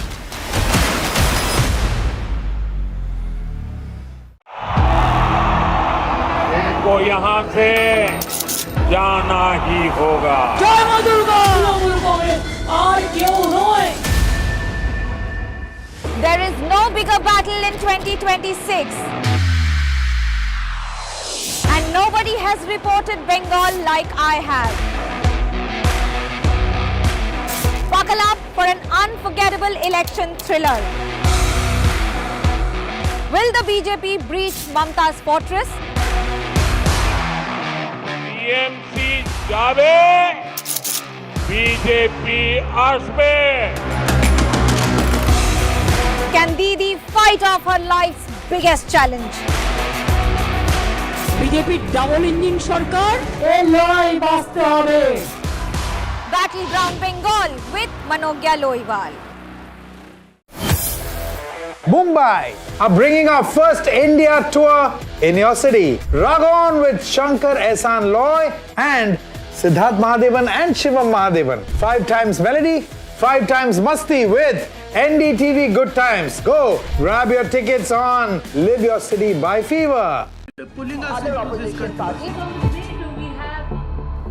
They argue, I conclude. They deflect, I drill down.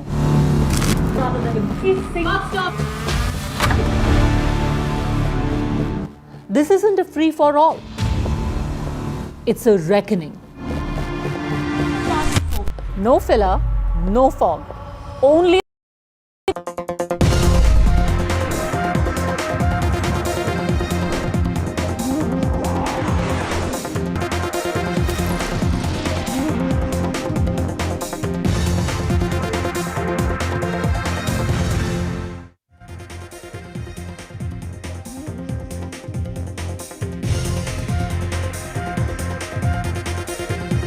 Hello and welcome. You're watching this NDTV post-budget special. This is a union budget that lays a lot of emphasis on emergent technologies, lays a lot of emphasis on trying to improve people's ease of living, ease of doing business. To what extent has it succeeded in delivering the message the finance minister wanted in this her 9th budget, record of 9 straight successive budgets? I have a very smart panel joining me here at the CII headquarters in New Delhi. I want to begin by introducing N.K. Singh, well-known economist, chairperson of the 15th Finance Commission. Remember, the 16th Finance Commission report being accepted by the finance minister. We can try and understand from Mr. N.K. Singh what that is likely to mean. We have with us Chandrajit Banerjee, runs CII as his Director General. Welcome, sir. Thank you very much for joining us. I have Shashwat Goenka. He runs CESC in Kolkata and is looking at how not just young India, but corporate India is looking at this budget. I have Nirmala Sitharaman. He's the co-chairperson of the trade policy of CII and managing director at Sanmar Engineering. And R. Mukundan is the president designate of CII and the CEO of Tata Chemicals. I want to start by asking Chandrajit Banerjee for his assessment basis all the members that you've been speaking to about what they like and what they don't like about this unit budget, which is said to be a no-nonsense, keep it steady, forward-looking kind of budget. One of the things that really came out and everybody likes it, there was no negative shockers, of course, but that's set aside.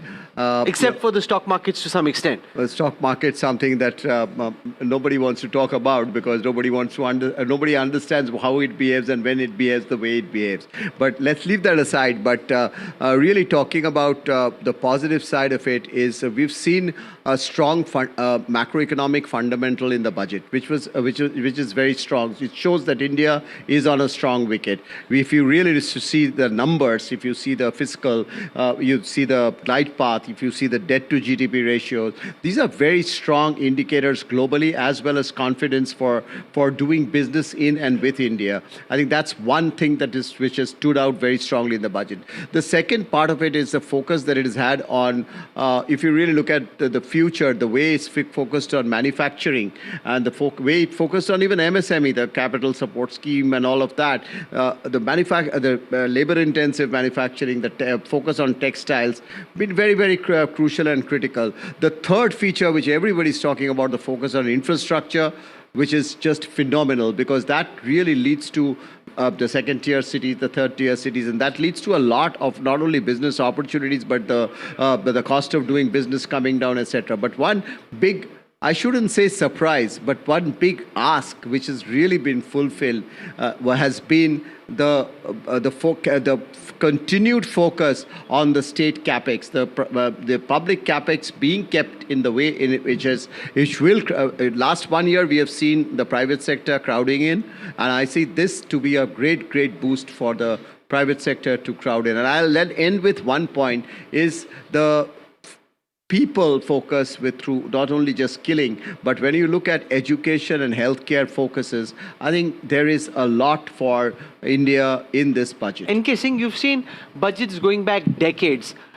This budget seeming very different because there's a election in 4 states. She's not really mentioning any of the schemes for those states, at least publicly. What does that suggest? The government thinks it's sitting pretty and doesn't need to appear to be politically aggressive at the moment?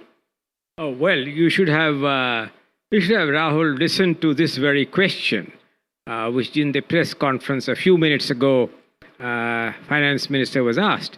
She answered by saying, if you want me to list out what has been done for the states which are going for election, I could happily No, so I'm making a different point. I'm saying usually before an election, they'll say Bihar this, UP this, West Bengal this. They haven't done that in this election. It's a very conscious choice, of course.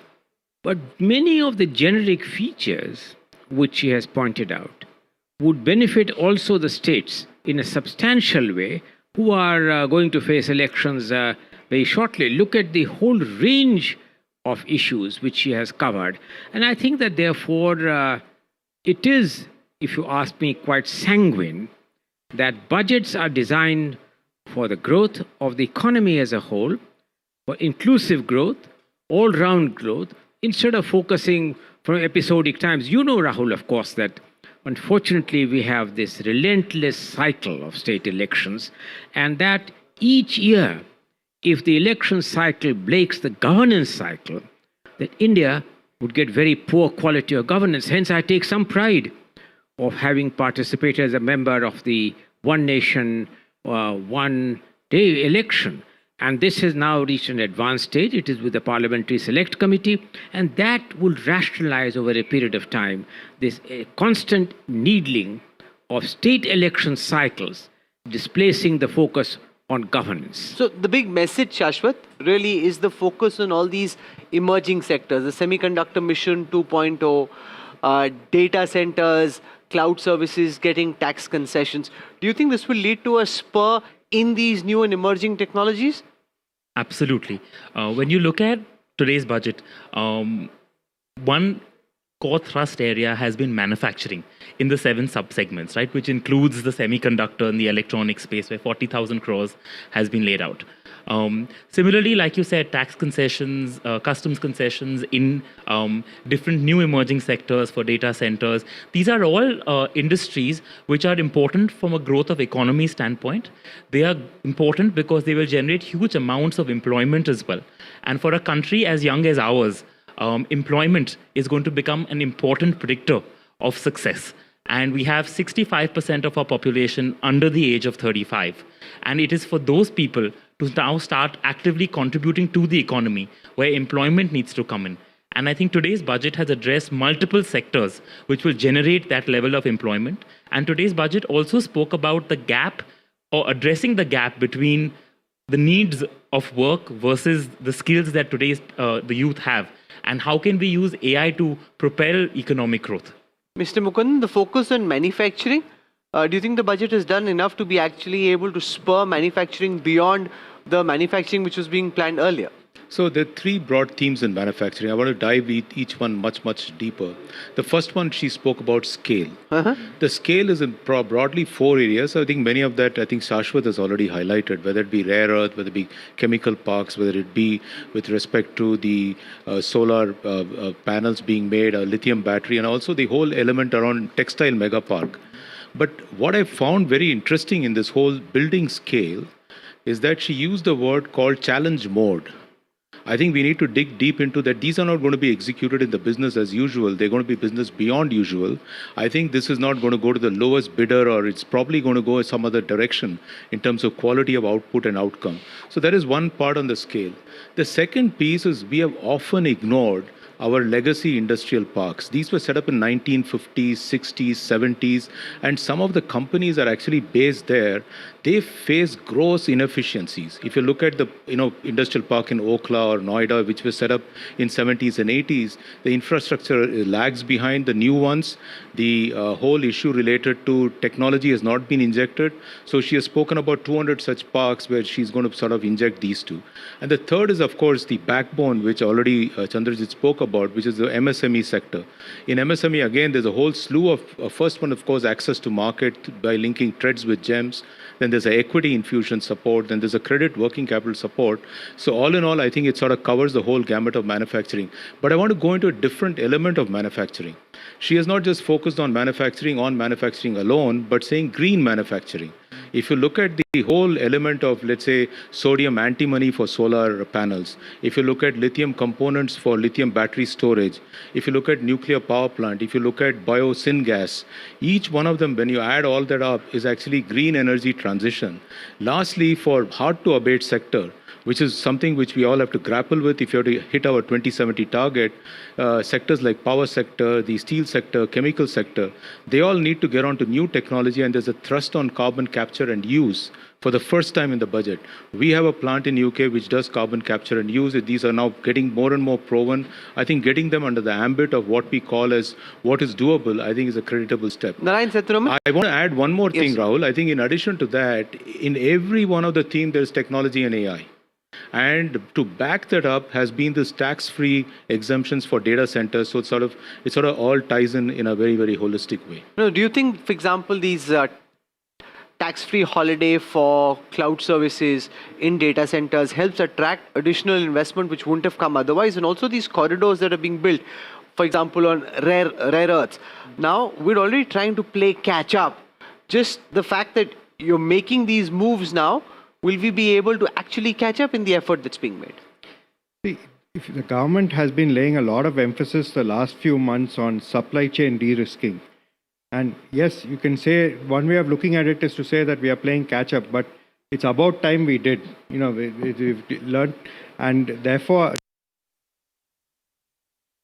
the rare earth corridors and all the other policy initiatives announced will definitely go a long way towards helping us build towards the supply chain de-risking. The government has announced 100 products where they really this is part of that overall larger initiative. As Mukundan mentioned, we have to look at this budget holistically. You know, steps taken in one area help across, whether it's, for example, manufacturing. Unless you help the MSME, who's a vital part of the supply chain, only then is the overall manufacturing output going to increase. And it also goes towards many of these companies that are producing today products which are heavily import dependent. So we have to look at the whole thing in totality. But let me add a bit to this rare earth question which you said, because it's very dear to many of us. If you look at what is holding us back into the next stage of development is the dependency on China. But many of these places where rare earth is found is also the area which you need to protect the environment. If you look at the sands of the beaches of Kerala, you cannot spoil them at the same time say I'll extract. So I think that's why the challenge mode which he spoke about to set this up is going to be not just about who can extract that very cost effectively. It is going to be how are you going to preserve environment. Sure. So I think those elements will come. And I think it's the right time to start, because not just India, I think the entire world is looking at an alternative. One neighbor we have. And I think if we get the right support, we've just become the part of the Pax Silicana, if you look at it. All this ties in with the international moves we are making. So we need to give the fiscal support, which is also supported by the global good. And I think we need to move forward. In the budget also talks about new high speed, that's bullet train rail corridors. Now, Mr. Banerjee, the first one between Mumbai and Surat isn't up and running yet, running horribly behind time. But what we're seeing very clearly is a doubling down. Whether it is from Chennai to Bangalore, etc., all the other corridors being created, we're clearly doubling down. Should we have waited to see how the first one actually plays out before doubling down in this way? No, I think we need. We are a large country. The requirements are strong. Some of the projects the initial. If you really look at the first one and wants to see that as a pilot, sometimes we learn a lot of pluses and minuses from such projects. So I don't think that. How fast or how slow the first one has been should be just the way we go forward. I think when we have seen many projects, when we have spread it across, many of them have taken on fast. It depends on the place. India is the states are all very different. The way things move in different places have been different. And I think that it's a great announcement. It's just not you've seen many corridors. You talked about the rail corridors.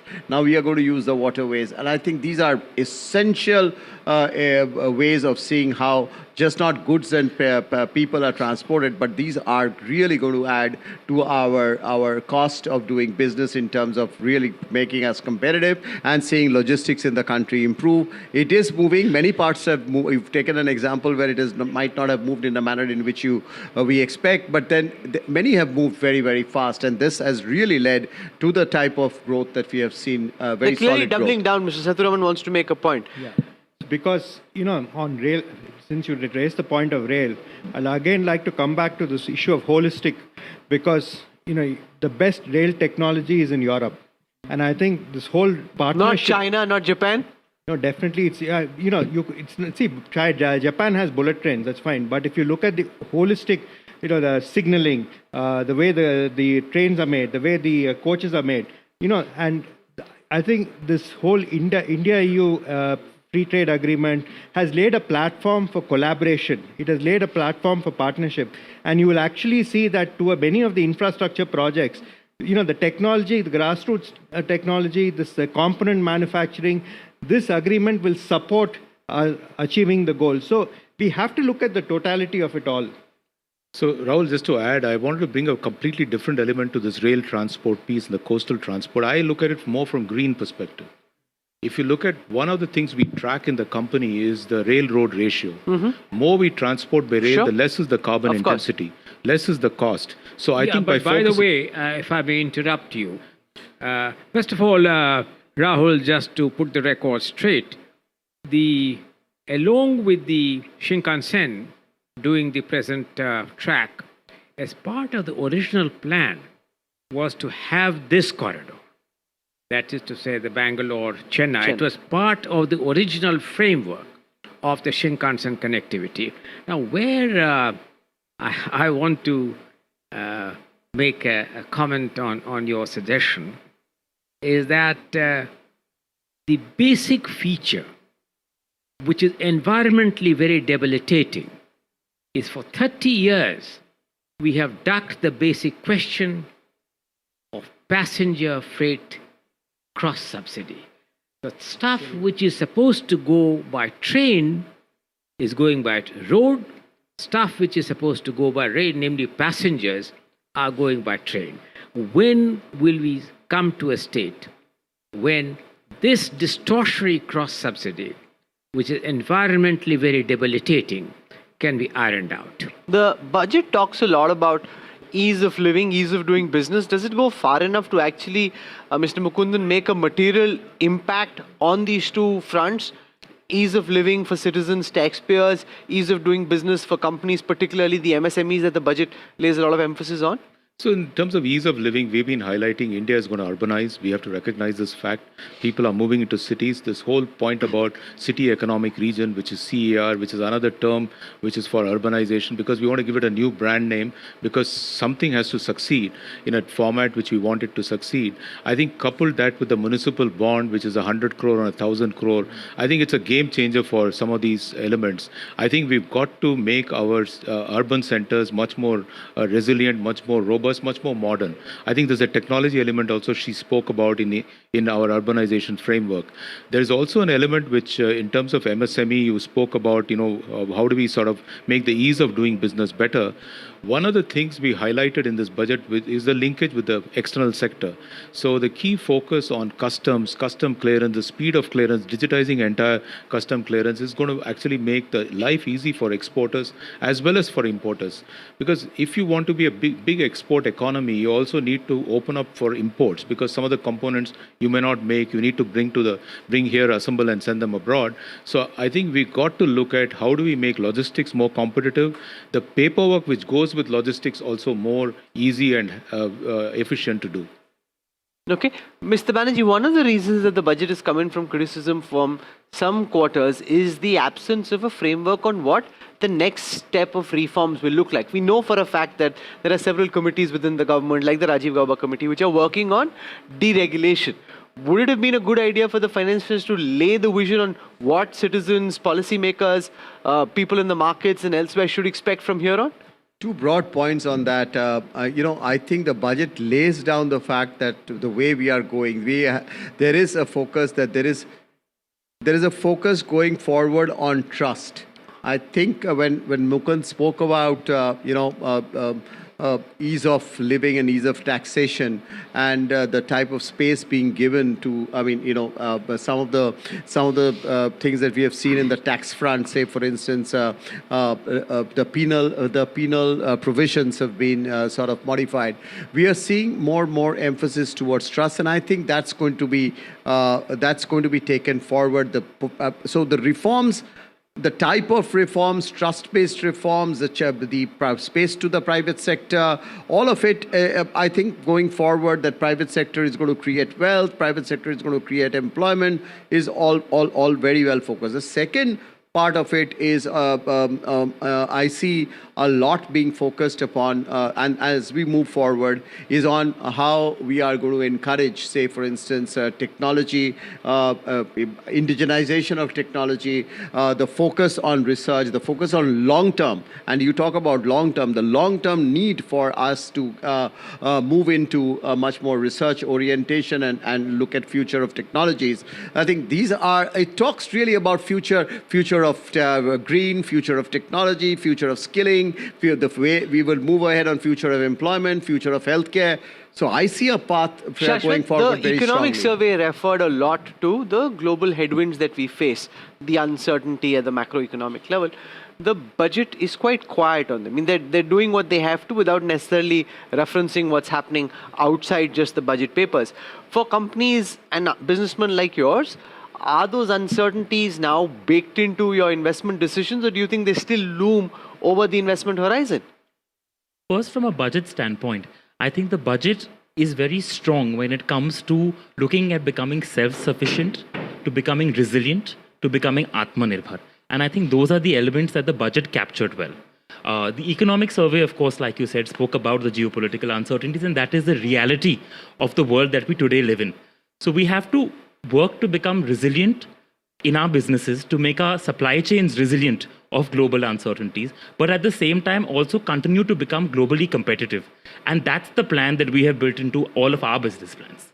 One way of looking at it, NK Singh, is that she's left the noise on the side and just focused on the signal. The other way is that the noise that's happening outside is very material to the signal that you're sending, and on that she's failed in not sending any signal about what she's making of all this uncertainty. How would you read this? Well, very frankly, I think that, Rahul, you know, that reforms is a very ongoing process. Sure. There is no departure, there is no arrival. Take a normal thing, the reform of the fiscal consolidation roadmap.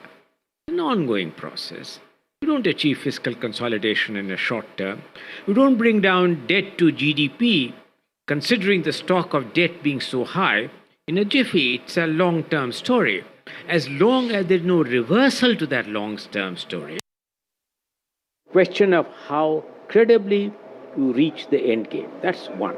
The second is that the budget itself embeds a huge lot of reform path.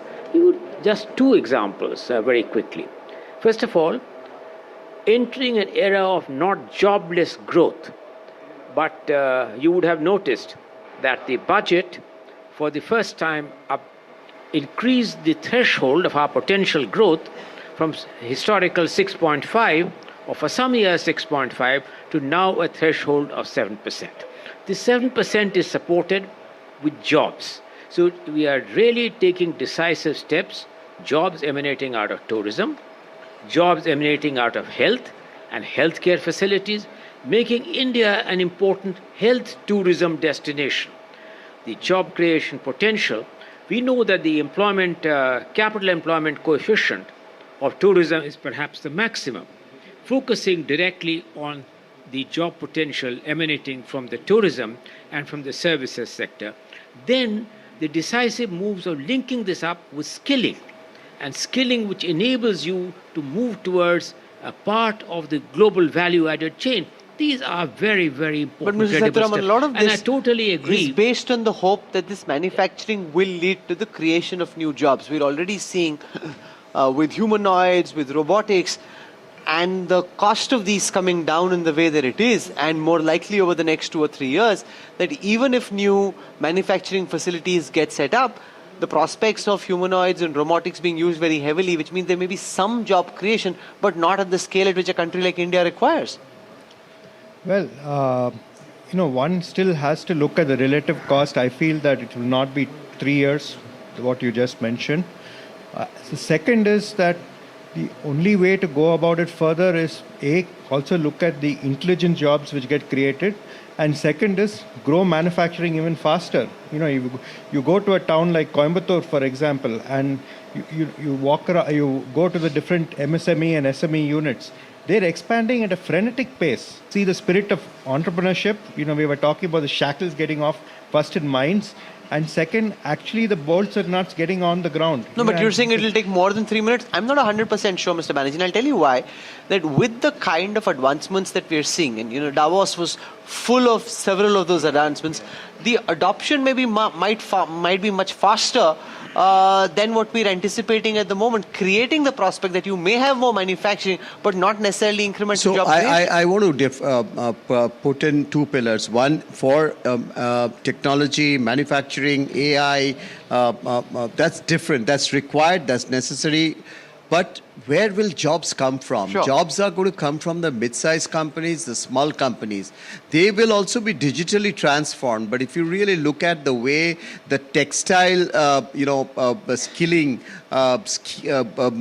project has been talked about, Skilling 2.0 on textiles, is very well framed for the future-ready workforce for textiles. Very job-oriented sector. Similarly, when we look at areas like tourism, where the usage of manpower, which will lead to, I'm talking about the services sector, where jobs will be essential, has been well laid out through the skilling program. So, future-ready manpower for the type of, labor-intensive sectors are going to be critical, and manufacturing plays a role for the small and the mid-sized companies from where jobs are really going to come from. And there are several sectors in the manufacturing space which are job-oriented for the mid-sized and the small companies. The budget also talks a lot about trying to build skills in AI. And the fact that a lot of emphasis has been made through Minister Vaishnav and the others about trying to build a use case, application use case base in India. Shashwat, as somebody who's tracking a lot of these frontier technologies, how do you see that play out in this fiscal and then beyond?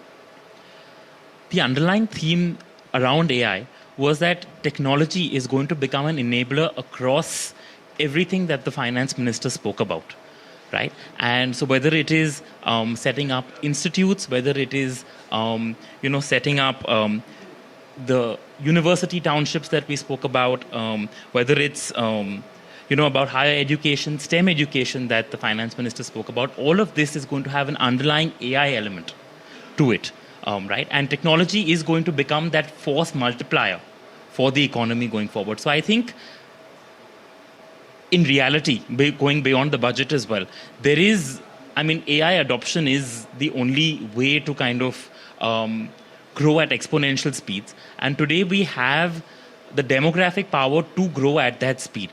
And today, like was said earlier as well, the world is looking for a China +1, and India could be positioned very well if we were to harness AI on that. The economic survey speaks of a 6.8 to 7.2 range of growth for the next fiscal versus 7.4 for this year. Mr. Banerjee, final words before we end. At this moment, are we heading towards the upper range of that range or the lower part of that range? I think we are poised for a higher trajectory of growth. What we are not probably covered now is the effect of all of it happening over a period of time in the next 2 or 3 years. All of what we have seen in the budget, the FTAs, the demand factors that open up, the investment that comes into India, the export potential of it. If you add or the sigma, all of this really makes us poised for I am optimistic that it is going to be a 7+% growth. Also, the good thing is, I think Anand Nageshwaran and his team, as also the finance minister, so conservative in their target setting that rather than taking big aggressive numbers, they keep it conservative and like to surprise on the upside, which is a good way of doing it. It reminds me of people who want to talk less and deliver more. Especially given everything that's beyond their control. That's not necessarily a bad approach towards setting these growth numbers. So thank you very much for joining us. It's been a pleasure having you. We'll slip into a break. We'll have a lot more for you on our continuing coverage of the budget for fiscal year 27. Stay with us.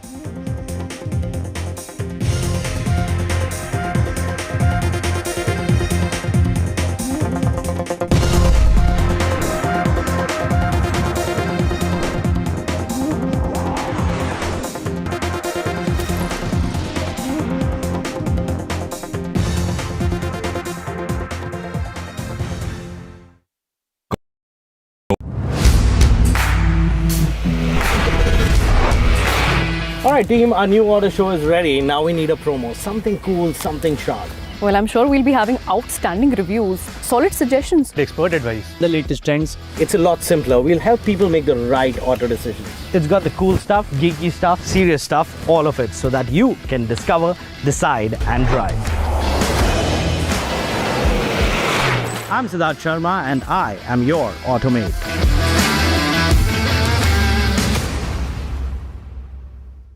Across the country, he has tracked the pulse of power from Washington to Korea.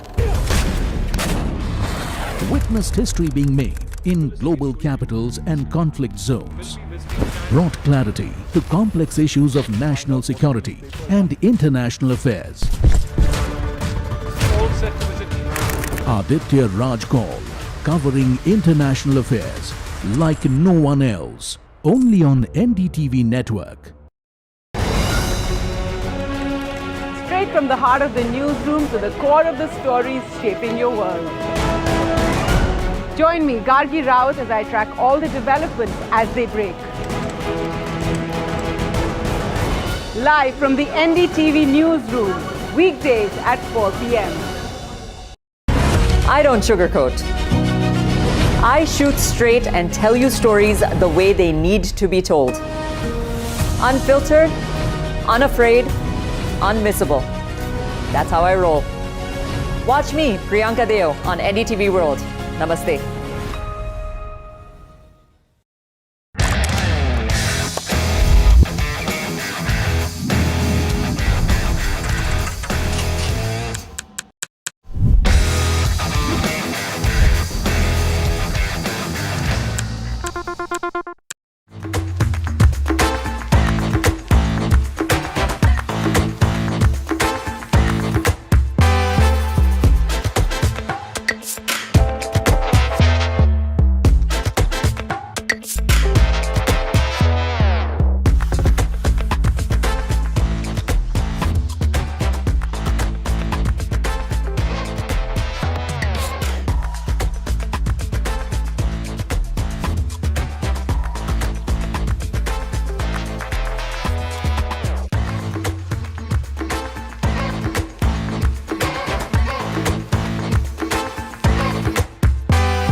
Front lines of Kargil.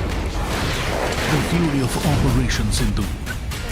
So many attacks. The chaos and cries of disaster zones. To fighter jet cockpits.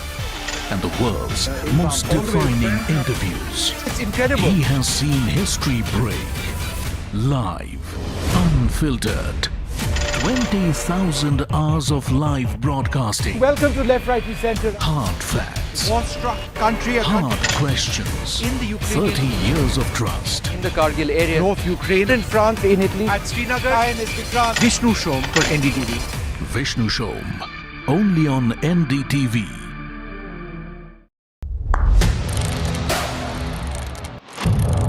What seems settled for me is unfinished business. So I rewind, I pause, I reflect, I dig until what's buried stands up to be counted.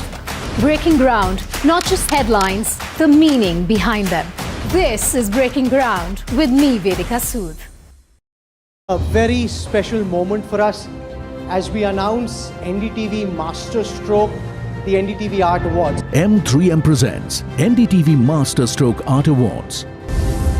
An odyssey of creative brilliance where the masterpiece meets its ultimate recognition. NDTV bringing this subject forward would have a great integrity of putting it forward where people could understand the importance of art. This award that is being started, I'm sure is going to be amazing. Art for India and for Indians is an expression of our Atmanirbharta. It's actually quite a formidable jury, so I think we'll reveal a lot more as we go along.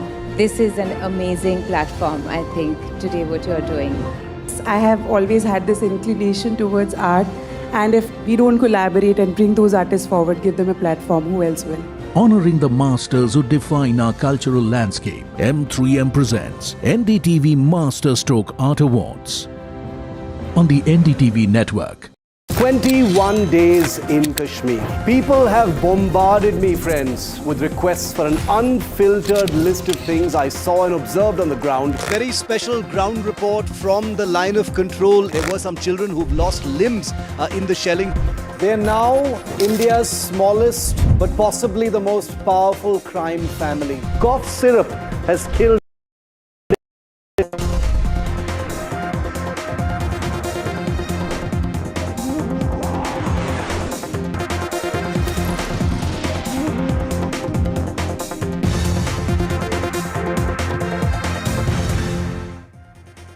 Finance Minister Nirmala Sitharaman's 9th consecutive budget, where the focus was on building on India's Goldilocks moments, the correct economic fundamentals leading towards the larger growth roadmap. I'm Gauri Dwivedi. You're watching NDTV's rolling coverage of Budget 2026.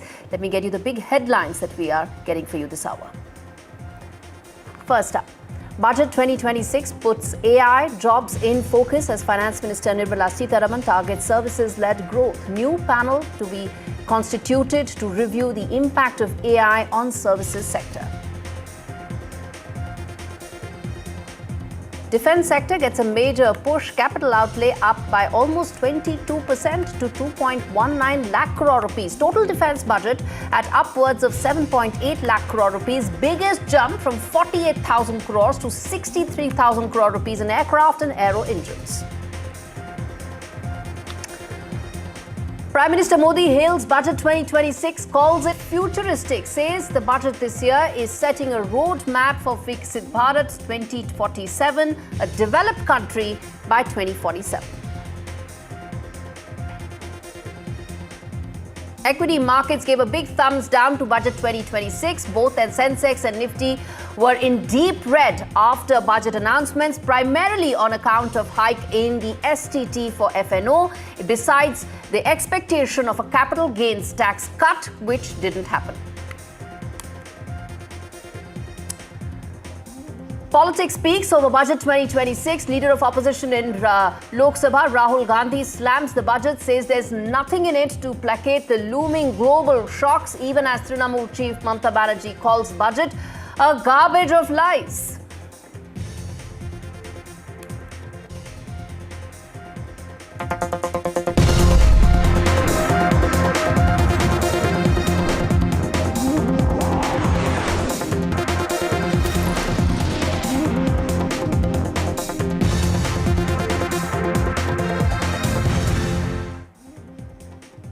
Almost 90 minutes. Finance Minister Nirmala Sitharaman's speech this year, her 9th consecutive as Finance Minister, where she presented Union Budget today. The focus this time was clearly on Viksit Bharat 2047, essentially a goal to make India a developed country at the 100th anniversary of its creation. In some of the key announcements that were outlined by the Finance Minister today, it said that the record capital expenditure laid out at 12.2 lakh crore rupees could be the big game changer. Effective capex now is at about 4.4% of the budget. There was also a lot of focus on boosting semiconductors with the Semicon 2.0 scheme being announced. Manufacturing was the other big thrust area in the speech today, with an allocation of 40,000 crore rupees. There's also tax holidays for firms setting up data centers in India till 2047, the longest tax holiday that anyone has in fact seen. In terms of AI preparedness, the budget also allocated for a special AI tool for farmers. Prime Minister Modi hailed the budget, calling it a boost to India's Viksit Bharat journey, and added that it gives a new reform express, a fresh impetus, a fresh push, something that the Prime Minister had mentioned. Take a look at some of the snippets of the Finance Minister's speech. Public capital expenditure has increased manifold from 2 lakh crore in 2014-15 to an allocation of 11.2 lakh crore in BE 25-26. In this coming year, that is financial year 2026-27, I propose to increase it to 12.2 lakh crores to continue the momentum. To strengthen the confidence of private developers, India's semiconductor mission 1.0 expanded India's semiconductor sector capabilities. Building on this, we will launch ISM 2.0 to produce equipment and materials, design full-stack Indian IP, and fortify supply chains. We will also focus on industry-led research and training centers to develop technology and skilled workforce. The Electronics Components Manufacturing Scheme, launched in April 2025 with an outlay of 22,919 crores, already has investment commitments at double the targets. We propose to increase the outlay to 40,000 crores to capitalize on this momentum. A scheme for rare earth permanent magnets was launched in 2025 November. We now propose to support the mineral-rich states of Odisha, Kerala, Andhra Pradesh and Tamil Nadu to establish dedicated rare earth corridors to promote mining, processing, research and manufacturing.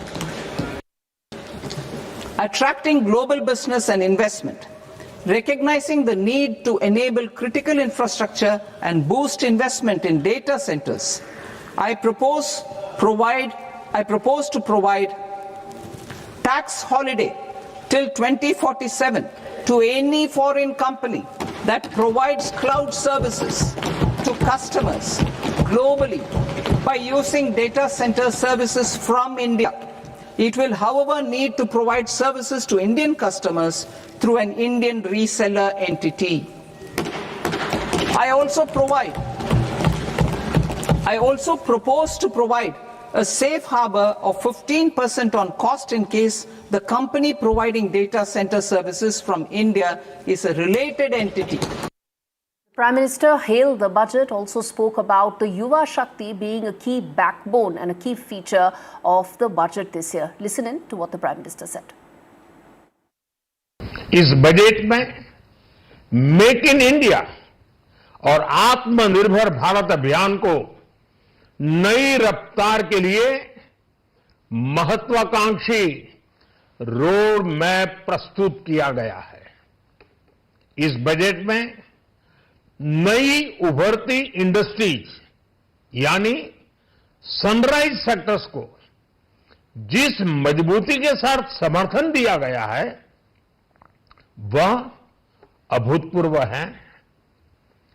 Biopharma Shakti mission, semiconductor mission 2.0, electronic component manufacturing scheme, rare earth corridor का निर्माण, critical minerals पर बल, textile sector में नई scheme, hi tech tool manufacturing को बढ़ावा, champion MSME तैयार करना, ये फ्यूचरिस्टिक है, देश की वर्तमान और भविष्य की आवश्यकताओं का ध्यान रखती है। एमएसएमई को, हमारे लघु और कुटीर उद्योगों को जो समर्थन इस बजट में मिला है वह उन्हें लोकल से ग्लोबल बनने की नई ताकत देगा। जो पाथ ब्रेकिंग रिफॉर्म्स किए गए हैं वो एस्पिरेशन से भरे हुए भारत के साहसिक टैलेंटेड युवाओं को उड़ने के लिए खुला आसमान देते हैं। ये बजट ट्रस्ट बेस्ड गवर्नेंस और ह्यूमन सेंट्रिक अर्थरचना के विजन को साकार करता है। All right, listen in to some other reactions coming in from the government, including that of Commerce Minister Piyush Goyal. Remember, this is the first budget that's come in after the Trump tariffs were imposed on India of over 50%. The impact of that and India's larger roadmap to take that forward is something that Piyush Goyal, Commerce Minister, mentioned. Listen in. ये future ready Bharat का budget है। ये budget हम सबको प्रेरित करता है कैसे बहुमुखी रिफॉर्म्स के साथ, और आपने तो देखा ही है कि स्वतंत्रता दिवस के बाद किस तेजी से रिफॉर्म एक्सप्रेस भारत में आगे बढ़ते जा रही है, चाहे वो जीएसटी को सिंप्लीफाई करना हो, चाहे लेबर कोड्स को नोटिफाई करना हो, डीक्रिमिनलाइज करना हो कानूनों को। 350 से अधिक रिफॉर्म इतने छोटे समय में हुए हैं, और आज का जो बजट है ये इतने व्यापक तौर पे लोगों को प्रेरित करता है। देखिए, एक ऐतिहासिक बजट होगा और विकसित भारत का एक रिफॉर्म एक्सप्रेस, प्राइम मिनिस्टर का रिफॉर्म एक्सप्रेस बहुत तेजी से आगे बढ़ेगा। और भारत का बजट को आज के दिन में विश्व देखता है, पूरा देखता है कि भारत का बजट में क्या होगा। तो सब हम लोग अच्छा से उम्मीद के साथ आज बजट सुनेंगे। Union Minister for Communication and Donor, Mr. Jyotiraditya Scindia. So how do you see this time budget? Is it Atmanirbhar? Is it self-reliant for youth, for women? It's a forward-looking budget, a budget that has been crafted by the Prime Minister, the Finance Minister, by the youth of India. As you heard, it's the Viksit Youth dialogue that has led to many points in this budget, and where on the one hand it cements the path of India over the last 12 years, a path to huge economic growth at 7.4%, a path to control on the menace of inflation at 1.7%, a path of ensuring fiscal profligacy by controlling fiscal deficit at 4.4%. Next year's target is 4.3%. At the same time, unleashing animal spirits by a capex expenditure of close to 11.2 lakh crore. Next year's target is 12 lakh crore from a low of 2 lakh crore from 24-14-15. I must thank the Finance Minister for two aspects. One, charting the course for the future, the concentration on the orange economy, audiovisual, gaming, other sectors, semiconductors, AI, tourism, rapid urbanization in India. Along with that, the focus on the Northeast. The fact that we have 5 Buddhist tourist routes that have been planned out, which was submitted by our ministry. Along with that, the urbanization focus with 4,000 e-buses, the concentration on setting up health and education centers. So all in all, a very robust budget, a budget that cements our journey and sets the path for the future of India towards Viksit Bharat 2047. How do you see the capital expenditure and also the initiative to control the fiscal deficit? Both very important. Where on the one hand, you're looking at not revenue expenditure, but capital expenditure. What that means is that every rupee invested will give you multiple gains in the future by that capex. And from a low of 2 lakh crores, you're now focusing on 12 lakh crores. That means 6 times in the last 12 years. That's a huge impetus that has been given to that sector. And at the same time, the control on fiscal deficit, because it's important to be able to manage your finances both from a revenue perspective and a fiscal perspective. And the 4.5% target that had been set for 25-26 has been met by achieving 4.4%, and next year we will achieve 4.3%. माननीय प्रधानमंत्री श्री नरेंद्र मोदी जी का कर्तव्य भवन में बना हुआ कर्तव्य पथ पे चलने वाला ये बजट का मैं पूरा स्वागत करता हूँ। जिस प्रकार से माननीय निर्मला सीतारमन जी ने लगातार 9वीं बार अपना बजट रखा है, ये भारत सरकार की पॉलिसी सस्टेनेबिलिटी और गुड गवर्नेंस का प्रतीक है। माननीय प्रधानमंत्री जी का जो विश्वास जनता के बीच में है, उसको ये बजट पूरी तरह से दर्शाता है। हम लोगों ने देखा कि किस प्रकार से माननीय प्रधानमंत्री जी का सबका साथ सबके विकास के जो मूल मंत्र हैं, वो इस बजट के पूरे विस्तार में दिखता है। साथ ही साथ विकसित भारत 2047 के बनाने का जो सपना माननीय प्रधानमंत्री जी ने देखा है, उसके लिए भी ये संकल्प से सिद्धि वाला बजट है। reactions coming in on Union Budget 2026. Leader of opposition in Lok Sabha, Congress leader Rahul Gandhi has hit out at the BJP government over the budget this year. He said that this is youth without jobs, falling manufacturing, investors pulling out capital, household savings are plummeting, farmers in distress, looming global shocks, all ignored. A budget that refuses course correction and blind to India's real crisis. This is what Rahul Gandhi has put out in his critique of the budget. In fact, let's listen in to what exactly the Congress leader said there.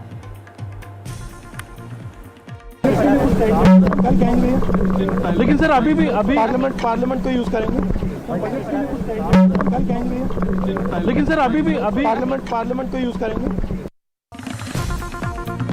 From the FM, Finance Minister Nirmala Sitharaman has hit back on this critique that's come in from the Congress leader. She said that the fundamentals of the economy remain strong, and that has come out even in the economic survey. She said that if you want to criticize me politically, you can do so. But when it comes to facts, you cannot do so, simply because what Rahul Gandhi, essentially what Nirmala Sitharaman is saying, is that the Congress leader is just on a rant and has no facts backing him. In fact, let's play out exactly the rebuttal of the Finance Minister. With due respects, I don't know what course correction he is referring to. Economy and its fundamentals are strong. Global uncertainty is facing many of our sectors, for whom we have brought in so many different schemes for those small and medium enterprises. And with all this, the fundamentals of the economy remain strong. And that has come out even in the economic survey. So, well, politically you want to criticize, you're welcome, please do it. But if you want to give me the facts on which you're basing your argument, I'm willing to hear and willing to reply to that. In fact, as far as the budget is concerned, it's triggered a huge political row. Shortly after the finance minister presented her budget, opposition leaders jumped into the fray to attack the centre over this year's budget. Leader of opposition Rahul Gandhi slammed the budget, calling it one that was blind to people's problems. Flagging issues like unemployment, farm distress, depleting household savings, Rahul Gandhi went on to say that this is a budget that did not provide any concrete solutions. We played out the rebuttal also from the government to exactly what Rahul Gandhi said, but it's not just the Congress. There are others also who've come out and hit out at the budget this year. Congress MP Shashi Tharoor, who recently patched up with Rahul Gandhi and Mallikarjun Kharge, also slammed the budget, saying that the budget did not meet the expectations for poll-bound Kerala and lacked mentions as far as employment is concerned. A similar attack was also launched by SP Chief Akhilesh Yadav, who said that this is a budget that was beyond the people's comprehension. Priyanka Chaturvedi of the UBT faction of the Shiva Sena also slammed the budget, saying that this was actually something that missed going over key aspects like the impact of tariffs. TMC MP Abhishek Banerjee also hit out, calling the budget baseless with no mentions of West Bengal. And that's really, viewers, the big catch-22. This is a budget where full marks need to be given to the finance minister for not resorting to any freebies, even when there are 5 state elections that are lined up. She didn't resort to any of those political freebies, and listen in to the statements that came in from some of these opposition leaders. Listen in. Modi सरकार के पास अब नई idea खत्म हो गई है. ये budget Bharat की कहीं अधिक आर्थिक, सामाजिक और राजनीतिक चुनौतियों के लिए एक सवाल होके बैठा है, और खास करके ये बजट गरीब तबके के लिए इसमें कुछ नहीं है.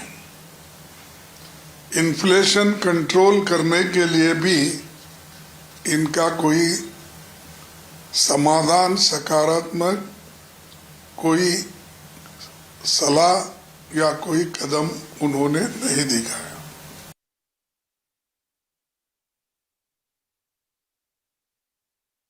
मैं कहूँगी डिसअपॉइंटिंग बजट है। उस समय पे जब देश को सबसे ज्यादा दिशा और दशा की जरूरत थी, उस समय पे ये बजट ने हमें डिसअपॉइंट किया है। निफ्टी से लेकर बॉम्बे स्टॉक एक्सचेंज में सारे सेक्टर्स लाल में हैं, तो दिखा सकता है कि जो उनकी अपेक्षा थी उसके अनुसार नहीं हुआ है ये बजट। साथ ही साथ considering the turbulent times we live in, we were hoping for more substantial policy to overcome these challenges. वो भी नहीं दिखा है। इस 5100 सेकंड में बंगाल का एक बार नाम तक नहीं लिया गया, एक बार भी, मतलब बंगाल मेंशन ही नहीं किया गया। और बंगाल छोड़ दीजिए, जितना भी कम्युनिटीज़ है, चाहे फार्मर हो या देश के युवा हो, किसी के लिए कॉन्क्रीट जो सरकार artificial intelligence, skill India, technological advancement का बात करता है, युवकों को रोज़गार कैसे मिलेगा, एम्प्लॉयमेंट कैसे क्रिएट होगा या किस दिशा में एम्प्लॉयमेंट क्रिएट हो सकता है, उसको लेके कॉन्क्रीट कोई चर्चा नहीं है, कोई मेंशन नहीं है इस बजट में। फार्मर्स के लिए कोई फिनेंशियल सिक्योरिटी या इनकम स्टेबलाइज करने का कोई तरीका ताकि किसानों का कुछ मदद मिले, उसका कोई तरीका नहीं है। और कोई भी कम्युनिटी के लिए कोई यहाँ पे सोल्यूशन नहीं है, कोई समाधान नहीं है।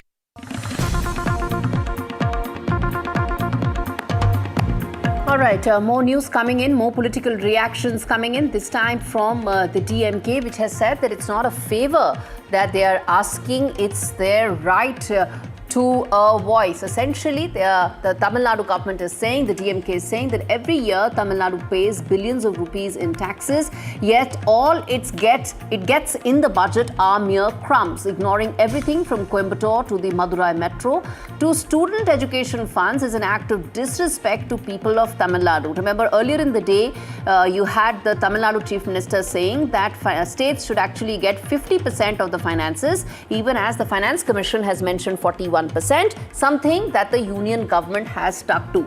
But this is the latest political reaction that you're getting from the Tamil Nadu government, the DMK, again another poll-bound state, where the DMK says that people of Tamil Nadu and the state of Tamil Nadu is not getting its due.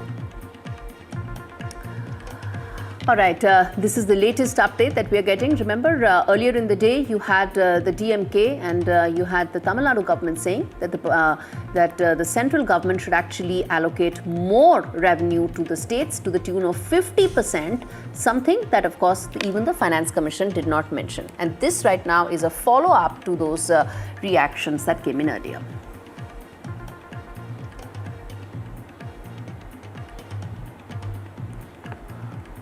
All right, we have Rishi Shah, who's an economist at the Grant Thornton.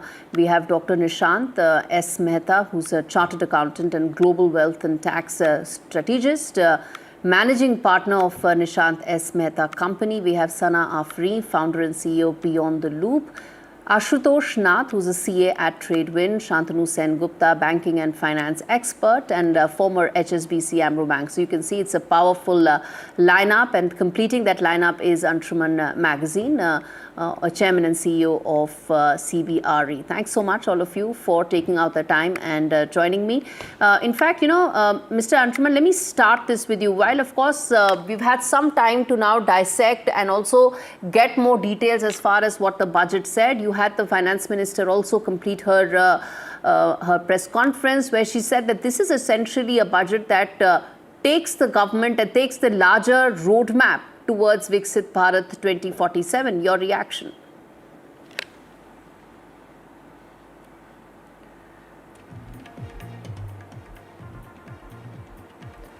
Anshuman Magazine, is my voice reaching you?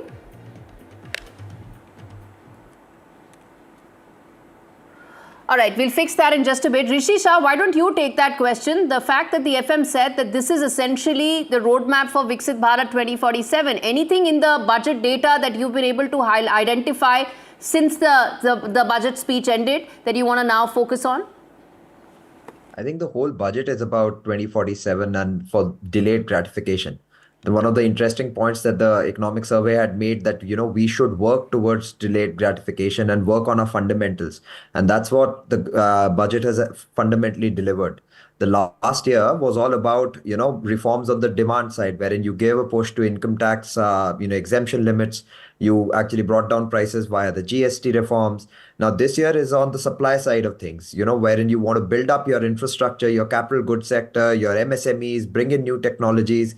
So I think it's a very well-made budget. It's actually not populist in any way. And it's looking at a scenario wherein there are uncertainties, but you're still trying to prepare the fundamental, levels of growth that will actually push you ahead for the longer period of time. Of course, the budget has a long-term view in terms of where do you take the economy, where do you take the country in terms of the aspirations towards 10 trillion, 15 trillion, 30 trillion. But in terms of the nitty-gritties, there are four very important aspects. I think that needs to be identified. Nishant Mehta, let me start with you, which is around the expectation that last year was the year when there were massive tax breaks that came in for the individuals. This year, the focus has been more in terms of the IT services, more in terms of streamlining, ensuring that the regulatory issues that really overpowered the individual individual taxpayers weren't the case.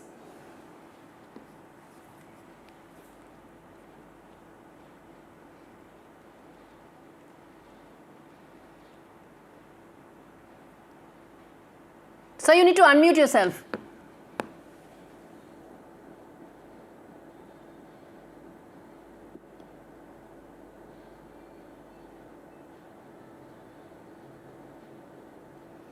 Sir, you are on mute. Please unmute yourself, sir.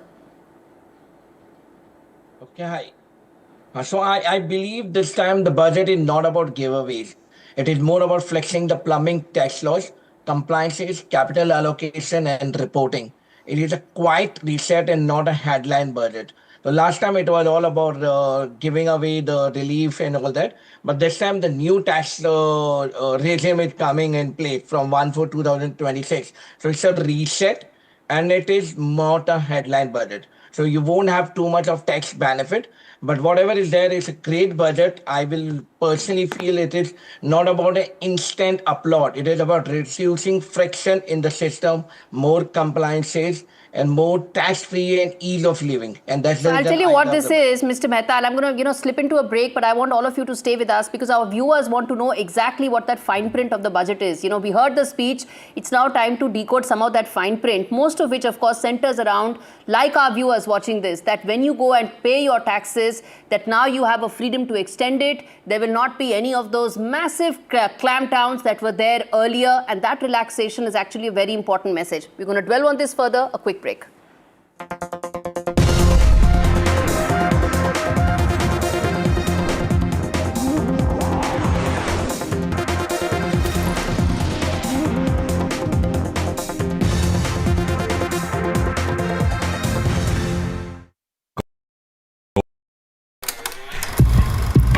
लोग कहते हैं कि जिंदगी एक film की तरह होती है, लेकिन मेरी जिंदगी सिर्फ एक फिल्म नहीं, एक ब्लॉकबस्टर फिल्म है। बचपन से पता था मेरे सपनों में दम है, आगे नहीं सबसे आगे जाना है, स्टार नहीं सुपरस्टार बन के दिखाना है।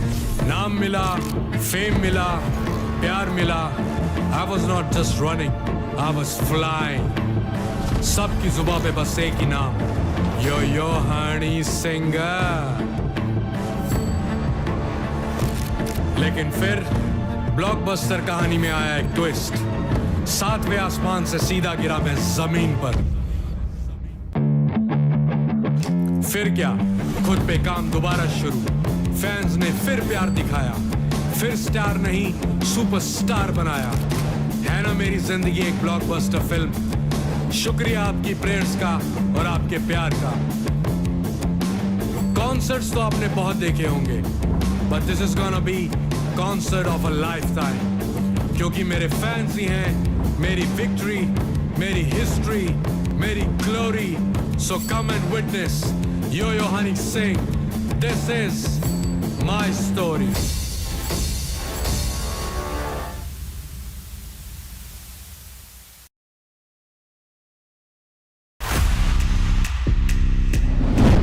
NDTV Golf Pro-Am, in partnership with PGTI, comes to you from the heart of South Mumbai at the historic Willingdon Sports Club.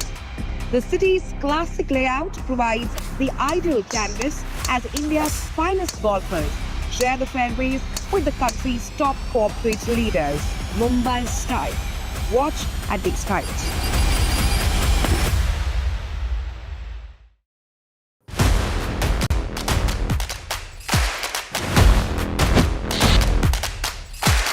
NDTV 24/7, total domination in Davos. The world's biggest voices first. Iconic visionary Bill Gates. World Bank President Ajay Banga. IMF Chief Kristalina Georgieva. IBM CEO and President Arvind Krishna. India's AI Minister Ashwini Vaishnav. NDTV is India's voice in the world. First interview with Maharashtra Chief Minister. First interview with Andhra Chief Minister. First interview with Assam Chief Minister. India's first ground event in Davos. NDTV puts India on the global stage. Davos, domination, no debate.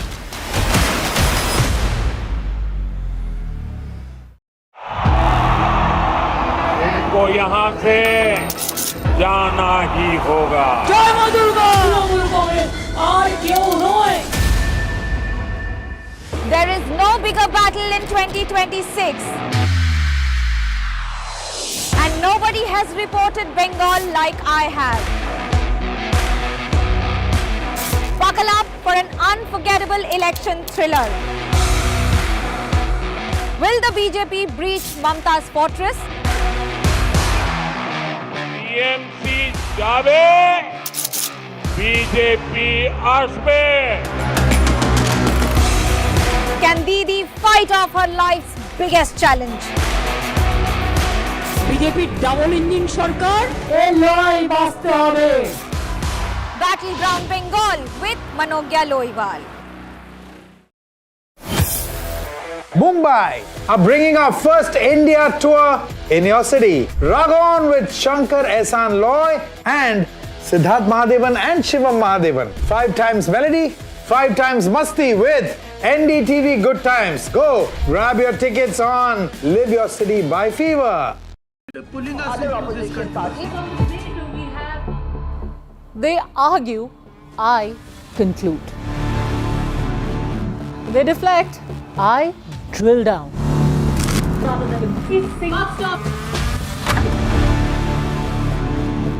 This isn't a free-for-all. It's a reckoning. No filler, no fog. Only the facts and where they lead. Every night at 9, the case closes because the buck stops here.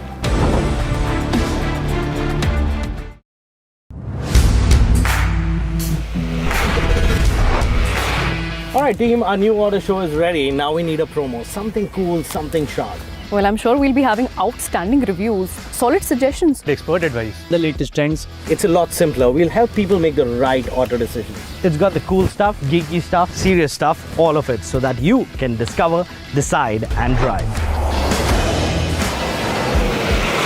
I'm Siddharth Sharma and I am your automate.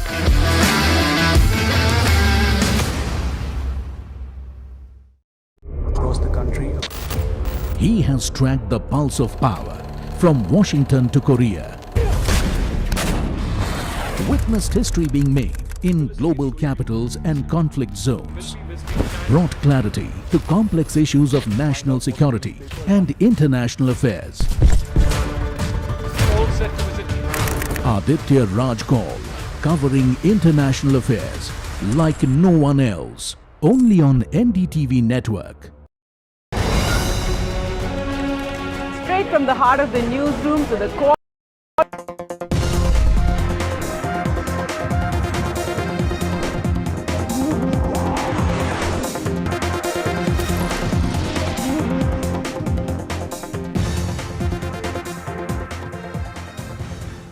All right. Anshuman Magazine of the CBRE with us on the broadcast. There are two aspects that I want to focus on. Anshuman, to you first, which is around the fact that when you talk about capex, when you talk about the 12.2 lakh crore, you talk about the real estate sector, the expectation is that it kickstarts and starts the larger cycle of investment and growth in the country. Your thoughts on the capex investment, and more importantly, anything in the fine print of the budget that you've identified specifically for the real estate sector?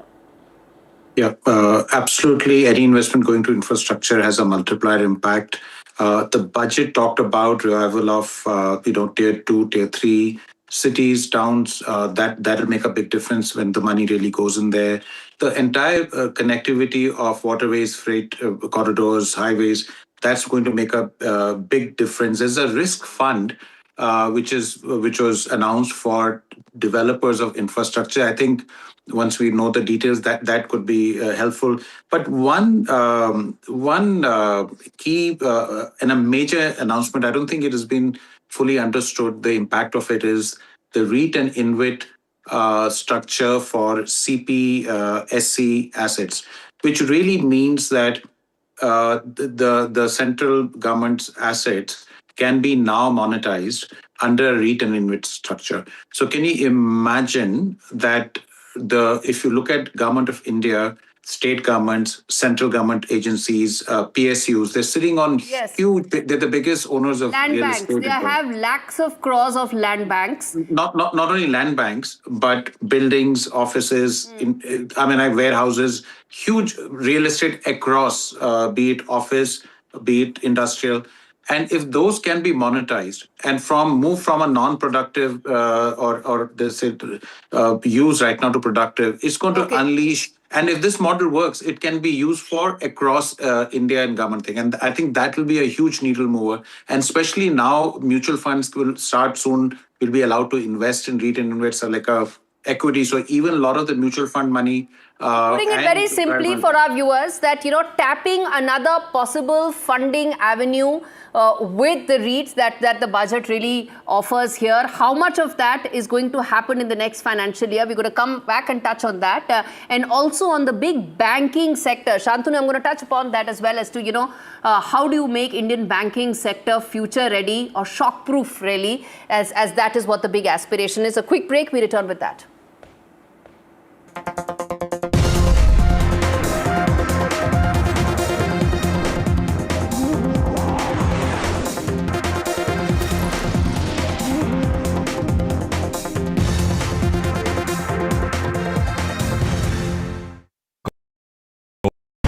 I don't sugarcoat. I shoot straight and tell you stories the way they need to be told. Unfiltered, unafraid, unmissable. That's how I roll. Watch me, Priyanka Deo, on NDTV World. Namaste.